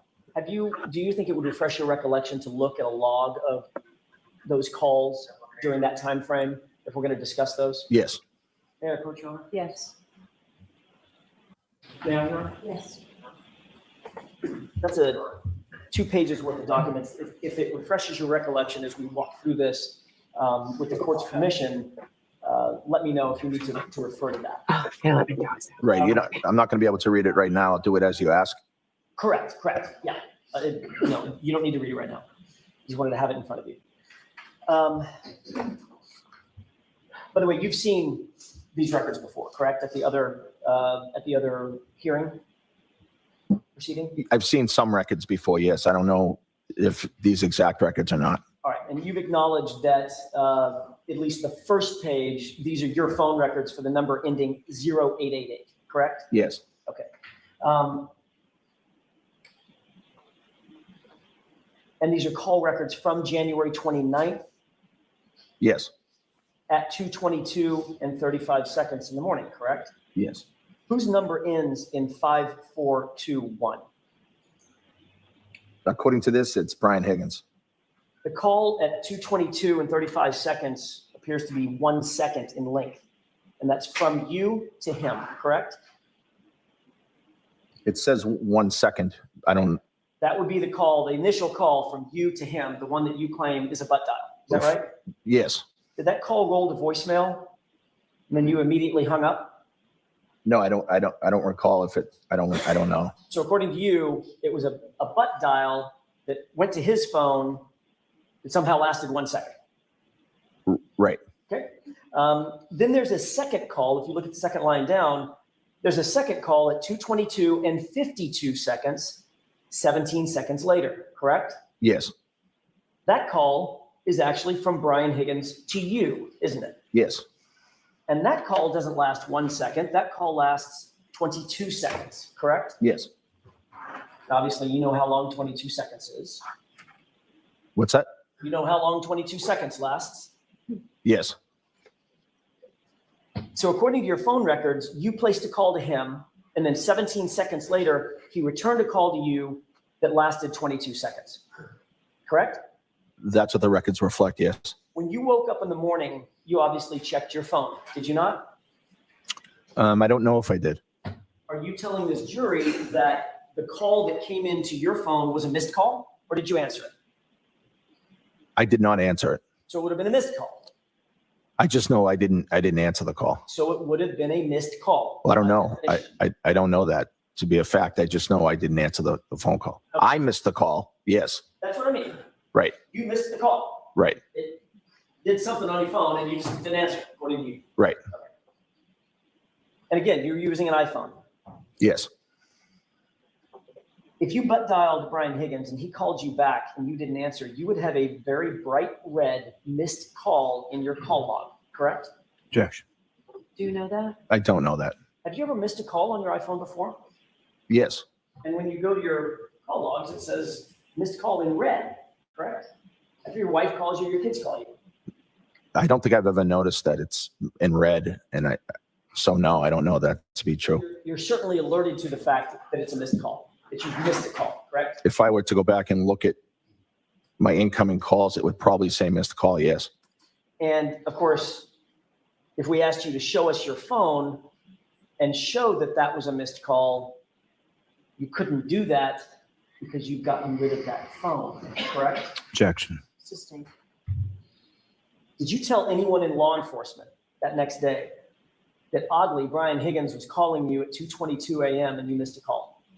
No, I wasn't aware of that call. If a call went to voicemail on your phone, you would get that voicemail, correct? You get notice of it. If I checked my voicemails and there was a voicemail, I would get it. Yes. That's my question. Did you get a voicemail from Brian Higgins? No.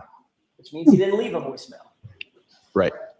It suggests that you answered the call, correct? Objection. Sustained. Let's talk for a second about this butt dial. You went to bed and you closed and your phone was you closed and locked your phone, correct? Yes. I don't want you to tell me what the passcode is, Mr. Albert. That's important.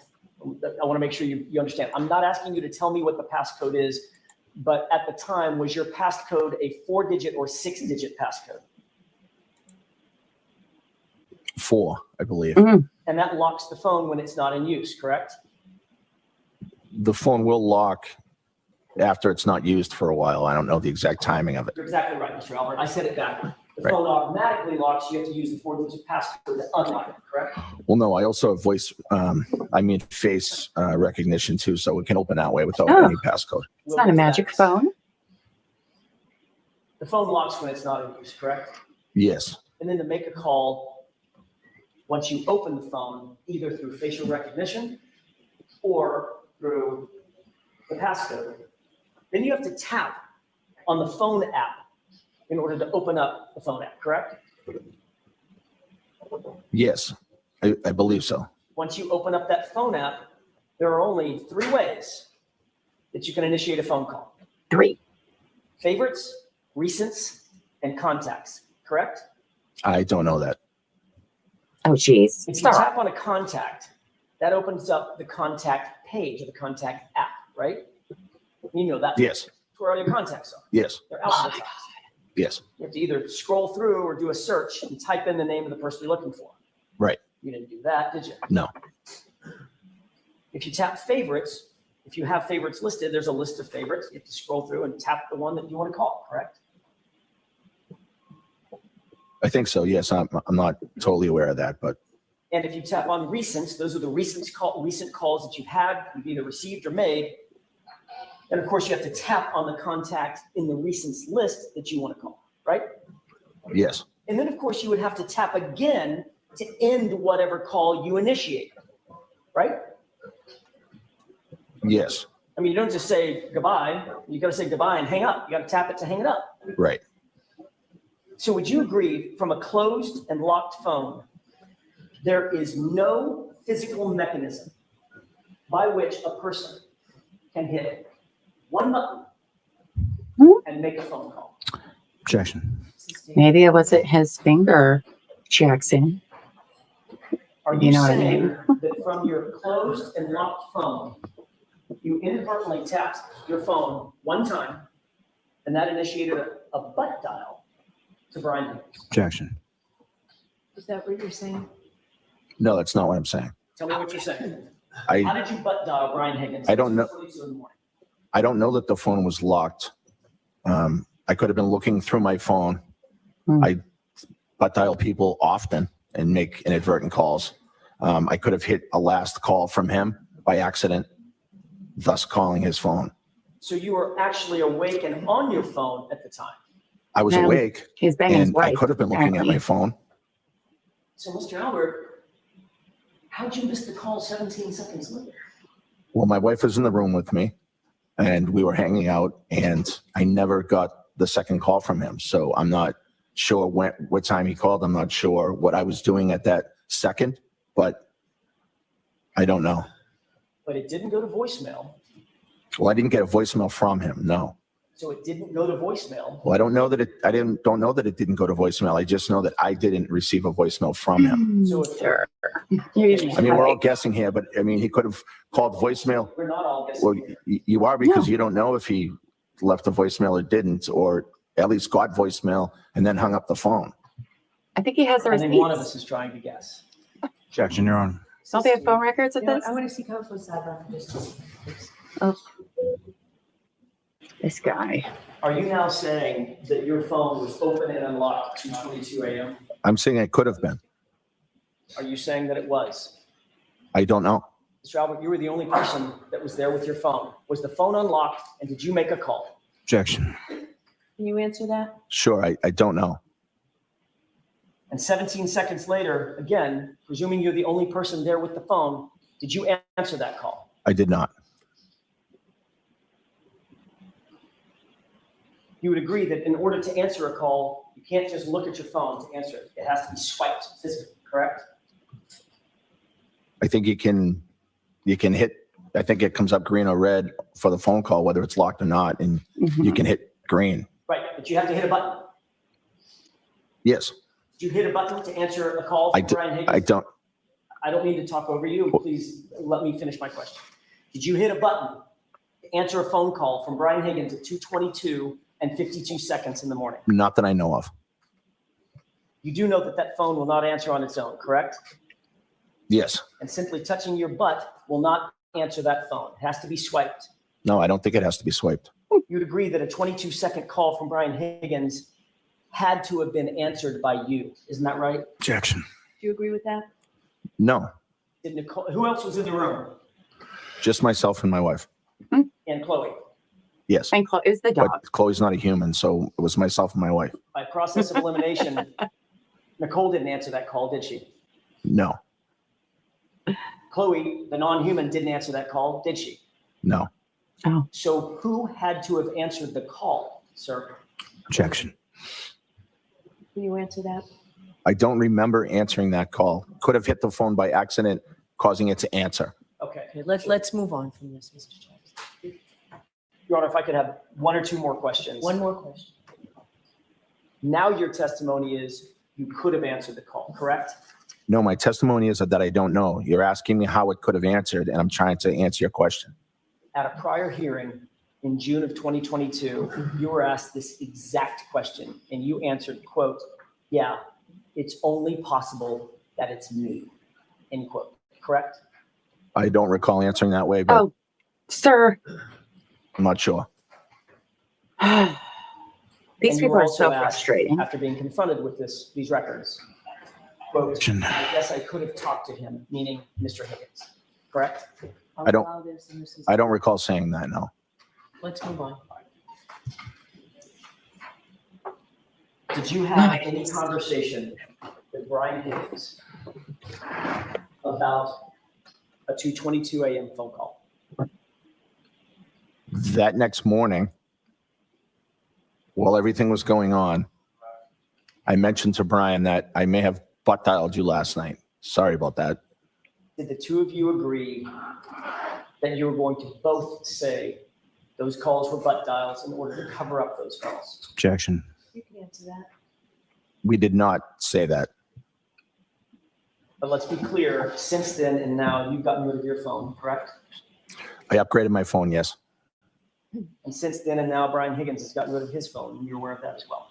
Yes.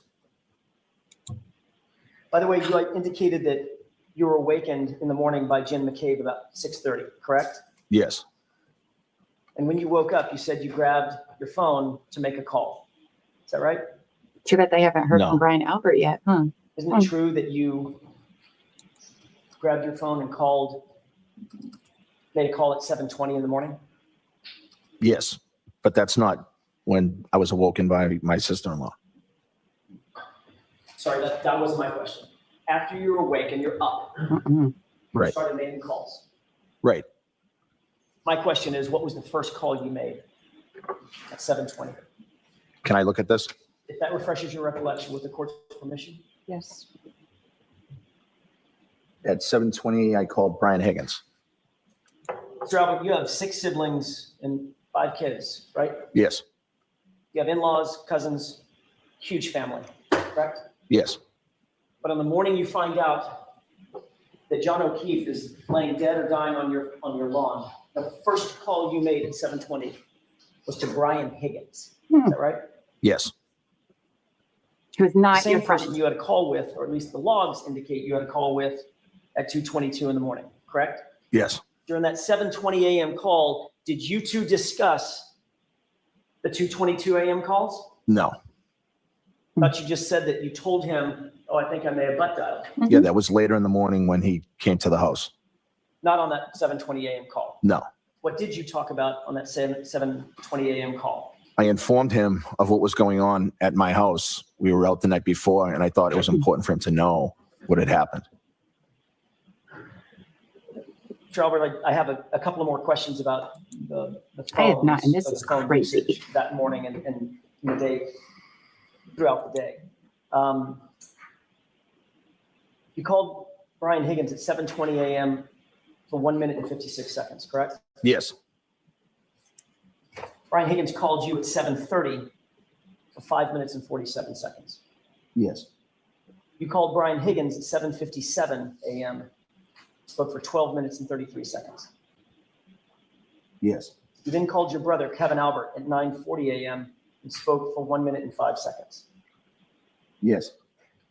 Chief Berkowitz called you at 9:50 a.m. and left a voicemail. Is that right? He didn't leave me a voicemail, but I think he called me. You called Chief Berkowitz back at 9:54, 4 minutes later, and spoke for 4 minutes and 40 seconds, right? Yes. You called Jim McCabe at 11:30 a.m. Is that right? Yes. Jim McCabe called you back at 12:20 p.m. You spoke for 7 minutes and 52 seconds. Yes. You called Kevin Albert again at 2:01 in the afternoon and spoke for 8 minutes. Yes. You called Kevin Albert at 6:45. I'm sorry.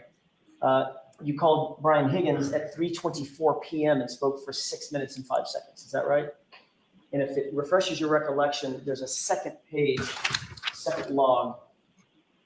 You'll turn your attention to the 3:24 p.m. Yes, timeframe. Ms. Oden, yes. No court till Tuesday. Trying to find it. Take your time.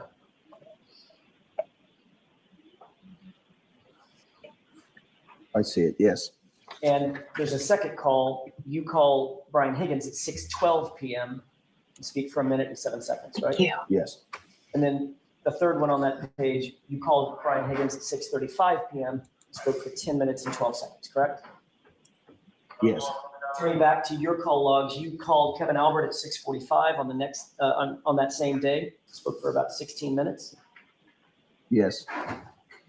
Then on the next day, January 30th, you called Chief Berkowitz and spoke for 1 minute and 6 seconds. Yes. And the following day, you spoke with Jim McCabe, who called you at 8:04 p.m., correct? Yes. And finally, Chief Berkowitz called you at 1:48 p.m. on February 1st, right? Yes. 3 days later, you spoke again to Brian Higgins at 8:48 a.m. Is that right? Yes.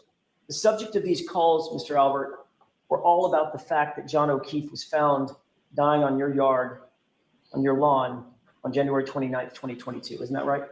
I don't know the subject of all these calls. No. You had to have been talking about that event. Of course, it was I a do not horrible remember situation that was when a dead man going is on. found.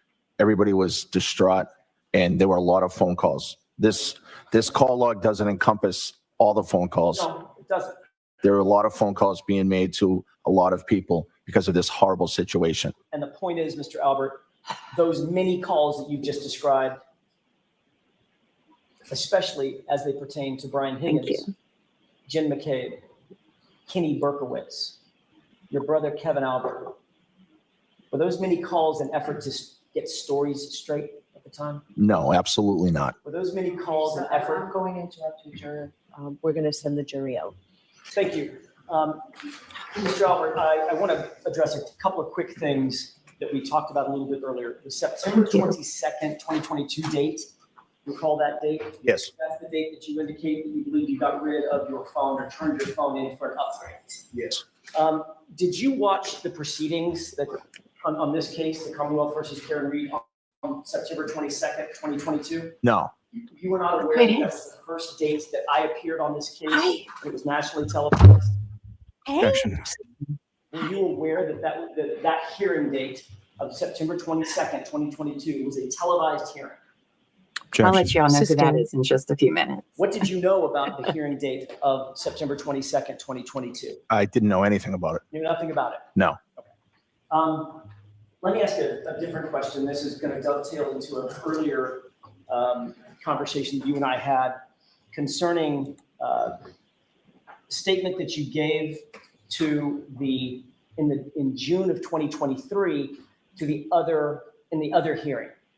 You understand what I'm saying? Yes. I'm fumbling the language a little bit, but you understand the hearing that I'm talking about. Yes.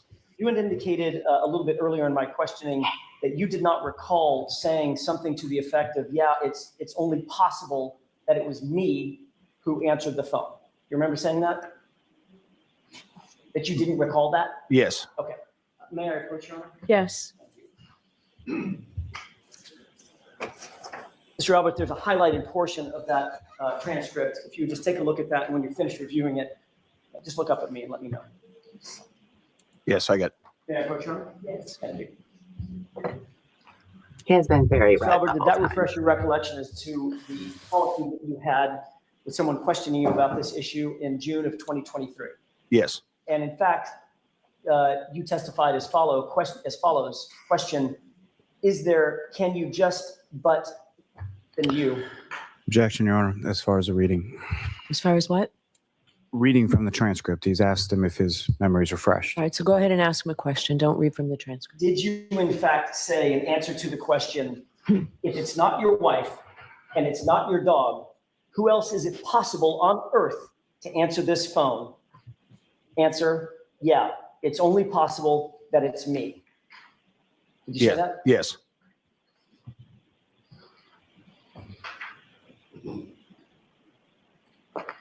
Just before the break, I was asking you about those, as you indicated, many phone calls that you traded between and among your family members and friends, including Brian Higgins. You recall that? Yes. Were those many calls an effort to get your stories straight about how you were going to, what statements you were going to give to law enforcement and how are you going to testify if this case ever went to trial? No, absolutely not. Were those calls, or those many calls, an effort to coordinate narratives between you and your friends and your family? No. Were those many calls in any way discussing the fact of creating a story of mysterious butt dials? Objection. Sustained. Thank you, Your Honor. I have nothing further. Ms. Chloe. Mr. Okay. Riley? Thank you, Your Honor. Good afternoon, sir. Good afternoon.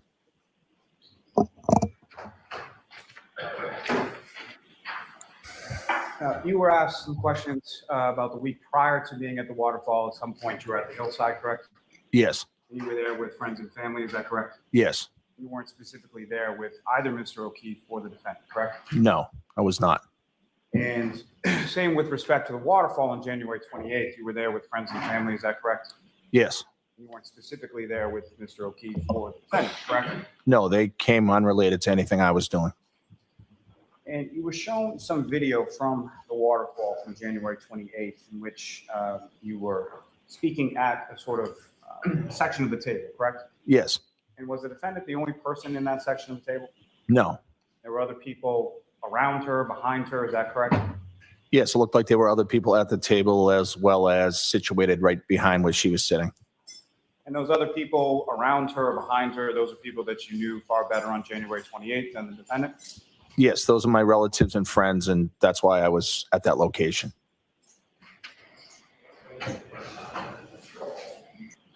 You were asked some questions about going over to Ms. McCabe's house later on in the afternoon of the 29th, correct? Yes. Why did you go over there? I went to Jen's house because she's my sister-in-law. She was going through an awful time that morning, as we all were. And I wanted to be there to comfort her if she needed anything. Because we're so close, I didn't want her to feel like this was too much for her to handle. And again, how long have you known Ms. McCabe? I've known Jen since she was probably 6 or 7 years old. She's like a sister to me. Now, at your home on the Sister-in-law, I January guess. 28th and the January 29th, when people came back after the waterfall, did you at any point in time go into the basement area of your home? No, Did Brian Higgins at any time go into the basement area of your home? not that I know of. Did you see anyone go into the basement area of your home during the time that you were there after coming home from the waterfall? No. This guy. Now, you were asked some questions about your dog, Chloe, in that she wasn't great with strangers. What exactly did you mean by that? All I meant was that she wasn't overly affectionate with strangers. She was a heavy dog. Not everybody likes dogs. So if there's going to be people at the house that don't know the dog, they might not particularly want her around them. Were you more concerned about the people in the house that didn't know Chloe, or were you more concerned about Chloe herself? The people in the house. Never has the dog, to my knowledge, been aggressive to anybody except for the time that there was a fight between two dogs. Now, you were shown in Exhibit 66 that was sort of a drawing of your house. Do you recall that? Yes. And had you ever seen that prior to today? No. And do you recall specifically within the drawing or the artist's rendering of your house, there were certain lights on around the garage and the front door? I did notice that, yes. And do you recall whether or not those lights were on when you came home from the waterfall on January 29th? I don't recall, but oftentimes those lights are off and sometimes the bulbs don't even work in them. And when Ms. McCabe comes into your bedroom sometime after 6 a.m. on the 29th, Yes, that was following a day in which you woke up in New York City and went to a funeral, is that correct? yes, I went to a funeral that morning in New York. And that was for a fallen police officer from the New York City Police Department? Yes, a police officer in New York that had been murdered while on duty, and that was his funeral. And did you know that police officer whose funeral you attended? Objection. The objection sustained. Next question. Lily, you're going to need to talk in the mic, bro. Now, with reference to, you then drive all the way home from New York to Massachusetts, correct? Yes, And you went out to a couple of different places, had a couple drinks, correct? yes, And then went back to your home and went to bed sometime around 2 a.m. or so? yes, after 2. And so about how long had you been asleep from the time that you dozed off to the time that Ms. McCabe comes into your bedroom that morning? Only a few hours, probably 3-4 hours, 3.5, 4 hours. Now, in relation to waking up that morning, you testified that you did not go outside, correct? Yes. And why not? Initially, when I woke up and I was told what was going on out front, I looked out my window and I saw some emergency vehicles. I did not see John at that time. I came downstairs with my wife and she asked, where was John? And Jen said that he was. Sustained. Next question. What was your understanding of where Mr. O'Keefe was when he came downstairs? Objection. Ask it differently, Mr. Lally. In reference to when you came downstairs, what was your understanding of medically what was going on outside? Objection. The objection sustained. Was there any reason for you to go outside of your house at that time? No, there was not. At that time, there was no victim out in front of my house. So there was no first aid for me to give. There was nothing I could do. You were asking questions about the sort of bulkhead in the back of your house, correct? Yes. Where is that bulkhead in relation to the bay windows of the kitchen that you were testifying about? So the bulkhead door is directly under the bay windows in the kitchen. The bulkhead door opens up almost directly into the windows, obviously without hitting them, but it opens up into the front of the bay windows. What you saw as far as that video that was shown to you, that's not what the bulkhead looked like. That's not what the door looked like at that time on January 28th or 29th, 2022. No, those are not the doors we had. And as far as the bulkhead was concerned, when that bulkhead was opened around that time, what, if any, kind of noise would that bulkhead make?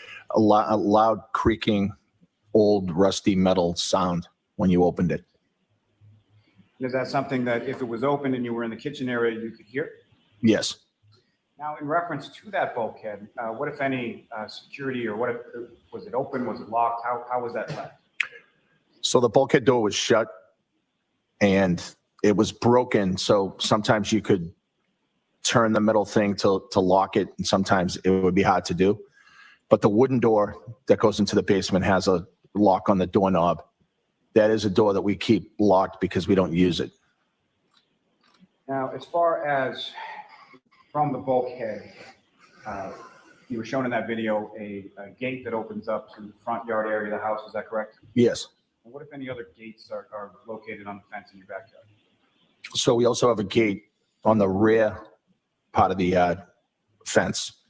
And there's also a gate on the opposite side of the house. And the gate in the rear area of the fence, where does that lead to? So that leads to some woods, and then eventually you'll hit some train tracks. And that audio is Now, weird. With respect to your phone, that was something that you had upgraded prior to any notification you received from the district attorney's office or anything in relation to preserving your phone. Is that correct? Yes. Now, with respect to that, as far as the information contained within the phone, there are certain types of information. Are you familiar with being sort of backed up by the cloud? Yes. Would that include calls? It could. Could that also include text? Yes. Could that include photos? Yes. Could that include contacts? Yes. And the information that you were shown as far as certain call logs or call records, as far as you know, was that generated after that September of 2022 date? Yes, Now, with respect to the preservation, that was in regard to a motion the council had filed for your physical phone, correct? yes, Are you also aware of a judge's order denying that repeatedly as far as them gaining access to your physical phone? Objection. I'll allow it. yes, it was denied on multiple occasions. I'll strike the multiple occasions.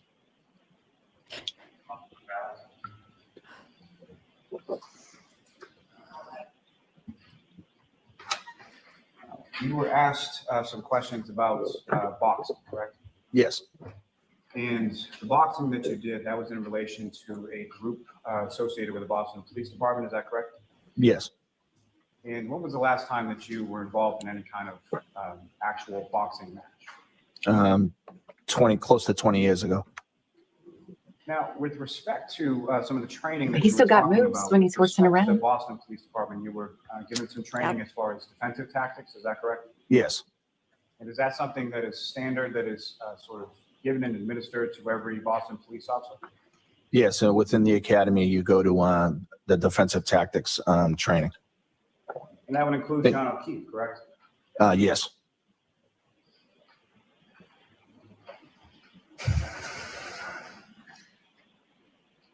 Now, as far as your house, where you used to live, 34 Fairview Road, what, if anything, did you observe or notice with reference to cell phone reception in that area of your home? So oftentimes, using the phone within my house, it seemed like it was it's a slang term, the dead zone for the phone. The reception wasn't great. And is that something that recurred over the time that you lived there? Yes, Now, with reference to the phone and prior to the intimate moment that you shared with your wife sometime after 2 a.m., do you recall whether or not the phone screen was locked at that time? Were you checking that at that particular time? I don't recall the exact timing, but I know it was opened sometimes and then it was closed, obviously, at some point, but I don't know the exact timing. So the phone may not have been locked at the time that you began that situation with your wife. It may not have been. With reference to the call logs, the phone records that you were shown, to the best of your memory, is that the entirety of the phone calls that you made around that time? No, it looks like it's selective people and numbers. And with respect to those conversations, if you recall, what, if anything, in general terms, were you discussing with either those people in the logs or other people in general? In general, I'm sure there was some discussion about the awful thing that had taken place, and there may have been other calls unrelated as well. Mr. Albert, on the early morning of January 29th, 2022, did John O'Keefe ever come into your house that night? John never came into my house that night. He would have been welcomed, and the defendant would have been welcomed with open arms had they come in, and I wish they had. I really do. Were you ever even aware that John O'Keefe or the defendant were anywhere in the area of your house during that early morning of January 29th? I was not. I have nothing further on. Very briefly. Okay. Mr. Albert, you talked about cell phone reception not being good in your house. When did you and Mr. Lally talk about that cell phone reception issue? The what? Cell phone reception issue in your house. It came up during one of the preps. Which prep? I don't remember which prep, probably the last one. I thought you only had one prep with Mr. Lally. Well, we had the prep before the grand jury, and then I had the prep for this trial. Okay. You So- said So one that's two. at the So beginning. you brought up the fact that you had bad cell phone reception in that preparation. The conversation came up, yes. Mr. Lally taking notes. I don't recall if he was taking notes. Was this recorded?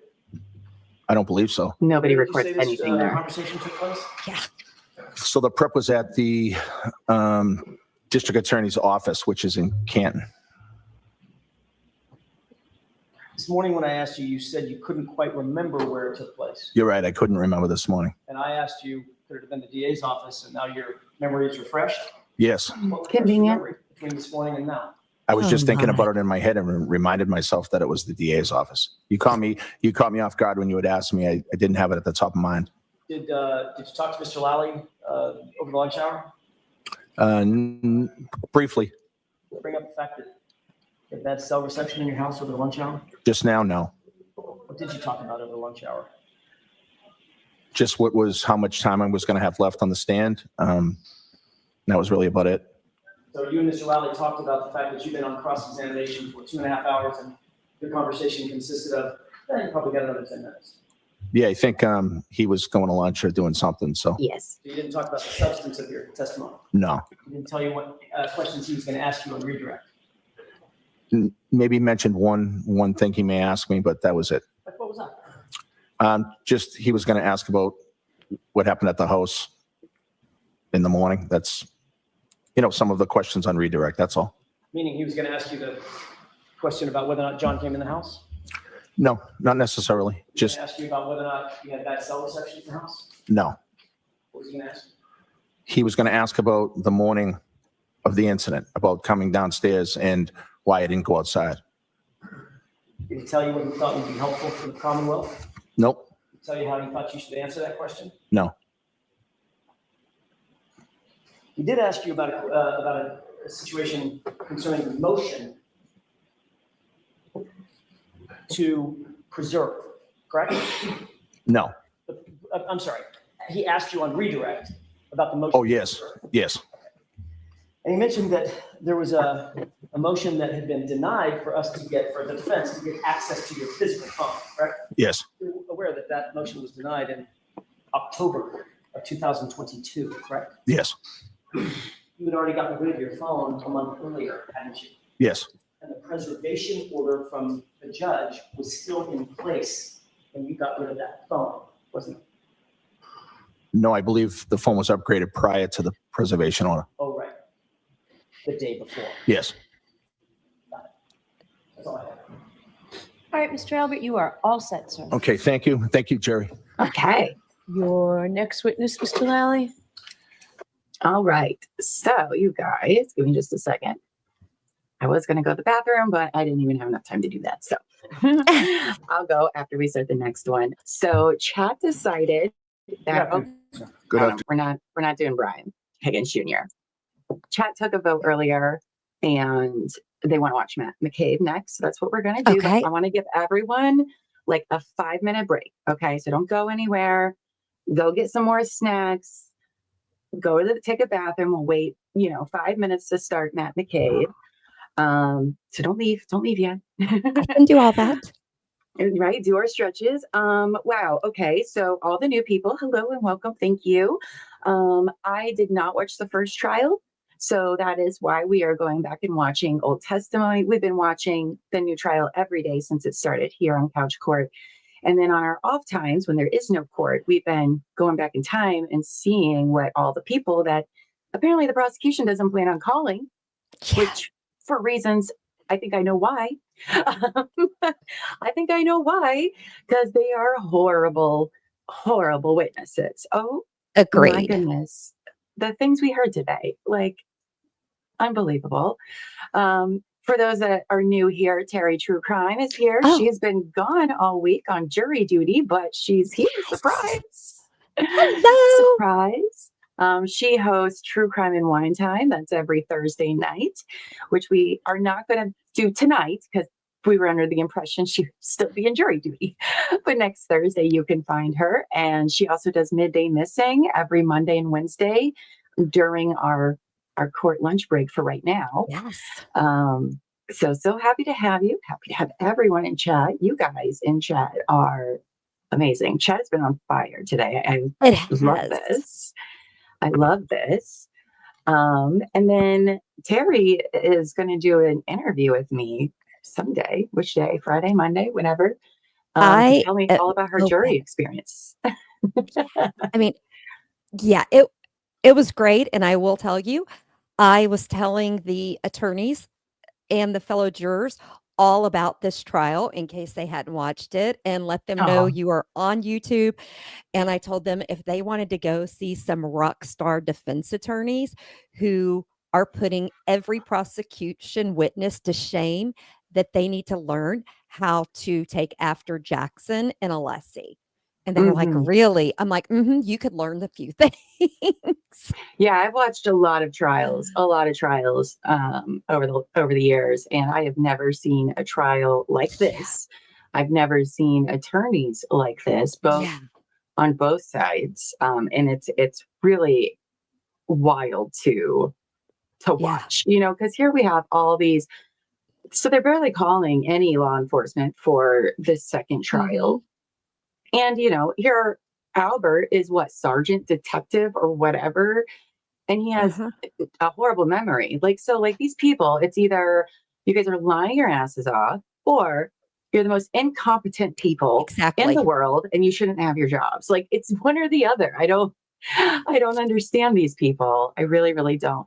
And they want to know why everyone thinks they're suspicious, because Exactly. And no, you're somebody being asked super if I was suspicious. on jury duty for Diddy. No, no, no. I would have done anything and everything to not be on that jury. Just watching couch court after dark with Mm. you, Llama. Last night, it was so hard to not call you at 1 a.m. my time to tell you how great your facial expressions were Oh, with the day before's. thanks. You said words that I couldn't believe came out of your mouth. Oh, for day seven, you Yes. guys. Oh my gosh. It was, I don't know if I could have done it. I talk about a lot of dark and disturbing things. Mhm. That was stuff that, wow, wow, wow, those jurors are going to need therapy. It's wild. It's wild. But I'm so happy you're back. Gosh, we have so much to Yes, catch up on because you I weren't allowed to know. be on YouTube. You've had I a know. I'm no. no And you were good. socials. You were I good. was. It You was behaved. hard. It was hard. I will be honest. I think I have an addiction, but I try That, to say it's because of the podcast. I that's have right. to be on all the socials. So you're giving us a break for 5 minutes? Well, I was about to start this one, but if we need Okay, a couple more start minutes, it, we and can. then you go Okay. take a break. All right. So we're doing Matt McCabe, who is the Oh, husband of Jen McCabe. this guy. Jen has been called in trial too, in the current trial, but Matt has not been called. Yeah. So I have no idea what he's going to say, but this is what chat wanted to watch.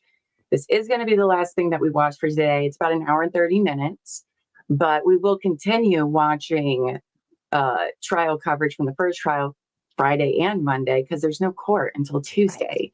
And it And helps yeah, because we're getting a full picture of things that they're not showing in the second trial, and now I understand why they're not bringing these people in. yeah, it's very interesting. It's very Sorry, Higgins, interesting. this morning when we were sitting in the jury room waiting for some things, and I was listening to Mr. ATF think it's okay to remove text chains that he wants to share, then destroy his SIM card and phone.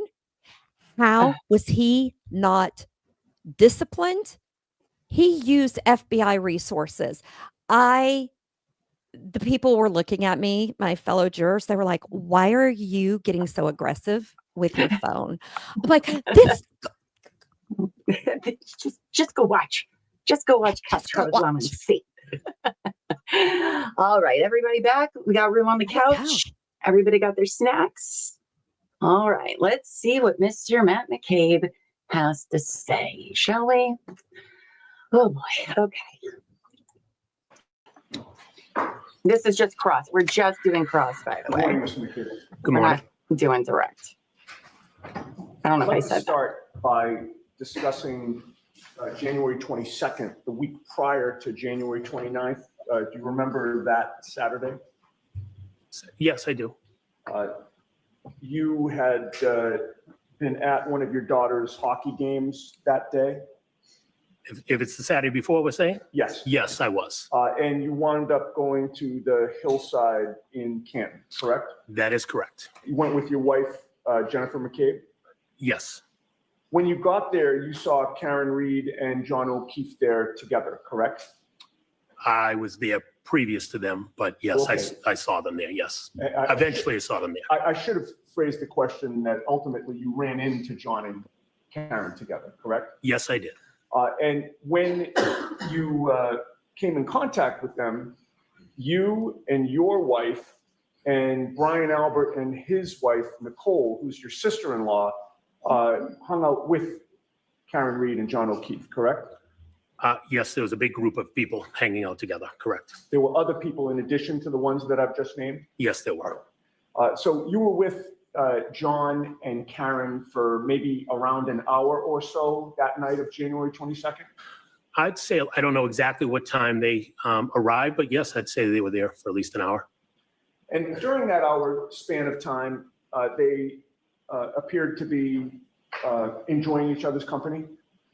Yes, And the two of them had arrived together, correct? they walked in together, yes.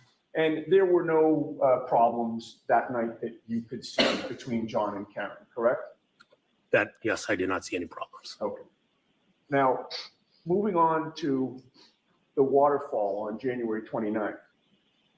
I am not going to go through with you who arrived when and who left when and where people sat at which table. We're going to skip all that. And I'd like to streamline the questioning if I can. And I just want to talk to you about 2 or 3 areas. You would agree that at the waterfall, the mood among the people who were there was festive, correct? Yes, that's correct. Everybody appeared to be happy and enjoying themselves, correct? Everybody was enjoying each other's company, correct. Specifically with regard to John O'Keefe and Karen Reed, they appeared to be quite happy that Kaylee had been accepted into Bishop Fian, correct? John, I recall talking to John about it, and he was happy that Kaylee was at Bishop Fian. I do not recall speaking to Karen about Bishop Fian, but definitely John was happy about Kaylee being in Bishop Fian. All right. You have previously testified that they were both excited about that, have you not?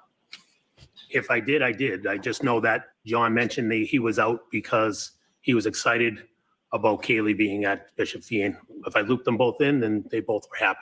I don't remember what I said when I said it. I didn't put it this way. I didn't see her. She wasn't happy about it.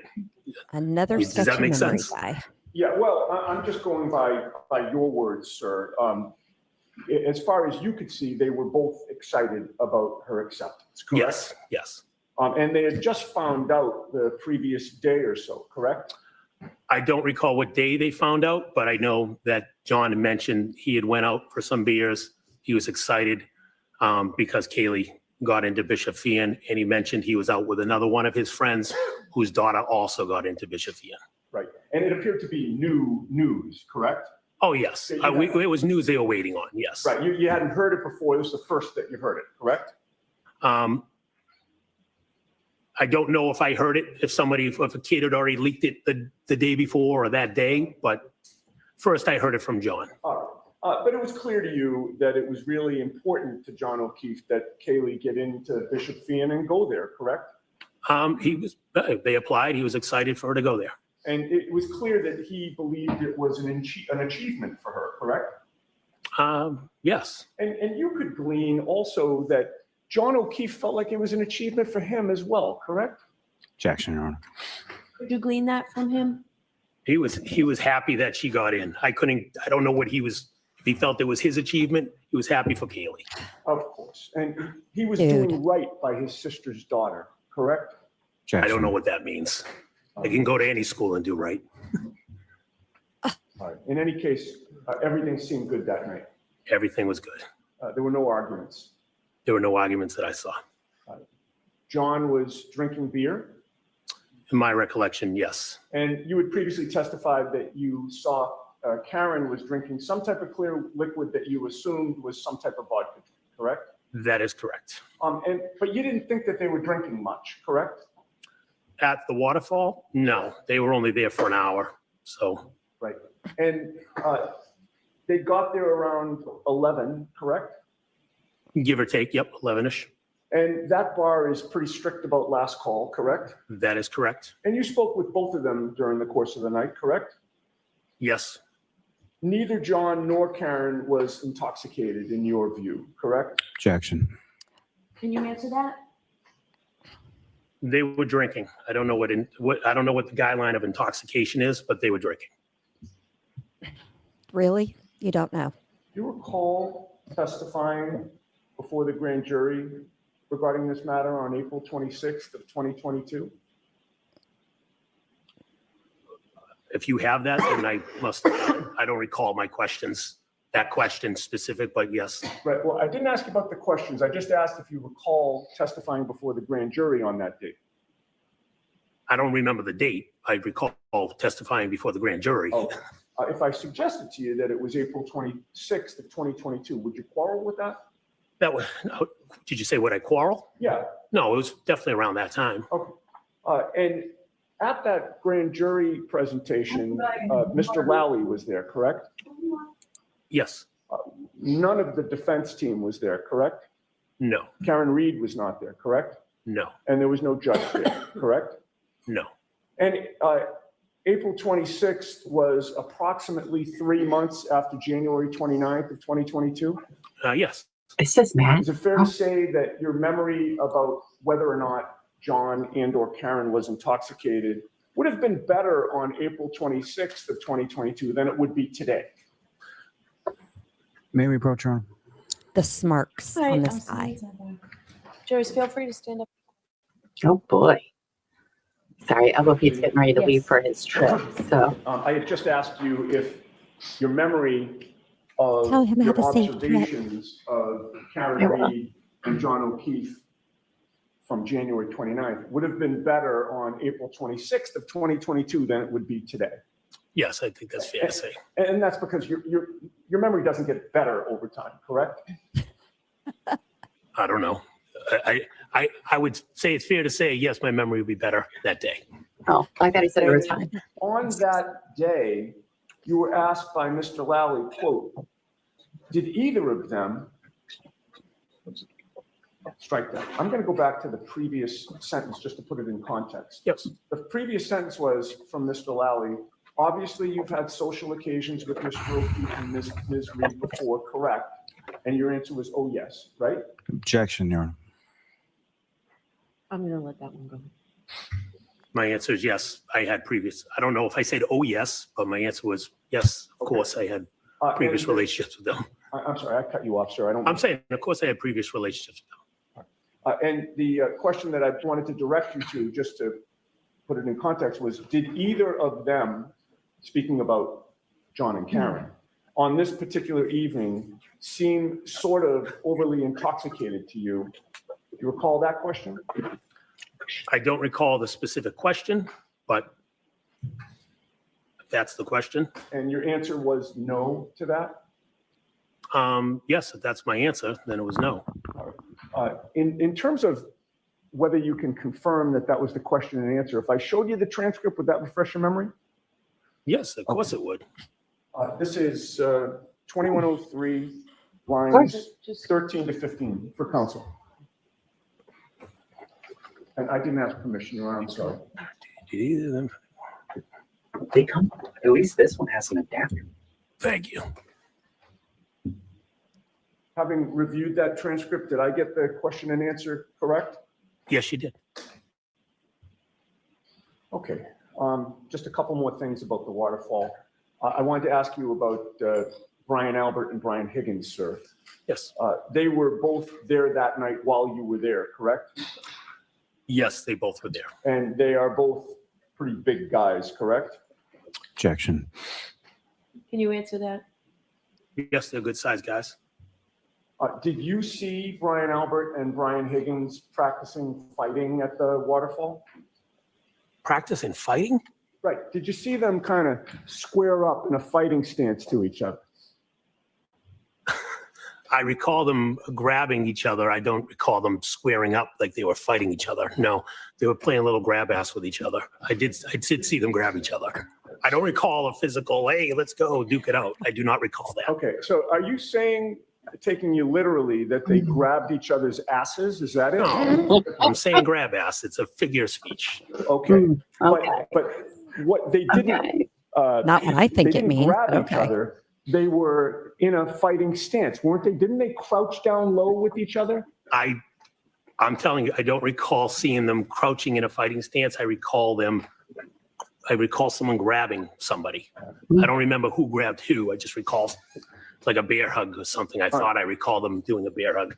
All right, so you recall them, one of them getting behind the other one and kind of restraining them or grabbing them? I think there was a bear hug, yeah. That's what's in my memory. I don't.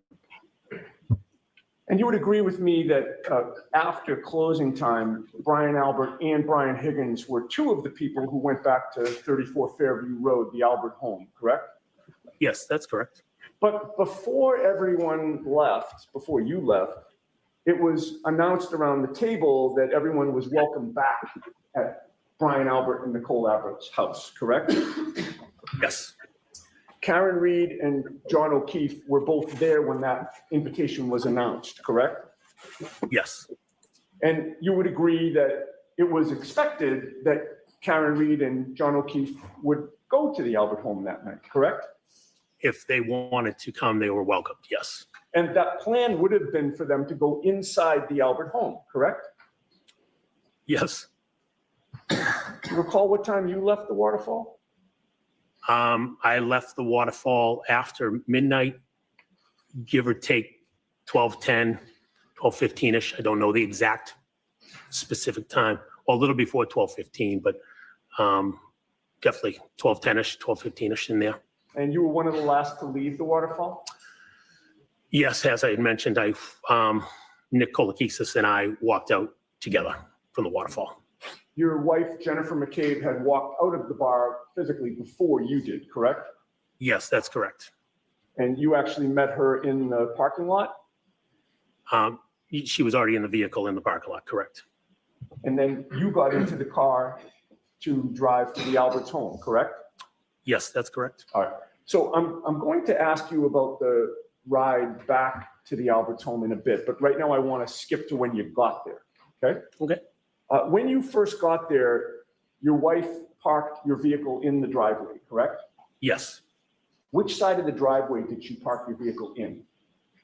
As I mentioned yesterday, I don't recall if it was immediately on the left, meaning the left towards the lawn, or if she was in the next spot over. She pulled in. I don't remember exactly if it was here or one spot over, but she pulled in. In the driveway at that time? What's up, Buffy? At least two. I don't recall if there was more than two. So if there was at least two, those two would have been parked abutting the garage area. In other words, would they be? Let me rephrase. So there are two lanes in that driveway, correct? My recollection is two lanes, but there is more space I know when we go over and we've gone over, there's more space to kind of park three cars. Right? To the right, correct. Okay. But we weren't to the right. We were either left or middle. You were behind one vehicle, whichever lane you were in, or were you pulled right up to one of the garage entrances? I don't recall if we pulled all the way in or not, but I don't remember. So there were at least two vehicles in the driveway before you got there, correct? In the driveway? Yes. Yes, there were cars in the driveway. And when you parked in the driveway, fair to say that there was no black SUV at the Albert's home? Are you referencing Karen's SUV? I don't know what color the Albert's cars were. Oh, okay. Are you referencing their SUV? Put it this way. Yes, I'm referencing Karen's SUV. That was not at the home. And that was not in the driveway, correct? Karen's SUV was not in the driveway. And it was not adjacent to the property or on the street anywhere that you could see?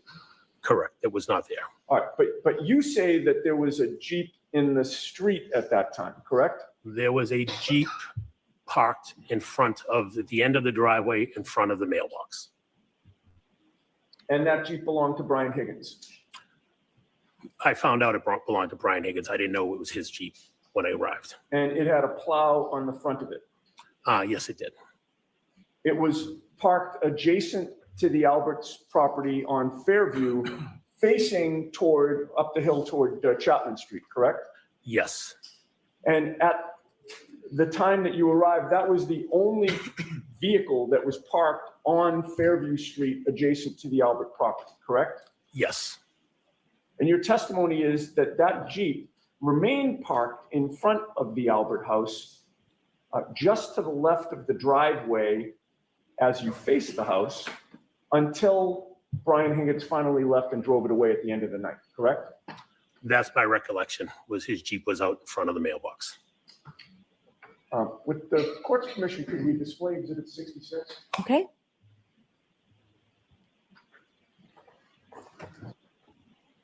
So, Mr. McCabe, I'm highlighting with a spotlight the front of the Albert's home.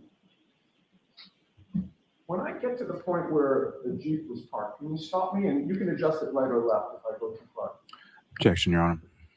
Can we have him use the laser pointer first and then? Sure.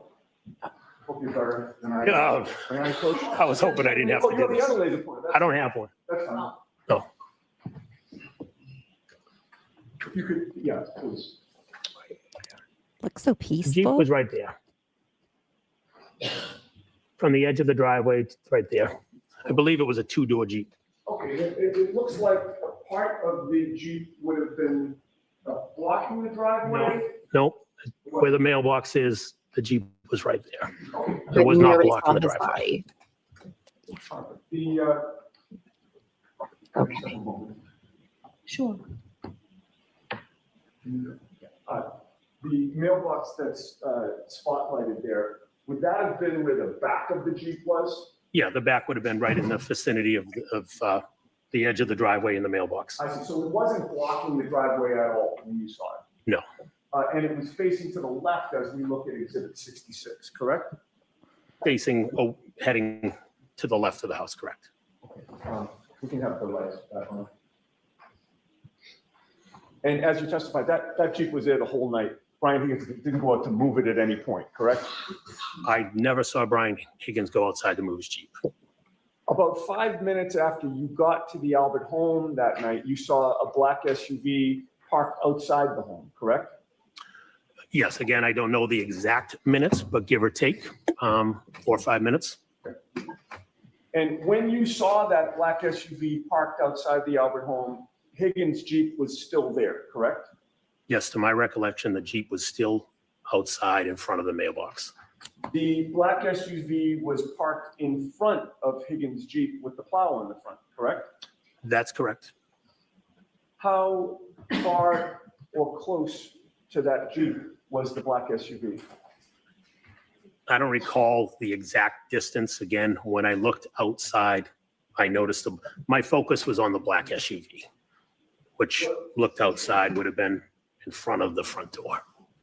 With regard to the distance between the Jeep and the black SUV, was it greater or smaller than the distance between you and me right now? Oh, it'd be smaller.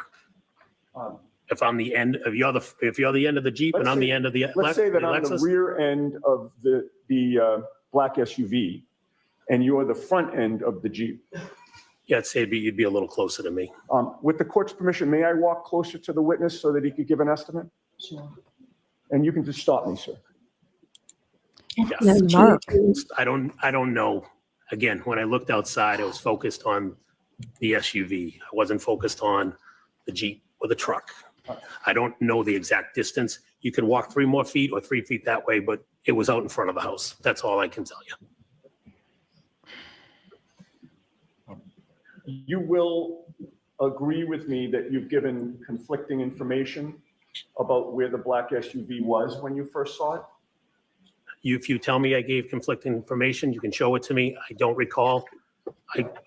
I've always said the SUV was in front of the house. Right. And when you said in front of the house, you meant that as you look out the front door of the Albert residence, which on Exhibit 66 would have been the door to the left, that's the classic front door? The classic front door looking at the house on the main part of the Colonial.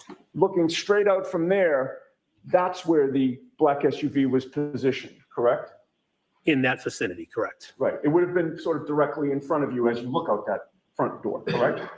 Like I said, in the vicinity of looking out the front door was the black SUV. If it was 3 feet this way or 3 feet this way or 3 feet that way, I don't know. It was just out in front of the house. Right. And that was where it was when you first spotted it, according to your testimony today, correct? Yes, But you spoke to Michael Proctor during the afternoon of January 29th, did you not? yes, I did. That was the very day that these events occurred, correct? Yes, it was. You would agree with me that your memory of where that black SUV was when you first spotted it on January 29th would have been better on that very day than it would be today, correct? Possibly, yes. It's almost 2.5 years later, 2.5 years that I've lived in my memory, yes. but your memory does not get better over time, correct? Objection. Sustained. On January 29th of 2022, when you spoke to Michael Proctor, you told him that you saw a black SUV parked to the right of the residence as you look at the property from the street. Did you not? I did not. Can you elaborate what you mean by to the right of the residence? Well, I will just repeat the question. Did you tell Michael Proctor on January 29th of 2022 that you observed a big dark SUV parked to the right of the house? What right? Looking at the house to the right or looking at the house to the left?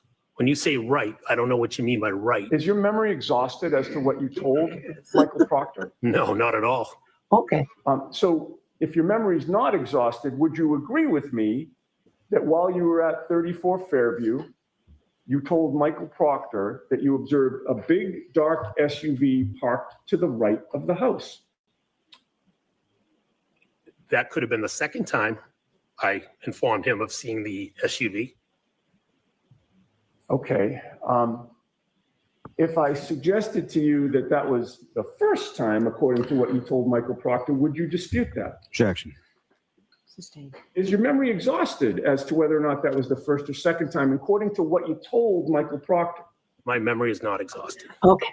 Okay, so if your memory is not exhausted, do you deny telling Michael Proctor that you observed a big dark SUV parked to the right of the house? Objection. Can you answer that? I don't know if I can answer it. I believe it's the second question. All I right. told him I saw an SUV and parked in front of the house. Then I saw an SUV move further up the road, which looking out of the house would be to the right of the house. Mm-hmm. So that would be when I saw the SUV to the right of the house, would be the second time I saw the SUV. I've always stated the SUV was in front of the house if looking out the front door. Okay, so when you talked, so you deny telling Michael Proctor that when you first saw the SUV, by the way, sir, is this funny? I'm sorry. you This were is laughing. not funny, sir. Oh, Not at he's all. laughing. It's Fun. been 2 years of misery. Oh, Well, Okay. You're smiling now, that's why I asked. You keep repeating the same question. Well, I'm trying to get an answer that you won't give me, sir. When you talked to Michael Proctor on January 29th of 2022, when you first observed the big dark SUV, you said to him it was parked to the right of the house. Objection. This is the last time on that question. Is that right? That is not right. The SUV, the first time was in front of the house, in front of, coming out the front door. The second time was it was to the right of the house. All right. You have to move on. Mr. Gotcha. Chairman. Okay. All right. So you did not say that. But you did say that you were making those observations from the front door, correct? As I stated yesterday, I recall. That's a yes or no question. I'm sorry. Objection, Your Honor. Can you answer it yes or no? I can't. I said yesterday, it's either, I was out, looked out the window and I looked out the front door. I don't remember which order.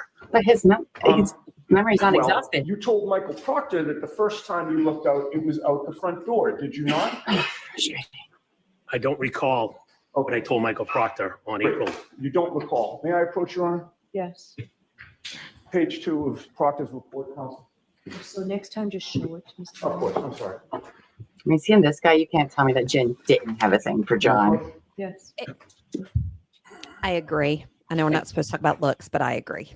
You had said that you don't I remember was just what you talking told about it. Michael He doesn't Proctor. seem very Did smart. that report refresh your memory? I'm not saying I don't remember what I told Michael Proctor. Well, hold I'm on. stating what I remember. Hold on a second, sir. You just told this jury that you don't remember what you told Michael Proctor. Those were your words. Yes, at the point I'm reading, I don't remember the exact wording, but I know what I told Michael Proctor. All right. And you told Michael Proctor that you observed a big dark SUV parked to the right of the house. Did you not? At some point in the conversation, yes, I told Michael Proctor that a big dark SUV moved to the right of the house. Moved to the right of the house? Is that what you just said? All right, let me rephrase.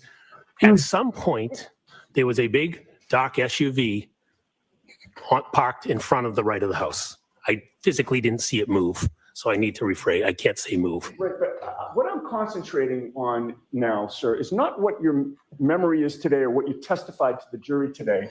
I'm concentrating on what you told Michael Proctor that very day on January 29th, 2022. Okay? And you initially told him that it was parked to the right of the house, the big dark SUV, and that you made those observations from the front door. And then you stated you looked out the front window and Objection, Your Honor. and observed the same big dark SUV had moved to the other side of the property. So I think I was looking outside for. the objection sustained, you have to break that down, and I thought we moved on from this, Mr. Yannick. No, we haven't gotten to the second part of the, So bring the document, I'll see it sidebar. Oh my gosh. This woman and her sidebars. One last question on this, Mr. Yannick. yes, with regard to Trooper Proctor's report that you have in front of you, right? It's II for identification. Yes, I'm reading the You will agree with me that you reported your conversation as saying that the vehicle was first to the right and then moved to the other side of the property, correct? Objection. Sustained. You testified before the grand jury regarding this issue on April 26th of 2022, did you not? Yes, I did. And you talked about the vehicle moving from point A to point B, correct? Yes, at some point. And you estimated that it was 15 to 20 feet or so that the SUV moved along the property line, correct? Yes, again, I don't know the exact distance, but estimates. And you, at that point in time, you were asked to clarify what you had meant when you said that the vehicle was first on the right side of the property. Do you recall that testimony? I do not. Do you recall that Mr. Lally asked you, to the right would have been toward the driveway side of the property and that you answered that's correct?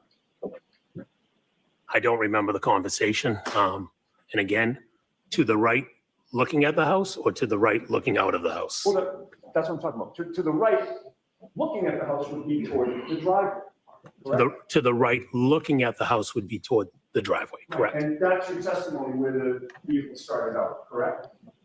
And then moved toward the flagpole the second time? The vehicle started in front of the house and moved towards the flagpole, correct? So looking out of the house, it moved towards the right. Now, excuse me. You told Michael Proctor that Those initially it eyebrows. was parked closer to the driveway or the mailbox when you first saw it, correct? Objection. Objection sustained, we were moving off of this, Mr. Okay, yes, Your Honor. He is such a smirker. Wherever it was when you first saw it, where was the Jeep in relation to that black SUV when you first laid eyes on the black SUV?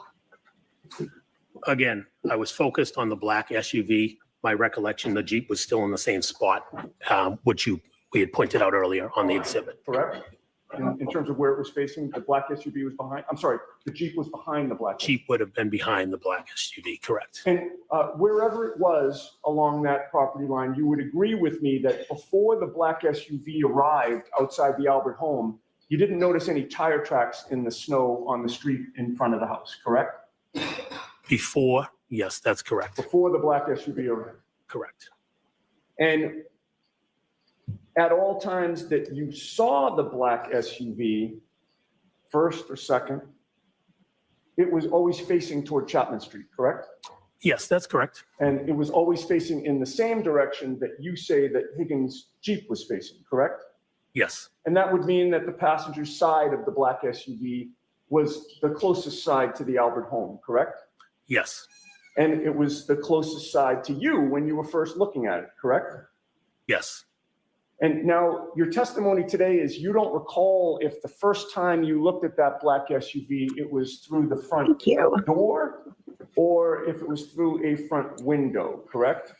Correct. I don't recall which one I looked out Hi, first. I Turtle. know I Hope to looked see you out tomorrow. both of them at some point. I just don't recall which one was first. Whichever one it was, when you first laid eyes on that black SUV, you did not see John O'Keefe in the passenger seat, correct? That is correct. How long a span of time was it between the first time you looked out and saw the black SUV and the second time? Again, I don't have the exact time. I'm going to guess 3, 4, 5 minutes at most. And what you did in between those 3, 4, 5 Sounds like minutes somebody in was court you has a went back to gazebo. the table or near the table in the kitchen dining I room thought it was area at your where house, everybody was maybe. congregated? No. That's correct. And you went back there to talk to people and socialize, correct? Yes, that's correct. And then you came back to the front of the house and either went to the front window or the front door, and that's when you noticed that the black SUV had moved to the other side of the property, correct? Yes, at that moment, it had moved to the right of the property. It had driven forward, correct?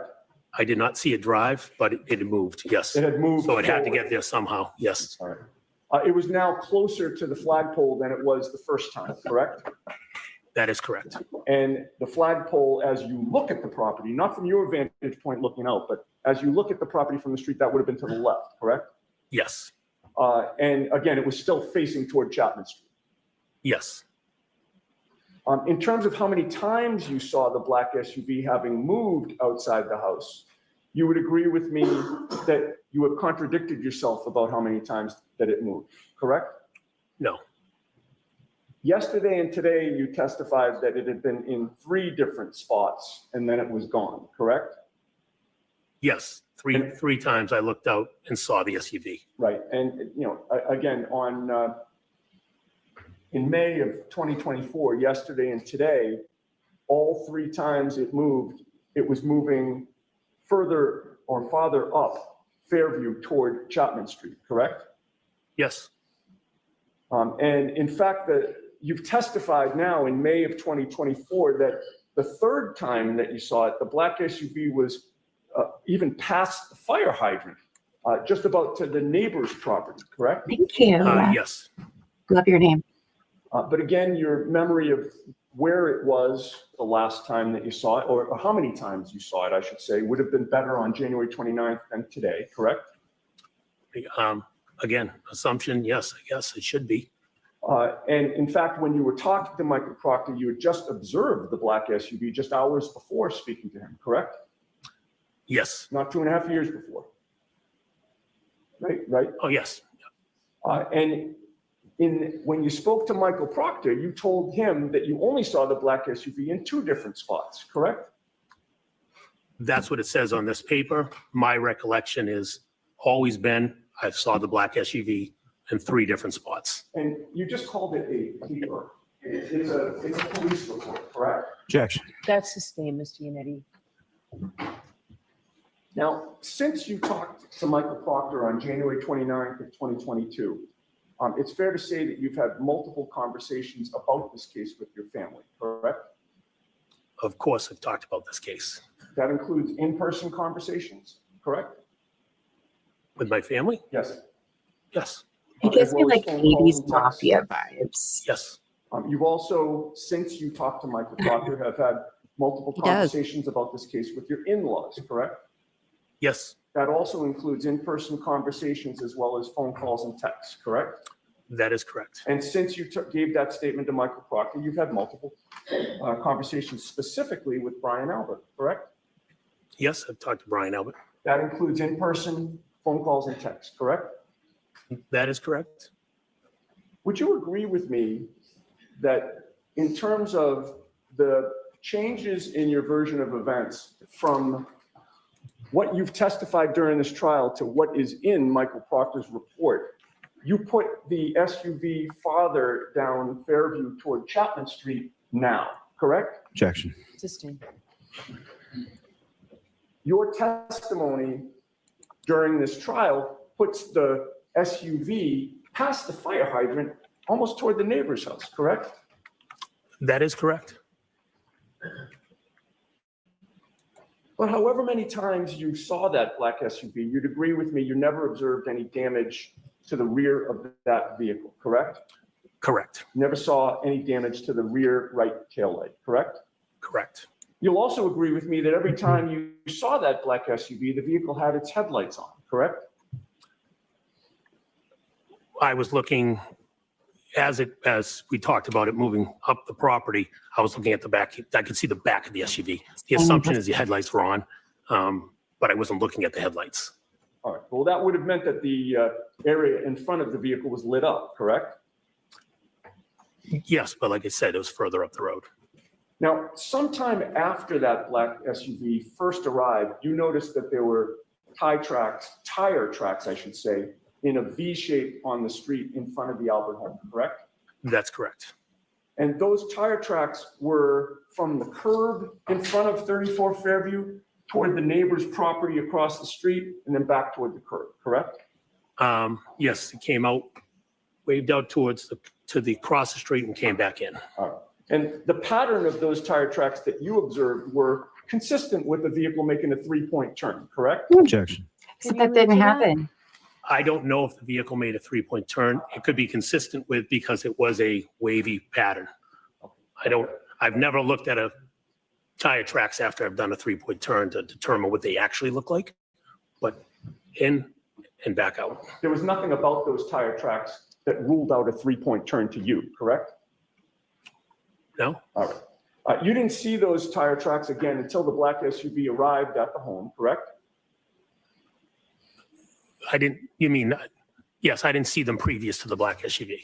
And Higgins' Jeep was already there before the black SUV arrived, correct?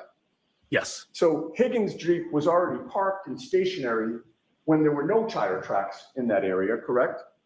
I didn't notice what, I parked my car, we parked in the driveway and I walked in the house, so I wasn't looking at the tire tracks. So, You but didn't Higgins' Jeep was already parked. Right. You didn't see tire tracks at that point, is my point. Yeah, well, I didn't see any. And at the point that you saw those tire tracks, there were no other vehicles in the area along the Albert family property line on Fairview other than Higgins' Jeep and the black SUV, correct? That's my recollection, yes. Okay, so now we're going to go back to where I had left off with regard to meeting your wife, Jennifer McCabe, in the car after leaving the waterfront. You recall that we sort of left off with you getting in the car and starting the drive home. Yes.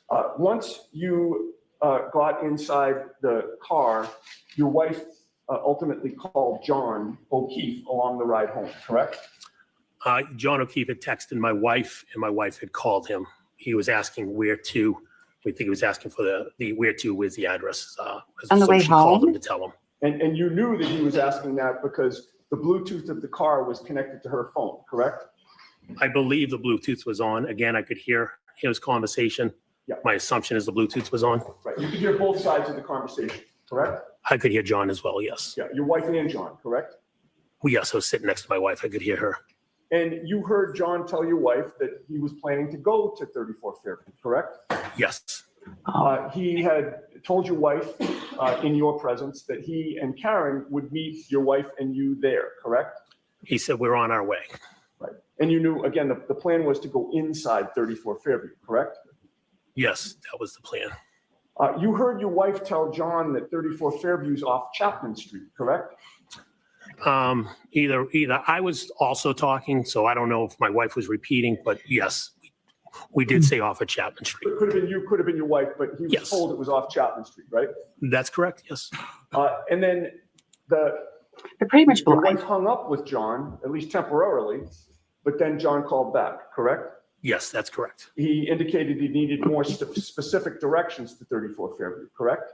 Yes, And then you heard your wife, or maybe you participated in the conversation, I won't rule that out, but between the two of you, you did give him more specific directions, correct?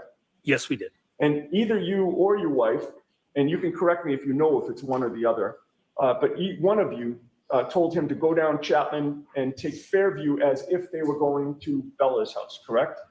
Yes, we had mentioned go down Chapman to Fairview, to, you know where Bella lives, drive past Bella's Street, the house will come up on your left. Right, and I believe you previously explained that Bella was a friend of John's niece Kaylee and also your daughter Olivia, correct? Yes, that's correct. So that was a good way to orient him as to where to go, correct? Yes, And once you did And that, John was never butt called back for any clarification, correct? everything. yes, not to my recollection. All right, and with regard to your state of mind, based on that conversation and the instructions that either you or your wife or both of you gave John, you certainly assumed that John and Karen would be arriving at Fairview coming from the Chapman Street direction, correct? That's That okay. was my assumption. As I stated Welcome. yesterday, there's multiple ways to I'll go, check them but out. that was my assumption. And it was an educated assumption based on the conversation that you had, correct? Yes. May I approach the witness, Your Honor? Okay. Finding him a Thank you. document. I have handed you something. If you could take a look and tell the jury whether you recognize what that depicts. Yes, this is a map showing Cedar Crest Road intersecting with Fairview Road. On the opposite side shows Chapman Street intersecting with Fairview, as well as other streets in it's called the Cedar Crest neighborhood, in the Cedar Crest neighborhood. Okay. And realizing that you don't have a compass or a ruler, does it appear to be generally to scale in terms of where the roads are? Yes, And it appears to be a fair and accurate depiction of the layouts Oh, my of train. particularly Cedar Crest, Train time. Fairview, and Chapman Street? yes. Okay, I would offer that, Your Honor. Is there any objection? I wonder if they get nervous thinking those cops are coming for them. Okay. Well, what is displayed on the screen, Mr. McCabe, does that appear to be what I just showed you in Exhibit 88? Yes. You see that there's a red bubble there. Does that have any meaning to you as you look at the map? Yes, it'd be the location of 34 Fairview. Okay. And as we look at the map, Cedar Crest is up the top and Chapman is down the bottom. That is correct. With regard to the directions that you gave, or you or your wife gave John O'Keefe, if they were coming as you directed them on Chapman Street, would they be taking a right onto Fairview or a left? If they went the way that we mentioned, they'd be taking a left. Okay, so in terms of looking at this map, they'd be traveling on Chapman Street really from the left to the right as you look at Exhibit 88, correct? Yes, left to right, correct. All right, and that would allow them to take a left down Fairview, heading towards Cedar Crest, correct? That is correct. And you would agree with me that that would put the driver's side closest to the Albert property if they just kept going straight all the way to Cedar Crest, correct? Yes, the driver's side would have been closest to the property. Okay, we can turn the lights back on. So you agree with me that your state of mind was that was the direction that they would go? That's what I thought they would have, that's how I thought they would have come into the neighborhood, correct? But you never saw the black SUV traveling in that direction or parked in that direction, correct? That's correct. That would mean that in order for the SUV to be facing in the other direction, one way would be for it to make a three-point turn, correct? Objection. I'll allow it. So we're saying if they came down from Chapman and then spun around and facing back up towards Chapman, is what you're asking? Yes, at some point she would have had to turn around. Or do a three-point turn, correct?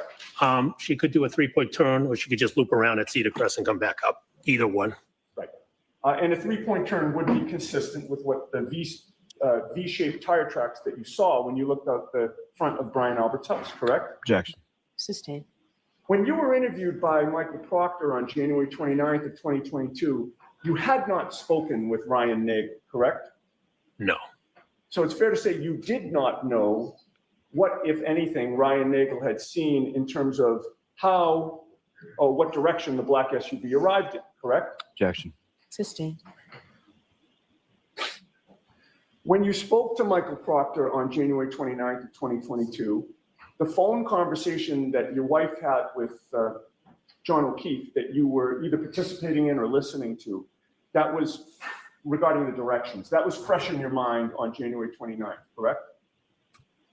Yeah. Those directions had just been given to John, the night before or really hours before, correct?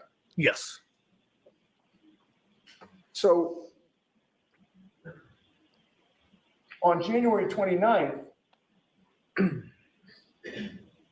when you're talking to Michael Proctor, believing that John had driven down Chapman Street, you were trying to square in your own mind how the vehicle wound up in the other direction when you looked out the house, correct? Objection. Were you? Can you just repeat that again? Yeah, I think I heard you. I just want to make It sure. wasn't a great question. I'll see if I can make it any better. You're talking with Michael Proctor on January 29th in the afternoon, correct? Yes. And he's asking you about the positioning of the black SUV, among other things, correct? Yes. Again, I'm just getting to your state of mind.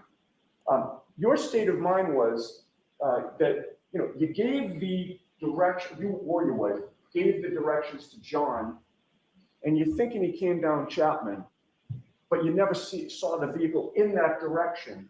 It was only in the other direction facing toward Chapman. Is that fair?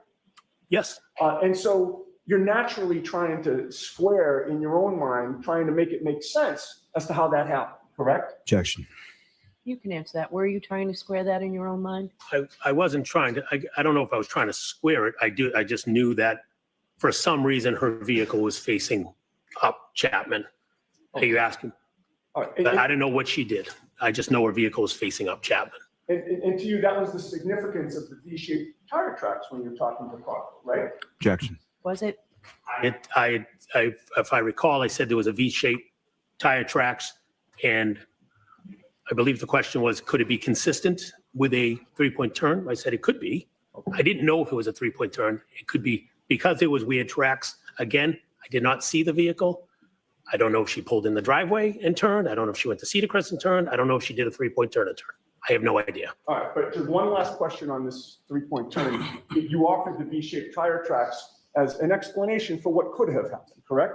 Objection. I'll allow that one. I had stated there was a V-shaped tire tracks. I didn't say it was a three-point turn. All right, well, you'd agree with me in any case that if John and Karen entered from Cedar Crest and you saw them where you saw them, there'd be no need for a three-point turn, correct? So you're saying if she didn't come from Chapman, she came from the other side, Cedar Crest, there would be no need for a But three-point she turn did. Because or any type of turn because she was already facing that way. that's right. If she came from Cedar Crest, she's already in the very direction that you saw the black SUV when you looked out, correct? Yes, that's correct. Now, your testimony during this trial is that you were looking straight out from the house to the street. And, again, I understand your qualification. It could have been 3 feet this way or 3 feet that way.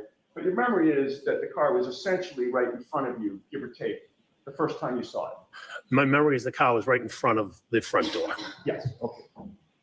And you were looking straight at it, correct? As I had stated earlier, the first time I looked out, I don't recall if I was looking straight out from the front door or if I was peeking out through the window, but it was, my sight would had it lined up in front of the front door. So if I looked out from the front door, then it would have been, yes, straight I in like how front of me. everyone at this house was looking out the windows and doors You would I agree know. with for like an me hour. that when you were looking at the vehicle My from friends wherever must be you were weird looking because at they it, don't. you were looking straight over the front lawn, correct? I was looking over, I would have been looking over the lawn, correct. And Again, the I was V-shaped focused on the tire vehicle. tracks were far. Hold on, Mr. Sorry. Netti. I said I was focused on the vehicle. I was focused. I didn't know that he was not done with his answer. It's my fault. We only can have one person speaking at a time. The court reporter can't be expected to have two different people at the same time. So please be cautious. The lawyer needs to be Yeah, cautious of that. I will try, Your Honor. Did you get your full answer out, sir? I did. You would agree with me that the V-shaped tire tracks were farther away from you than the front lawn? I got you leading, right? Yes, they were on the road. And if you were able to clearly see those V-shaped tire tracks, you certainly were able to clearly see the Albert's front lawn, correct? As I mentioned, I was looking over the lawn, but I'm assuming the lawn was somehow in my visibility. I wasn't focusing on the lawn. Okay. Was it I'm dark? going to try that question again and see if I can get a yes or no answer. If you were able to clearly see the V-shaped tire tracks, you were certainly able to clearly see the Albert's front lawn, correct? If I looked at it, it's a confusing question. As I said, I was focused on the road. I wasn't looking at the lawn. But let me be clear. I'm not asking you if you looked at it. I asked if you were able to clearly see it. I would be able to, yes. And when you looked out at that black SUV, and saw the V-shaped tire tracks, you did not see a 6'2" man lying on the front lawn, correct? No, I did not. And at no point in time, whenever you looked at that black SUV, did you see John O'Keefe inside the vehicle, correct? No, I did not see John in the vehicle. At no point in time did you hear any yelling outside 34 Fairview, correct? No, I did not. At no point in time did you hear any scream of pain outside 34 Fairview, correct? No, I didn't. At no point in time did you ever hear any crash noises outside 34 Fairview. Objection. I'll allow it. No, And last question on this point, at no point Hi, did you hear any noises at all outside 34 Fairview that attracted your attention. no, there's music playing in the house, so I didn't hear anything. Okay. Now, after being at the Albert home for a period of time early that morning, you left the home approximately 1:40 a.m. or so, Yeah, give or It's on take both the 40, lists. 45. I don't know the exact time. and you walked out with your wife, Jennifer McCabe, and two of Brian Jr.'s friends, correct? Yes, Brian's two friends were joining Jennifer and I. We were driving them home. And whether you knew their names or not that night, you subsequently learned their names to be Sarah Levinson and Julie Nagel. That's correct. And you all came out of the house together, correct? Yeah, I don't recall who was where when we walked to the car, but we all left the house at the same time. And directly in front of all of you was the front lawn, correct? If I was to walk straight out the front door, yes, the front lawn's in front of me.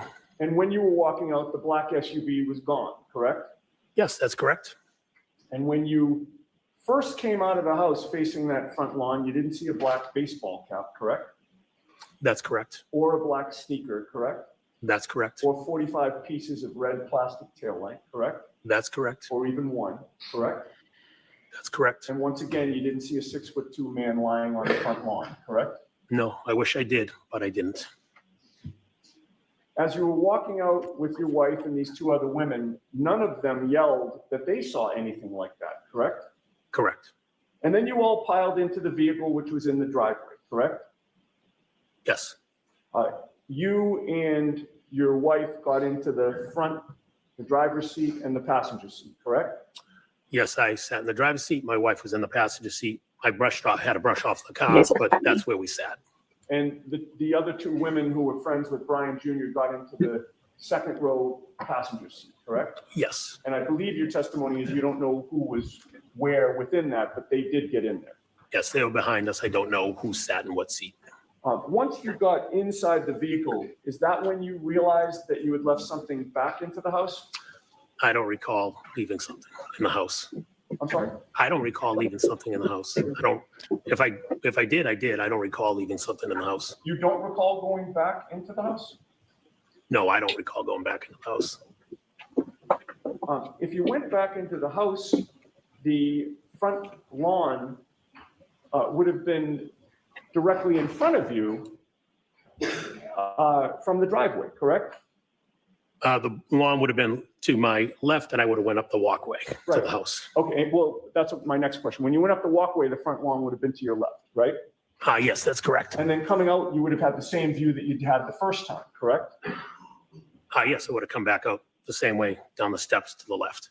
And without going through all the various items that I asked you about in terms of not seeing on the front lawn, the speaker, the cap, the tail light, et cetera, you didn't see any of that stuff at any point the second time, correct?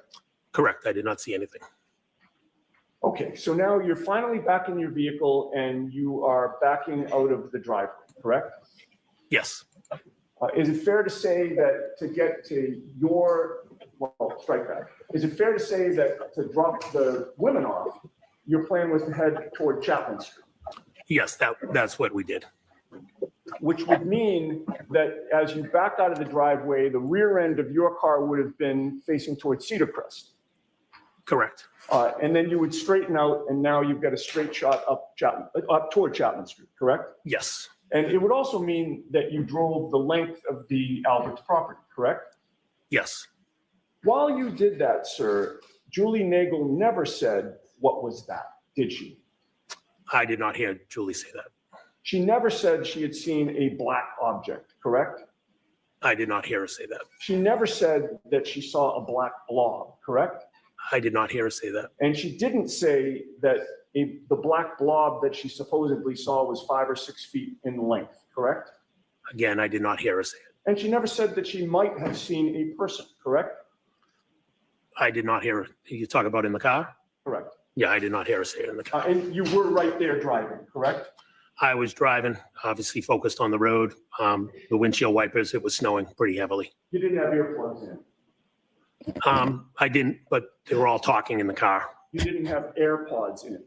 No, I didn't. Certainly not the noise cancellation AirPods, correct? Correct. I did not have AirPods in. And you never stopped the car because you never heard Julie Nagel say anything about anybody being in trouble, correct? I did not hear her say it. Okay. You woke up the next morning, as you said, to screaming, correct? Yes. The screaming was so loud that you thought that the person screaming was actually in your bedroom, correct? That is correct. That was, and it startled you, fair to say? Yes, it did. And then ultimately, you learned that Karen Reed ended up in your driveway, correct? Yes. You could hear her screaming outside, correct? I could hear her outside, correct. She was hysterical. She was screaming, Jen. She just kept repeating Jen. In a hysterical manner. Yeah, Jen, Jen, yes. And she was screaming so loud. Hysterical. She was in danger of waking up the whole neighborhood, correct? She was loud, correct. And other than screaming Jen, Jen in that hysterical tone, you really couldn't make out her words a lot of the time, correct? Not when she was outside my house, no. Skipping ahead to when you went back to Fairview that morning, it's fair to say that when you went, did you say that you went inside Fairview at maybe around 7 a.m.? Is that a good estimate? Yeah, I don't know the exact time, but it would say give or take, could be a little before, a little after, but somewhere in that vicinity. And I believe you testified that the only people inside that you saw there were your wife, Brian Albert, and Nicole Albert.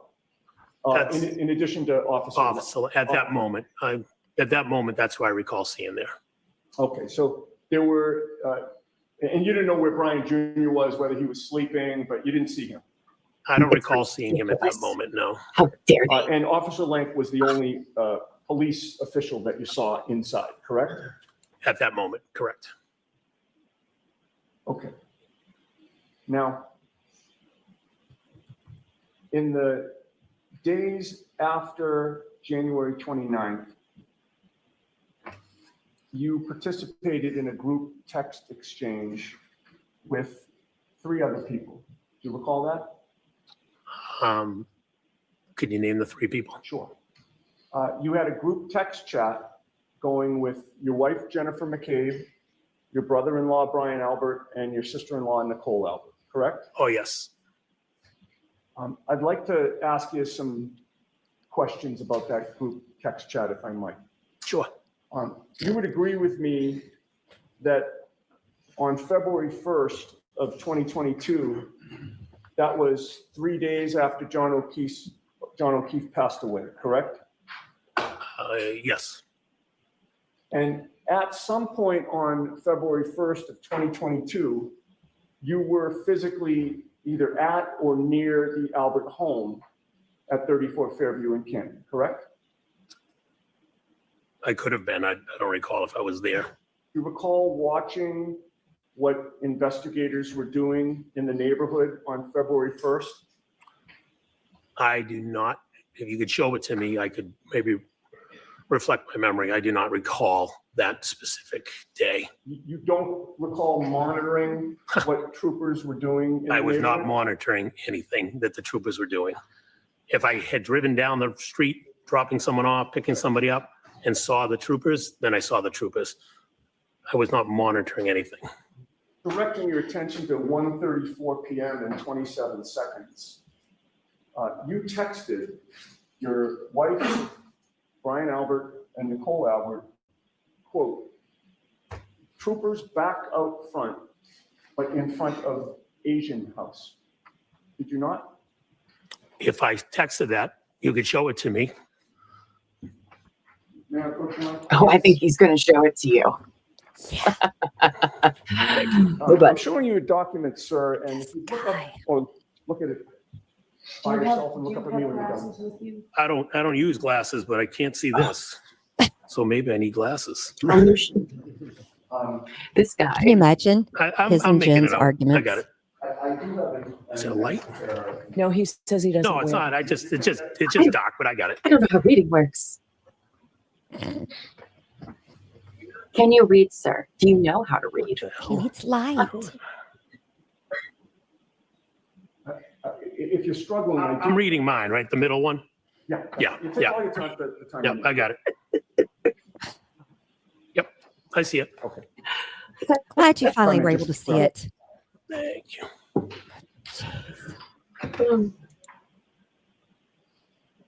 Having reviewed that document, is your memory refreshed?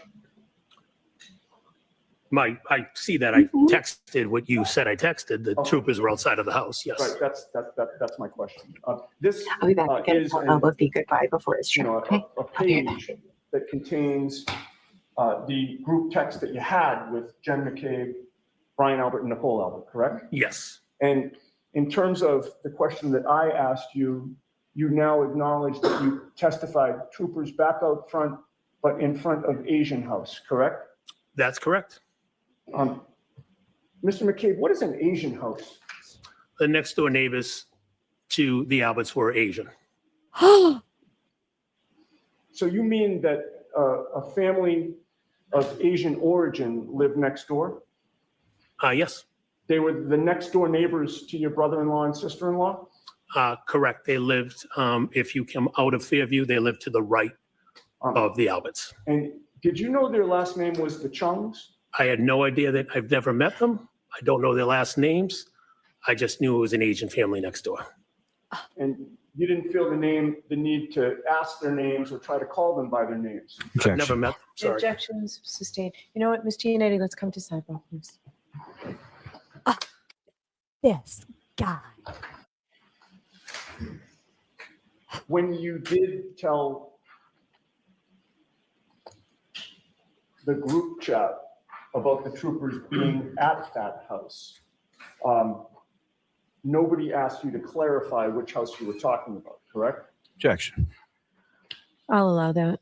Did anyone ask you to clarify? Nobody asked me to clarify that I recall. In fact, Brian Albert responded with just a question right now. Do you recall that? Yes, I think that was on the screen you just showed me. And you responded yes, correct? Did I get to see all the text or no?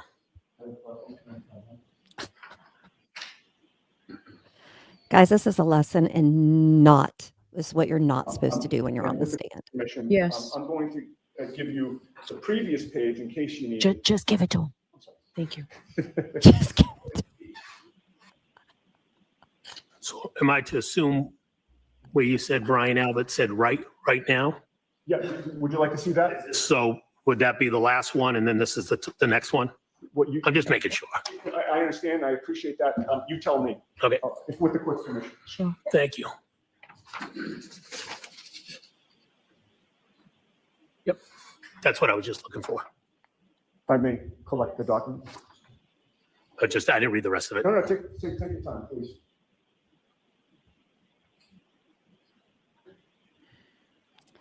Okay, thank you. Jeez. You? You're welcome. You would agree with me that after you told the group in this group text that the troopers were back out front, in front of that house, Brian Albert's response was, right now? Yes, And then you said yes, correct? yes. And then Brian Albert replied, okay, correct? Objection, Your Honor. As of the reading, He is So- gritting his Is teeth, that how he guys. replied? That's what it just said, yes. All right. Now, at that point, you texted the group that you were trying to get a picture of what you were seeing, correct? I didn't see that on the text. And you don't deny that you said that in the text, Can you correct? show me the text, please? Oh, sure. Oh, did you say you didn't see it in the? I didn't see that, I'm no. sorry.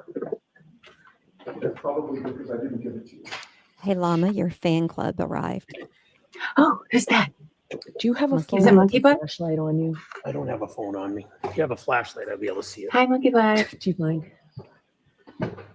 Oh, Just Nancy. dark. Madam Court Reporter, Mr. Clerk. Oh, good. We're still reading text. Okay. Sorry. I had this good farewell to elbow feet. So, This guy. And then you could tell he's getting frustrated Very because it's much. almost looks like he's gritting his teeth. He's All right, like, much better. sir, you need glasses. Okay, buddy. I got it now. Grab that from you. did the judge just have to give him her phone? Thanks. I That think was so, cute. yes.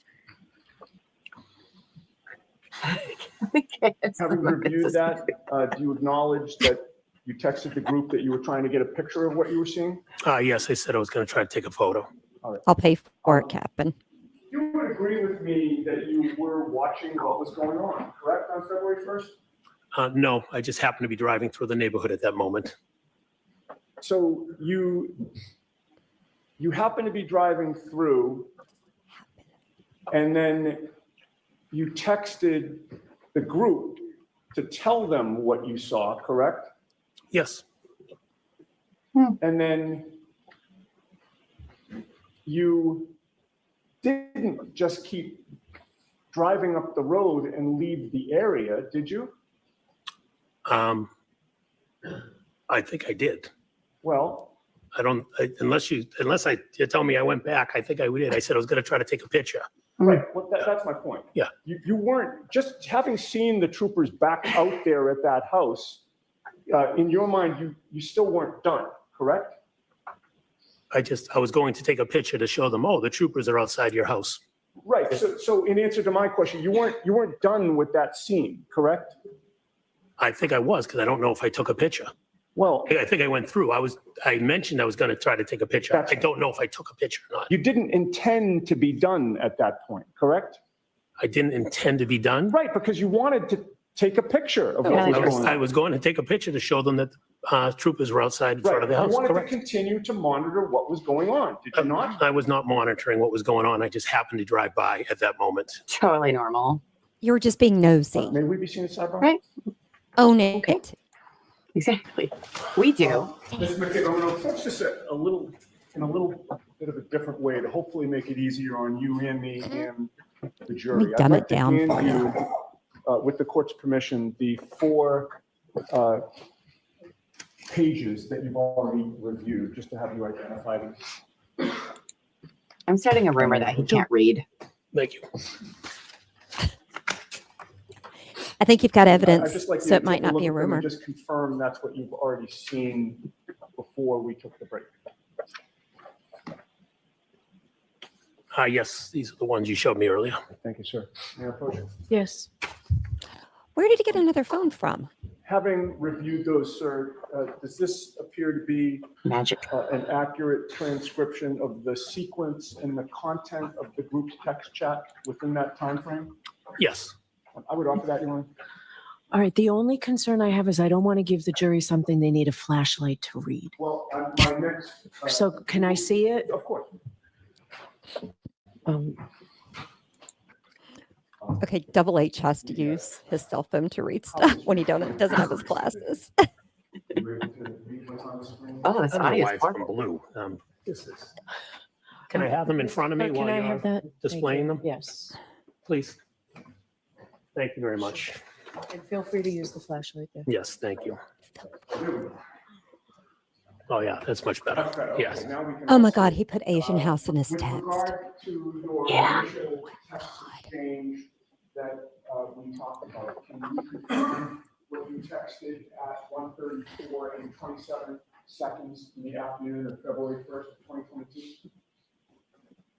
Yes. Do you want me to? Oh, troopers back out front, but in front of Asian House. Looks like more has been dug up there for at least, looks like it. Oh, and, Mr. Bates, if you go down the page to see the responses. And who was it that responded to your notification that the troopers were back out front? Except for Monkey Butt, she That can't would watch it. be Brian Albert. Right on. No, much. Yeah, yep, seen it. And his response was? Right now. And that was at 1:34 PM and 45 seconds? Yes, it was. And you took that to be a question, correct? Yeah, asking right now, yes. I didn't watch the first trial either, Scorpion, so you're at the right place. And you Why responded does to it say Brian by owner saying next to Jen's what to his name? question about right now? I responded, yes. They pulled it from her phone. 4 PM and 56 seconds? But it's Yes. his text. You Okay, would have still been on Yeah. scene at that time? okay. I'm not sure if I was still on scene, but I was obviously, if it was in the area, it must have been in the area, correct? And the next exchange, and who responded to you? Brian Albert again, And his response was? okay. Do you have a memory as to whether or not Brian Albert was on scene at that time or if he was somewhere else? I don't have a memory of where Brian was at that time. Given the fact that you're saying troopers are out front and he's asking right now, I'd assume he's not, I'd assume he's somewhere else, yeah. your response to him, or your response to the group, I should say, was what? I had to pick up a car, so I drove through. Right, so this is a little further than we talked Oh, about. I know, we're getting to the next. It's true. Now we're at Same. 1:35 PM and 16 seconds, Mr. McCabe. Yes, that's correct. And your text to the group of you, your wife, Brian and Nicole Albert is what? Trying to get pictures. All right, and at this point, Yeah, I've trying to asked the get next picture. bubble be displayed, and then I'm gonna skip to the bubble after that, once you see it. The next bubble comes from Brian Albert. Yes, Brian Albert. And that's at 1:35 and 30. Mr. Yannetti, let him, the screen speaks for itself. If What- it what- doesn't, then the witness can. Of course. What time is that at? 1:35, 32. All right, and his response, does that appear to be a typo? PK, I'm assuming. All right, the next bubble after that? And that is from whom? Brian Albert. All right, and the time there, are you able to make that out? Does that say 1:35, 34 or 1:38, 34? Whatever it says.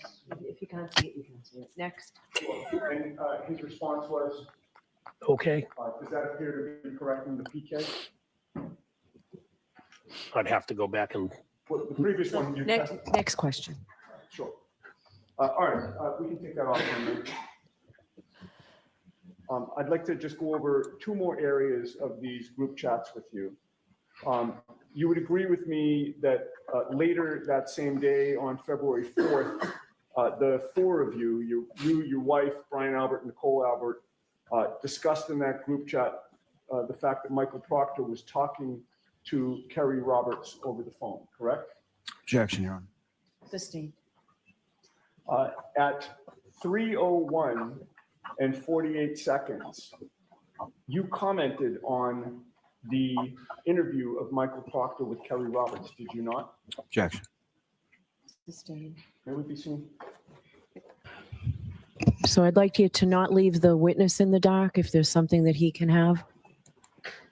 What I'm going to do now, sir, is to hand you 3 more pages and ask if you can identify those. Buffy, she needs a cocktail. Don't we all? I do. All right, Mr. McCabe, generally, do you recognize those, Yeah. sir? All right, so I'm go just ahead. marching it up. Yep. Okay, go ahead, Mr. Yannetti. The pages that I've handed to you and that you now have in your possession, those are from the same group chat that you identified earlier, correct? Yes, that's correct. And it appears to have the same sequence and content of the group chat as well? Yes. I would offer that one. Over the Commonwealth's objection, again, I'm not sending anything to the jury that they can't read. So let's mark this for identification. May that be displayed on? May what be displayed? Well, I just offered that as an exhibit, and I'm asking. And I did not take it in. I said the content on a question by question, so it's each bubble. All right. You saw that at 3:01 p.m. and 48 seconds on February 1st that you texted, quote, very weird that she's been barely interviewed. The whole dead comment was just told. I was supposed to have them talk last night and forgot to tell Proctor to call her. Do you recall that? I recall it, correct. All right. And those were your words, correct? Yes, they are. May that be displayed? No, it's in. We may display it later, but I'd like to move this testimony along. So that's in evidence. And then, Why? In that discussion, at 3:03 p.m. and 15 seconds, it was Brian Albert who texted, quote, hope they don't think she's making it up after the fact for some reason, end quote, correct? Objection. I'll allow that. Can you read the timestamp again? It's Yes, the it's on- second it's on page. page 02161. Oh, I found it. Yeah, Yes. it's in the middle. I got that timestamp correct? 3:03:15. Correct. And I read that accurately. Hope they don't think she's making it up after the fact. Yes, that's correct. And then less than a minute later at 3:05 and 32 seconds, you replied, yes, she was hardly interviewed, and I think just answered what was asked. Oh, I'm sorry, strike that whole question.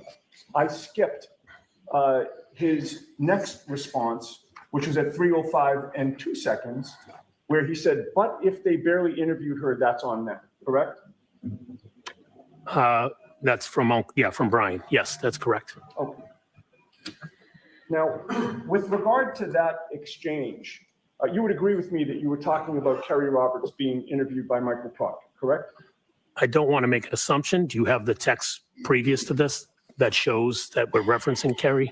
I do, and I'll show you that. Memory. Yeah, I I'm don't want to assume forgetful. something. I understand. I'm going to show you one page and ask you to look at it silently to yourself. Okay. How many times have they been Yeah, questioned and asked about Again, this my guy? assumption is Kerry based. No idea. Can I go back another page? Feel free.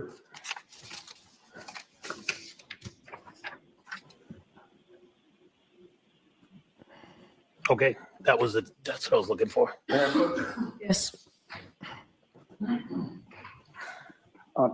Did those previous pages refresh your memory about the context of your group chat conversation? Yes, it did. And certainly it was talking about Kerry Roberts being interviewed, correct? Yes, it was. And you were passing along information. Yeah, he's about that not a interview cop, to but- Brian Albert, were you not? Yes, I was letting them know that Kerry was being interviewed. His brother-in-law is, friends And you were are. telling him things Right. that she was saying, correct?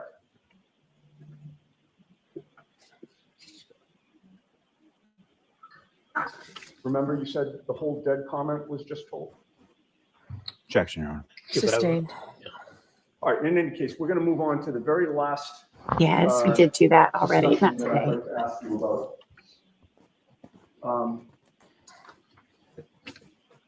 Earlier that day, February 1st of 2022, Okay. Oh, at before. 12:50 p.m. and 37 seconds, Brian Albert texted the group, which would have again been his wife Nicole, your wife Jennifer, and you. And that text was, Objection, Your Honor. Okay, so I can't, which bubble on which page? 02148. Right, on which page? That's the page, 02148. You think? No, All right, I'll hear you at sidebar. What a mess this Stand, Eddie. Thank you, Your Honor. Mr. McCabe, when we broke, I was just about to ask you about the last exchange here. You will agree with me that on February 1st of 2022 at 12:51 and 49 seconds, you texted the group chat to say, ask Chris to ask some questions, correct? Yep, I'm reading it right now. Yes, that's correct. And who was the Chris you were referring to? That would be Chris Albert. Brian's brother, correct? That is correct. And then you texted your wife, Brian Albert. Yep. And Nicole Albert, quote, tell them the guy never went in the house, correct? Yeah, that's part of the same text. Yes, Mr. McCabe, who was the guy that you were referring to? Does he have a name? that would be John O'Keefe. When you told the group to tell them the guy never went in the house, that was you talking about how you should all get your stories straight, correct? No, You would agree with me that your stories are all straight in terms of the guy never went in the house, correct? Objection. Can you answer that? John never went in the house. It's not a story, it's a fact. Well, Yeah. when you said, Who's fact? tell them the guy never went in the house, Brian Albert was on that exchange still, was he not? He was still part of the group text? Yes, Brian is on the exchange. And Brian Albert was the one to respond, wasn't he? Let me switch pages here. 51. He responded, did he not? Yes, he did. And then at that point, you knew Brian Albert was the oldest brother of the Albert family, correct? Yes, that's correct. The oldest sibling in that family, correct? Yes, that's correct. And in his response to your instructions that his younger brother, Chris, should say that John O'Keefe never went in the house, or the guy never went in the house, you would agree with me that he responded with one word, correct? Yes, he did. And in response to you saying the guy never went in the house, Brian Albert's response was, exactly, correct? Yes, that's his response. We're done here. All right, Commonwealth, any redirect? Just briefly, Your Honor.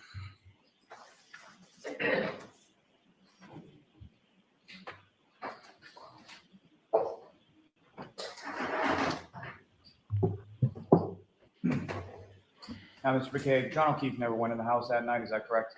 That's correct. And from this text communication, as far as Chris Albert was concerned, was Chris Albert ever at the house on that night? No, he was not. And this is something that you, obviously,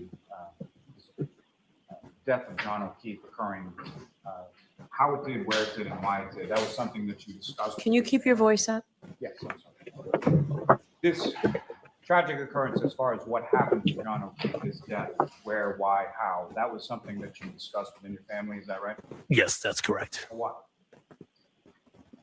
I didn't hear that Why one. was it a discussion in your family? You're talking about the immediately after? No one knew what happened. John never showed it, never came in the house. So we had no idea what happened to John. And John was someone you were friends with, correct? Yes, that's correct. Now, did you ever tell anybody what to say at any point in time to the state police, to any investigator whatsoever? No, Did anyone in your family or in your presence ever tell anyone that in front of you? no. Now, you asked some questions about when you were looking out and you saw the SUV, correct? Yes, And your focus, as you indicated in your testimony, was on the SUV, correct? yes, that's correct. Now, during the time that you were looking out, did you ever see a pickup truck outside? I knew the pickup truck was out there, but again, I didn't look at the pickup. I kind of saw it, but was focusing on the SUV. And I saw a vehicle out there. Let's say that. my question is more so, as far as the tire marks that you were talking about in the road, was that before or after the pickup truck was hit? It was after. Now, you were asking questions about directionality and things of that nature as far as coming down Chapman or Cedar Crest, correct? Yes, that's correct. And so if someone had driven by the house, missed the house, and then went on to Cedar Crest, turned around, presumably then they would be taking a left or a right from Cedar Crest onto Fairview, is that right? Yes, if they passed the house, they would have come to Cedar Crest and turned around and come back onto Fairview. And you were asking questions about whether or not you saw Mr. O'Keefe from your vantage point in the SUV, is that correct? Yes, I was. You didn't see him, correct? I did not see him. Could you see anyone inside from where you were? I could not see anybody in the vehicle. Did you see anything about the windows as far as their tint or anything like that? I don't recall the tint. I couldn't see inside though. As far as any statements that Ms. Nagel made on the way home, is it your testimony that you, Ms. Nagel didn't say those statements or that you didn't hear those statements? I did not hear those statements. Now, turning to February 1st, do you recall what you were doing on that day when you drove by Fairview? I don't recall Just fooling around. what I was doing. I don't recall exactly what I did that day. Being silly, fooling Were around. you going specifically by Fairview or where were you? Based off of reading these text messages, I was doing something, picking up a car or something. It says, I don't recall where, and I cut down Fairview. Now, as far as your statement in those text messages where you said, looks like more has been dug up, do you recall that? I don't recall it. I read it in the text message. Do you recall what that was in regard to? As far as what were they digging? Oh, sorry. I do recall. They dug out the snow. It looked like the snow banks. It looked like there was more snow dug out in the around the around the scene. And by the scene, you mean around where the flagpole fire hydrant that was? Correct. Yes. His memory is not exhausted Recall though. any sort of change in the weather between the 29th and February 1st? Okay, love that. Thank you, I Terry. believe the temperature rose. Snow was Congrats starting to to our new melt, if I members. recall.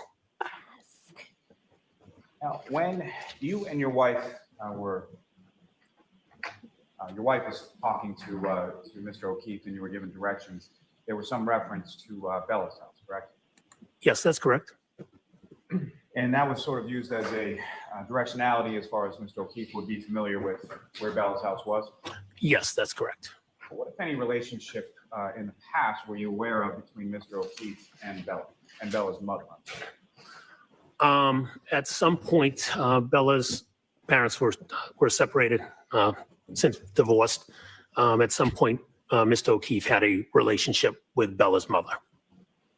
And after that conversation in which that was referenced as far as Bella's house, did you ever hear from John O'Keefe again? Never heard from him again. Was it because he's dead? Anything? Just very briefly. Okay. You were just asked if you ever told anyone, if you told anyone what to tell the state police or investigators, and your answer was no, correct? Yeah, I don't recall telling anyone to tell anybody anything. So with regard to your statement, tell them the guy never went in the house, who's the them?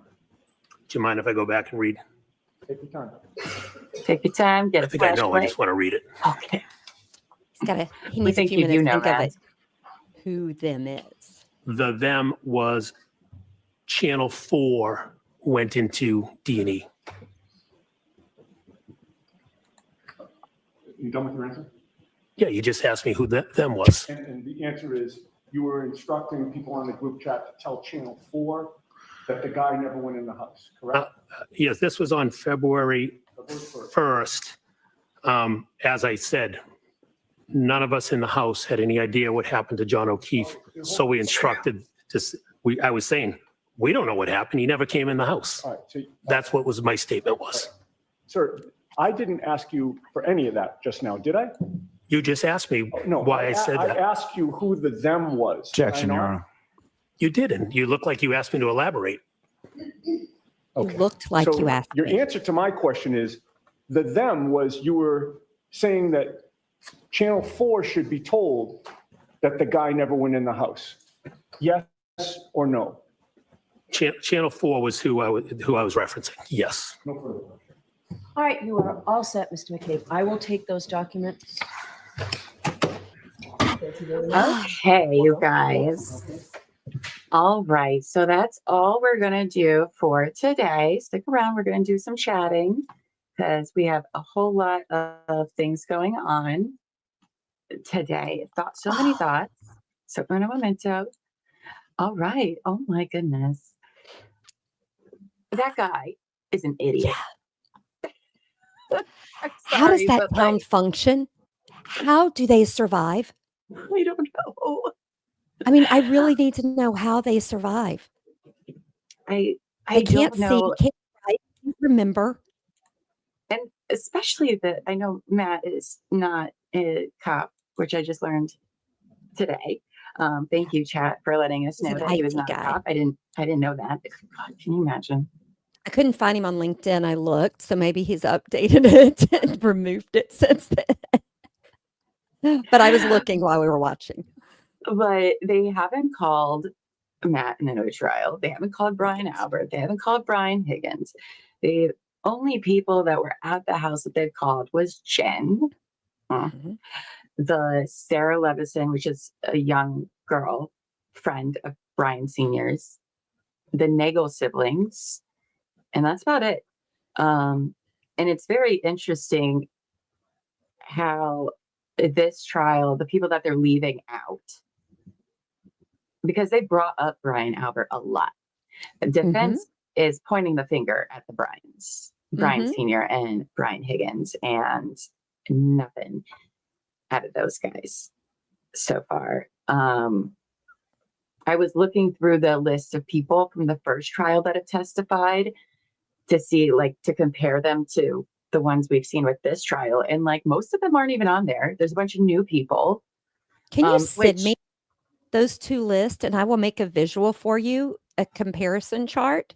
So you have, Yes. if you'll send them to me Yeah. over on the Discord now that I'm back, Okay. I will make one of those. Mm-hmm. 'Cause Yeah, I need to see it for me. it's very interesting. I don't know how you have a dead person on your lawn, a person that you know, a person that was invited to your house that other people know. You still to this day cannot tell me that not a single person saw his body right there. There was not enough snow. There wasn't. The meteorologist told us this, I'm a big fan of the meteorologist guy. They all have nice cars, bright headlights, and nobody sees anything. Yet they're all looking out the window for like 20 minutes, all of them, every You can see window and tire door. tracks on the road, but you can't see a body. Exactly. That's how do well not lit the road get that. is. Exactly. So Exactly. I don't get that because a body is bigger than tire tracks and easier to see. He is a big man. He was 6'1". That's a very large man. But Jen McCabe, this time in the trial, said, I wouldn't call him a big man. That's true. She So did. Say let's that. remember that. She was like, what does that mean? Yeah. I don't know. Higgins is sus AF. Okay. Holy crap. We saw in the second trial now, they have a video, the video cams from the police station from when he went and said he went to the police station and moved cars around. He did not move a single car. That didn't happen at all. He was there. He was moving stuff from one car to the other. So he's a liar, liar, pants on fire. And then you are a federal agent and then you want to act freaking stupid about phones and data and that you don't know what an order not to destroy things means. What? Yeah. And same with Brian Albert. He was like, what, head of detectives? And that guy is either the dumbest guy in the world. I mean, I wouldn't want him investigating my murder if he can't remember what happened in his own lawn at that time. Well, it's crazy. I think they're pretending to be dumb if that makes sense, because they're trying to hide things. And Mhm. anytime you're trying to be sketchy, you're having to say, "Oh, I don't remember," because you really know and you can't tell what happened. Yes, you guys, I did not see the first trial either. So that's the reason why we're going back and watching old testimony, is because this does seem like two very different trials. Now, I'm not saying they're doing a better job in the second trial. I, started watching it. I didn't really know much about the story and the drama and the rumors and all that stuff. I didn't really know about it. So what I can say from watching the second trial is the prosecution, I don't even know what's happening with them. Like, I watch a lot of trials. I'm a nerd. That's what I like to do with my free time. Okay. And they keep calling all the witnesses in an order that makes it so you can't understand what they're even trying to tell you. I can't tell you what the timeline is. And Yeah. then they started getting contradictory timeline stuff going on. The experts they brought in are a joke. Are a humiliating joke. Mm-hmm. But then when you look at the way the evidence has been collected, that's a joke. That is not how they didn't follow a single protocol with anything. Sorry. um, Missing ring cam of her showing back up the house. The one moment they didn't have on John's ring camera, gone. You got glass that doesn't match up with this bar glass. You got pictures they've tried to show us that are clearly misleading, particularly the glass being on the bumper that was just sitting there that made it through the snowstorm and the towing. And then that lady, the crime scene lady, would not admit on the stand that photo was a reflection. Like, nobody is willing to take accountability here. And it is disturbing. It is very disturbing because I don't know, right, for me right now, I don't know if Karen did or not. But quite frankly, it doesn't matter. It doesn't matter with this type of investigation that's been done. You can't believe literally anyone. The defense has taken almost every single prosecution witness and turned them into a defense witness. Like, beautifully. I've never seen any of this. Yeah. Ever watching a trial. It's unbelievable. And I would be very upset. I'm not going to tell the local people how to feel, but I hope y'all are raising hell. Because this is what they did for a cop. And that's what I was going to say. This is a cop. Just think of what they've done. What if it was you or me? Exactly. This is what they do for a fallen fellow officer. And think about the person who kills somebody or doesn't kill somebody and goes on trial. They did not collect evidence right. They didn't run this right. They didn't mark it off. How could we ever say who's guilty? And this is somebody's life they're playing with. And they just sit up there and they just act like what they've done is perfect and great. Not embarrassed at all. They're like, yeah, this all makes sense. This is how we do stuff. And the reason they can do that is because clearly they have been doing this for a while and have gotten away with it. So it's very interesting. No, Vic, I was just going to ask the chat. So there's no court today, tomorrow, or Monday. I want to hang out with all of you guys because you guys are so great. And thank you to all of the new viewers today, all the new subscribers. We're just a little channel and we've gotten well over 200 subscribers today, new ones. So thank you all for liking and sharing and subscribing. We really appreciate it. We have not watched Jen McCabe's testimony from the first trial, and I'm thinking we should. So we can compare it to what you saw last time. Then maybe Buffy will grant us a reenactment from last time like she did this time because it's needed. But if we do Jim McCabe, I know we've just been kind of doing the cross because Lally is a bore. But I think tomorrow, if we do that, I definitely think that we should do the full testimony of Jim McCabe. What do Mhm. y'all think about that? Yes, Chad is like, yes, let's Yes. do Jen.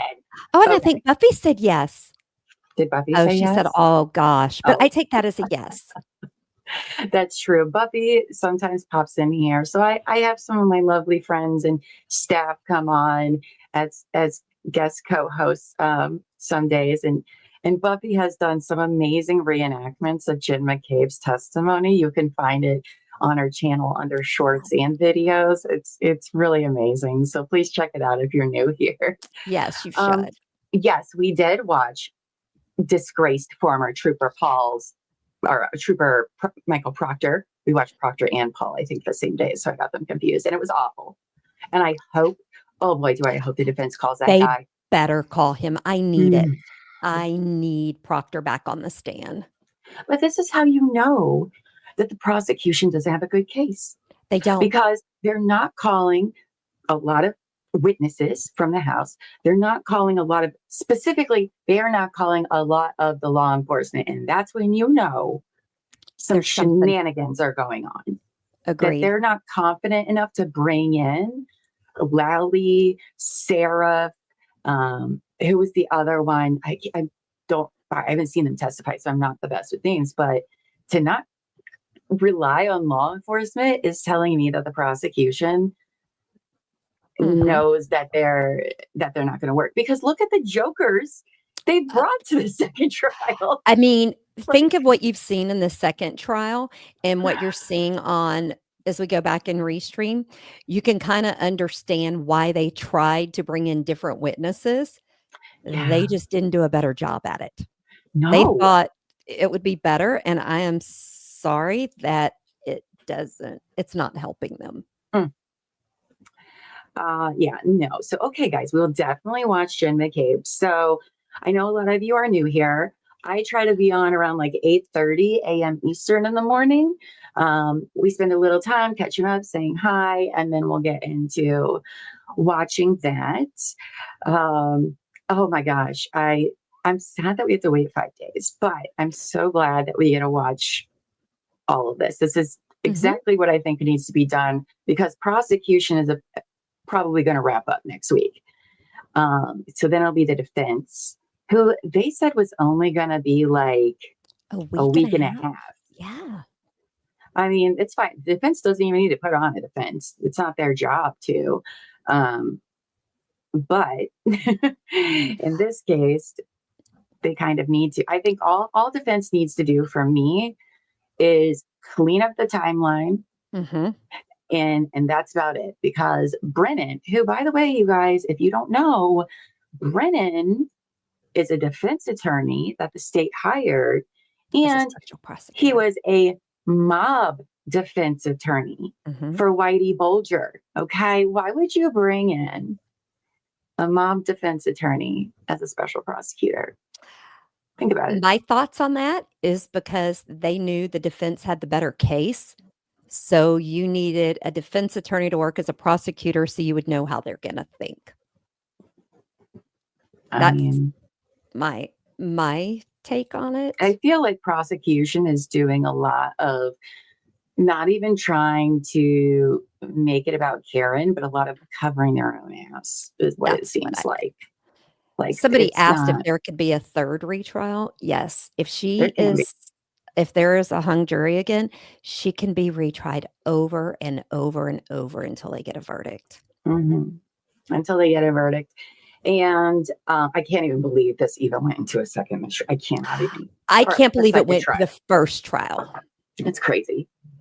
I do think it's going to be hung jury. I don't think it's going to go. You know, you're right. Now that I think about that, because they needed to defend the Commonwealth, and I feel like they needed to defend they felt like they needed to defend Jen, in my opinion. Yeah, it's very interesting. I've never seen anything quite like it. What else was I going to say about the prosecution? I thought of so for the 3-point turn, okay. So we just learned this week, and what was interesting is I was confused for like a whole day and a half about this. It was when Burgess That guy. Oh my God, that guy, that. Wow.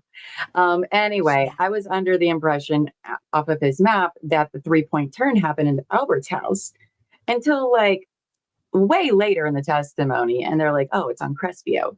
And I was like, oh, because I thought it was the Albert's house the whole time. And no, the 3-point turn was all the way up in Crestview.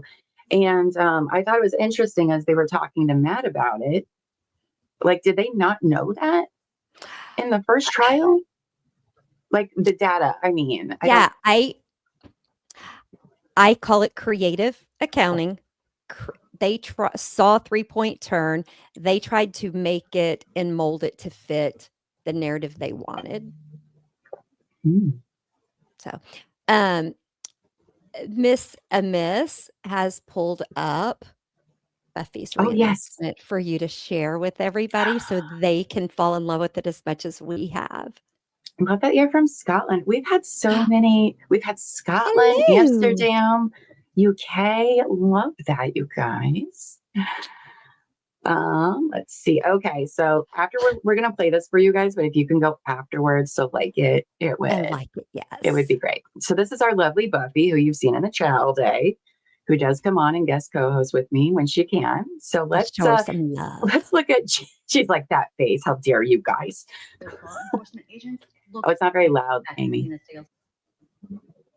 Put the volume booster on it, probably. I called 2 people, but that was before I remembering I forgot. John loved his floors, even more than he loved being a cop. Me and Carrie, we took our shoes off before going in to look for him. Karen, she left them on and just click-clacked all through the house looking for him. John would have been horrified. Sorry, Mr. Jackson, I don't recall. I'm just a sports mom who does timeline reconstructions on the weekend. I don't recall. I did say that, but I didn't mean it that way. It wasn't nefarious. She said, I hit him, I hit him, I hit him. Everyone's report is wrong. My statement has never changed. And I see that report so I can see what I said. That's our lovely Buffy and doing her amazing Jen reenactments. I mean, that was literally all she said. So we need to watch the first time, and then we need Buffy to do it again. But everybody go watch the short and give Buffy some love. Because the more we love it, the more opportunities that she'll say yes to when I just randomly ask her. We'll peer pressure her.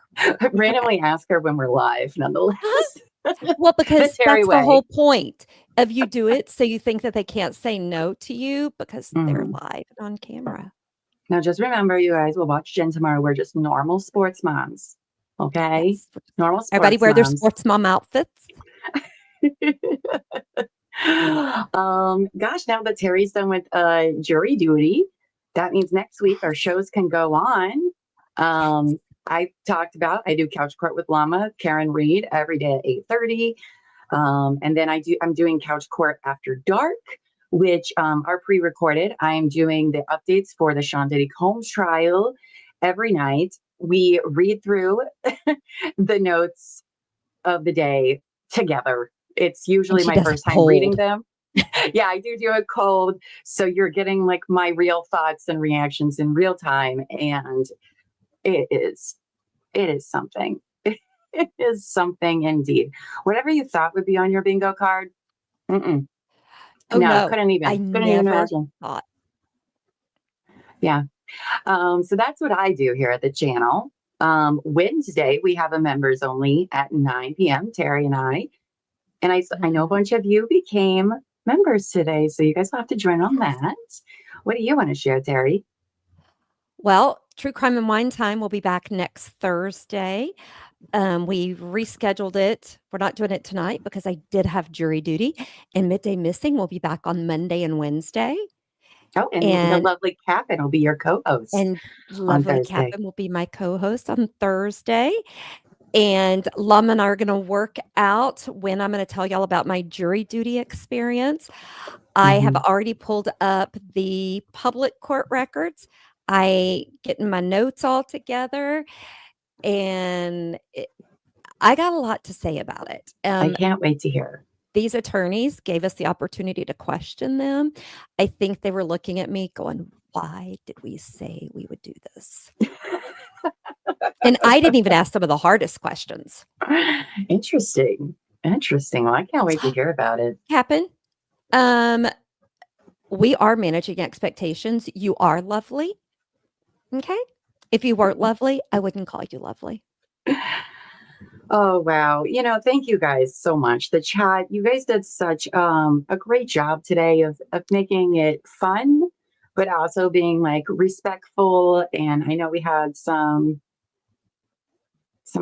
not so great things in the chat at points, but thank you for ignoring that, right? We don't want to give attention to things like that here. We're just here to have a fun time, just goofing around, just being silly and fooling. The as chat they can. has been on fire, and I will say it was so hard watching it after court because I'm not allowed to be on YouTube or chat, but they told me I could watch, the trial. It was so on fire, and I couldn't comment or respond. I'm going to tell you, the struggle is real.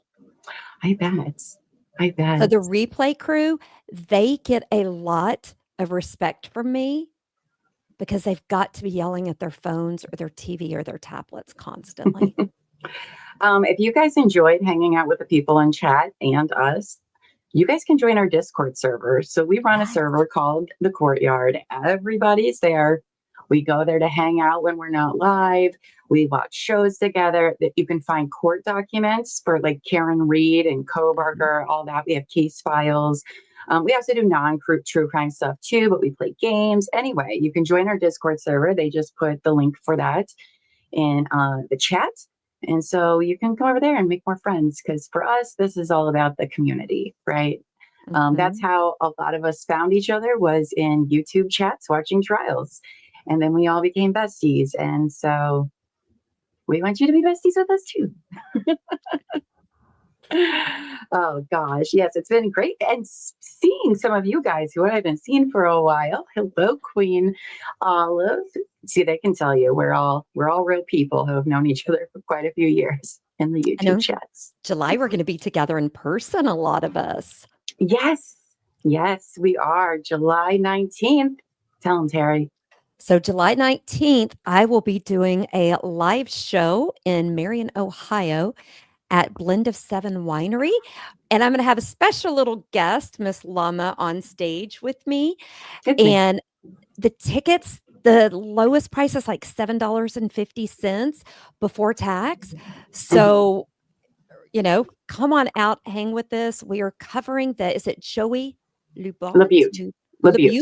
Yes. Case. It's going to be fun. So if you live in the area, definitely come hang out with us. Llama and I will both be wearing pink. Yes, I've been told. And we will have the craziness will be live and in person. Right. Elbow Feet will be there. Amos and her family are coming. It's going to be a party in Ohio in July, you guys. So yes. And it's a small venue. It's only like 40 or 50 people. Yeah. So definitely get your tickets now. It's going to be a fantastic time. We're very excited about it. And I get to show you. You've never been to Ohio before. I have never been to Ohio. I do want to know, can you reach out since you live there? I want to meet the raccoon from the news that was pulled in the crack pipe. It's just something on my bucket list now. I just need to meet the sweet little raccoon and make sure they're okay. Well, the raccoon was not in my part of Ohio. Good, Olive. I hope you do. There was a news story that just came out of Ohio last week of this woman who got pulled over. And in her car was a raccoon holding a crack/meth pipe, right? And so then they took it away. And the raccoon pulled out another one. He was getting his mama's stuff out of her bag. Oh, Scorpion, are you from Ohio too? We have a lot of Ohioans in the chat. There's a lot of us. We're everywhere. You can't escape us. Definitely come. And if you let us know that you've bought tickets, we will try to set everybody together that knows us. And also we'll be going around. There'll be a meet and greet. We'll sit and chat. We're going to have some one-on-one fun time. We might even go somewhere for drinks afterwards. Oh my gosh. It's going to be a party. Let's be honest.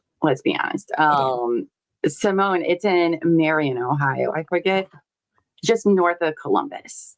It's not in Texas is all I know. Yeah. In between here and Stark County, I think, by Mansfield. by the Mansfield prison, which we can go to too. The Isn't Mansfield that prison is from there. Shawshank. Shawshank Mhm. Redemption? That Yes. is Double Yes. H's favorite movie. I bet he Oh, would love it if I took pictures because while I was in jury duty this week, he's in Chicago. He Mm. sent me pictures of Fire Station 51 from Chicago Fire. Oh, But really? Severai was not in the picture, so I was a little Oh. sad. But it's a real thing.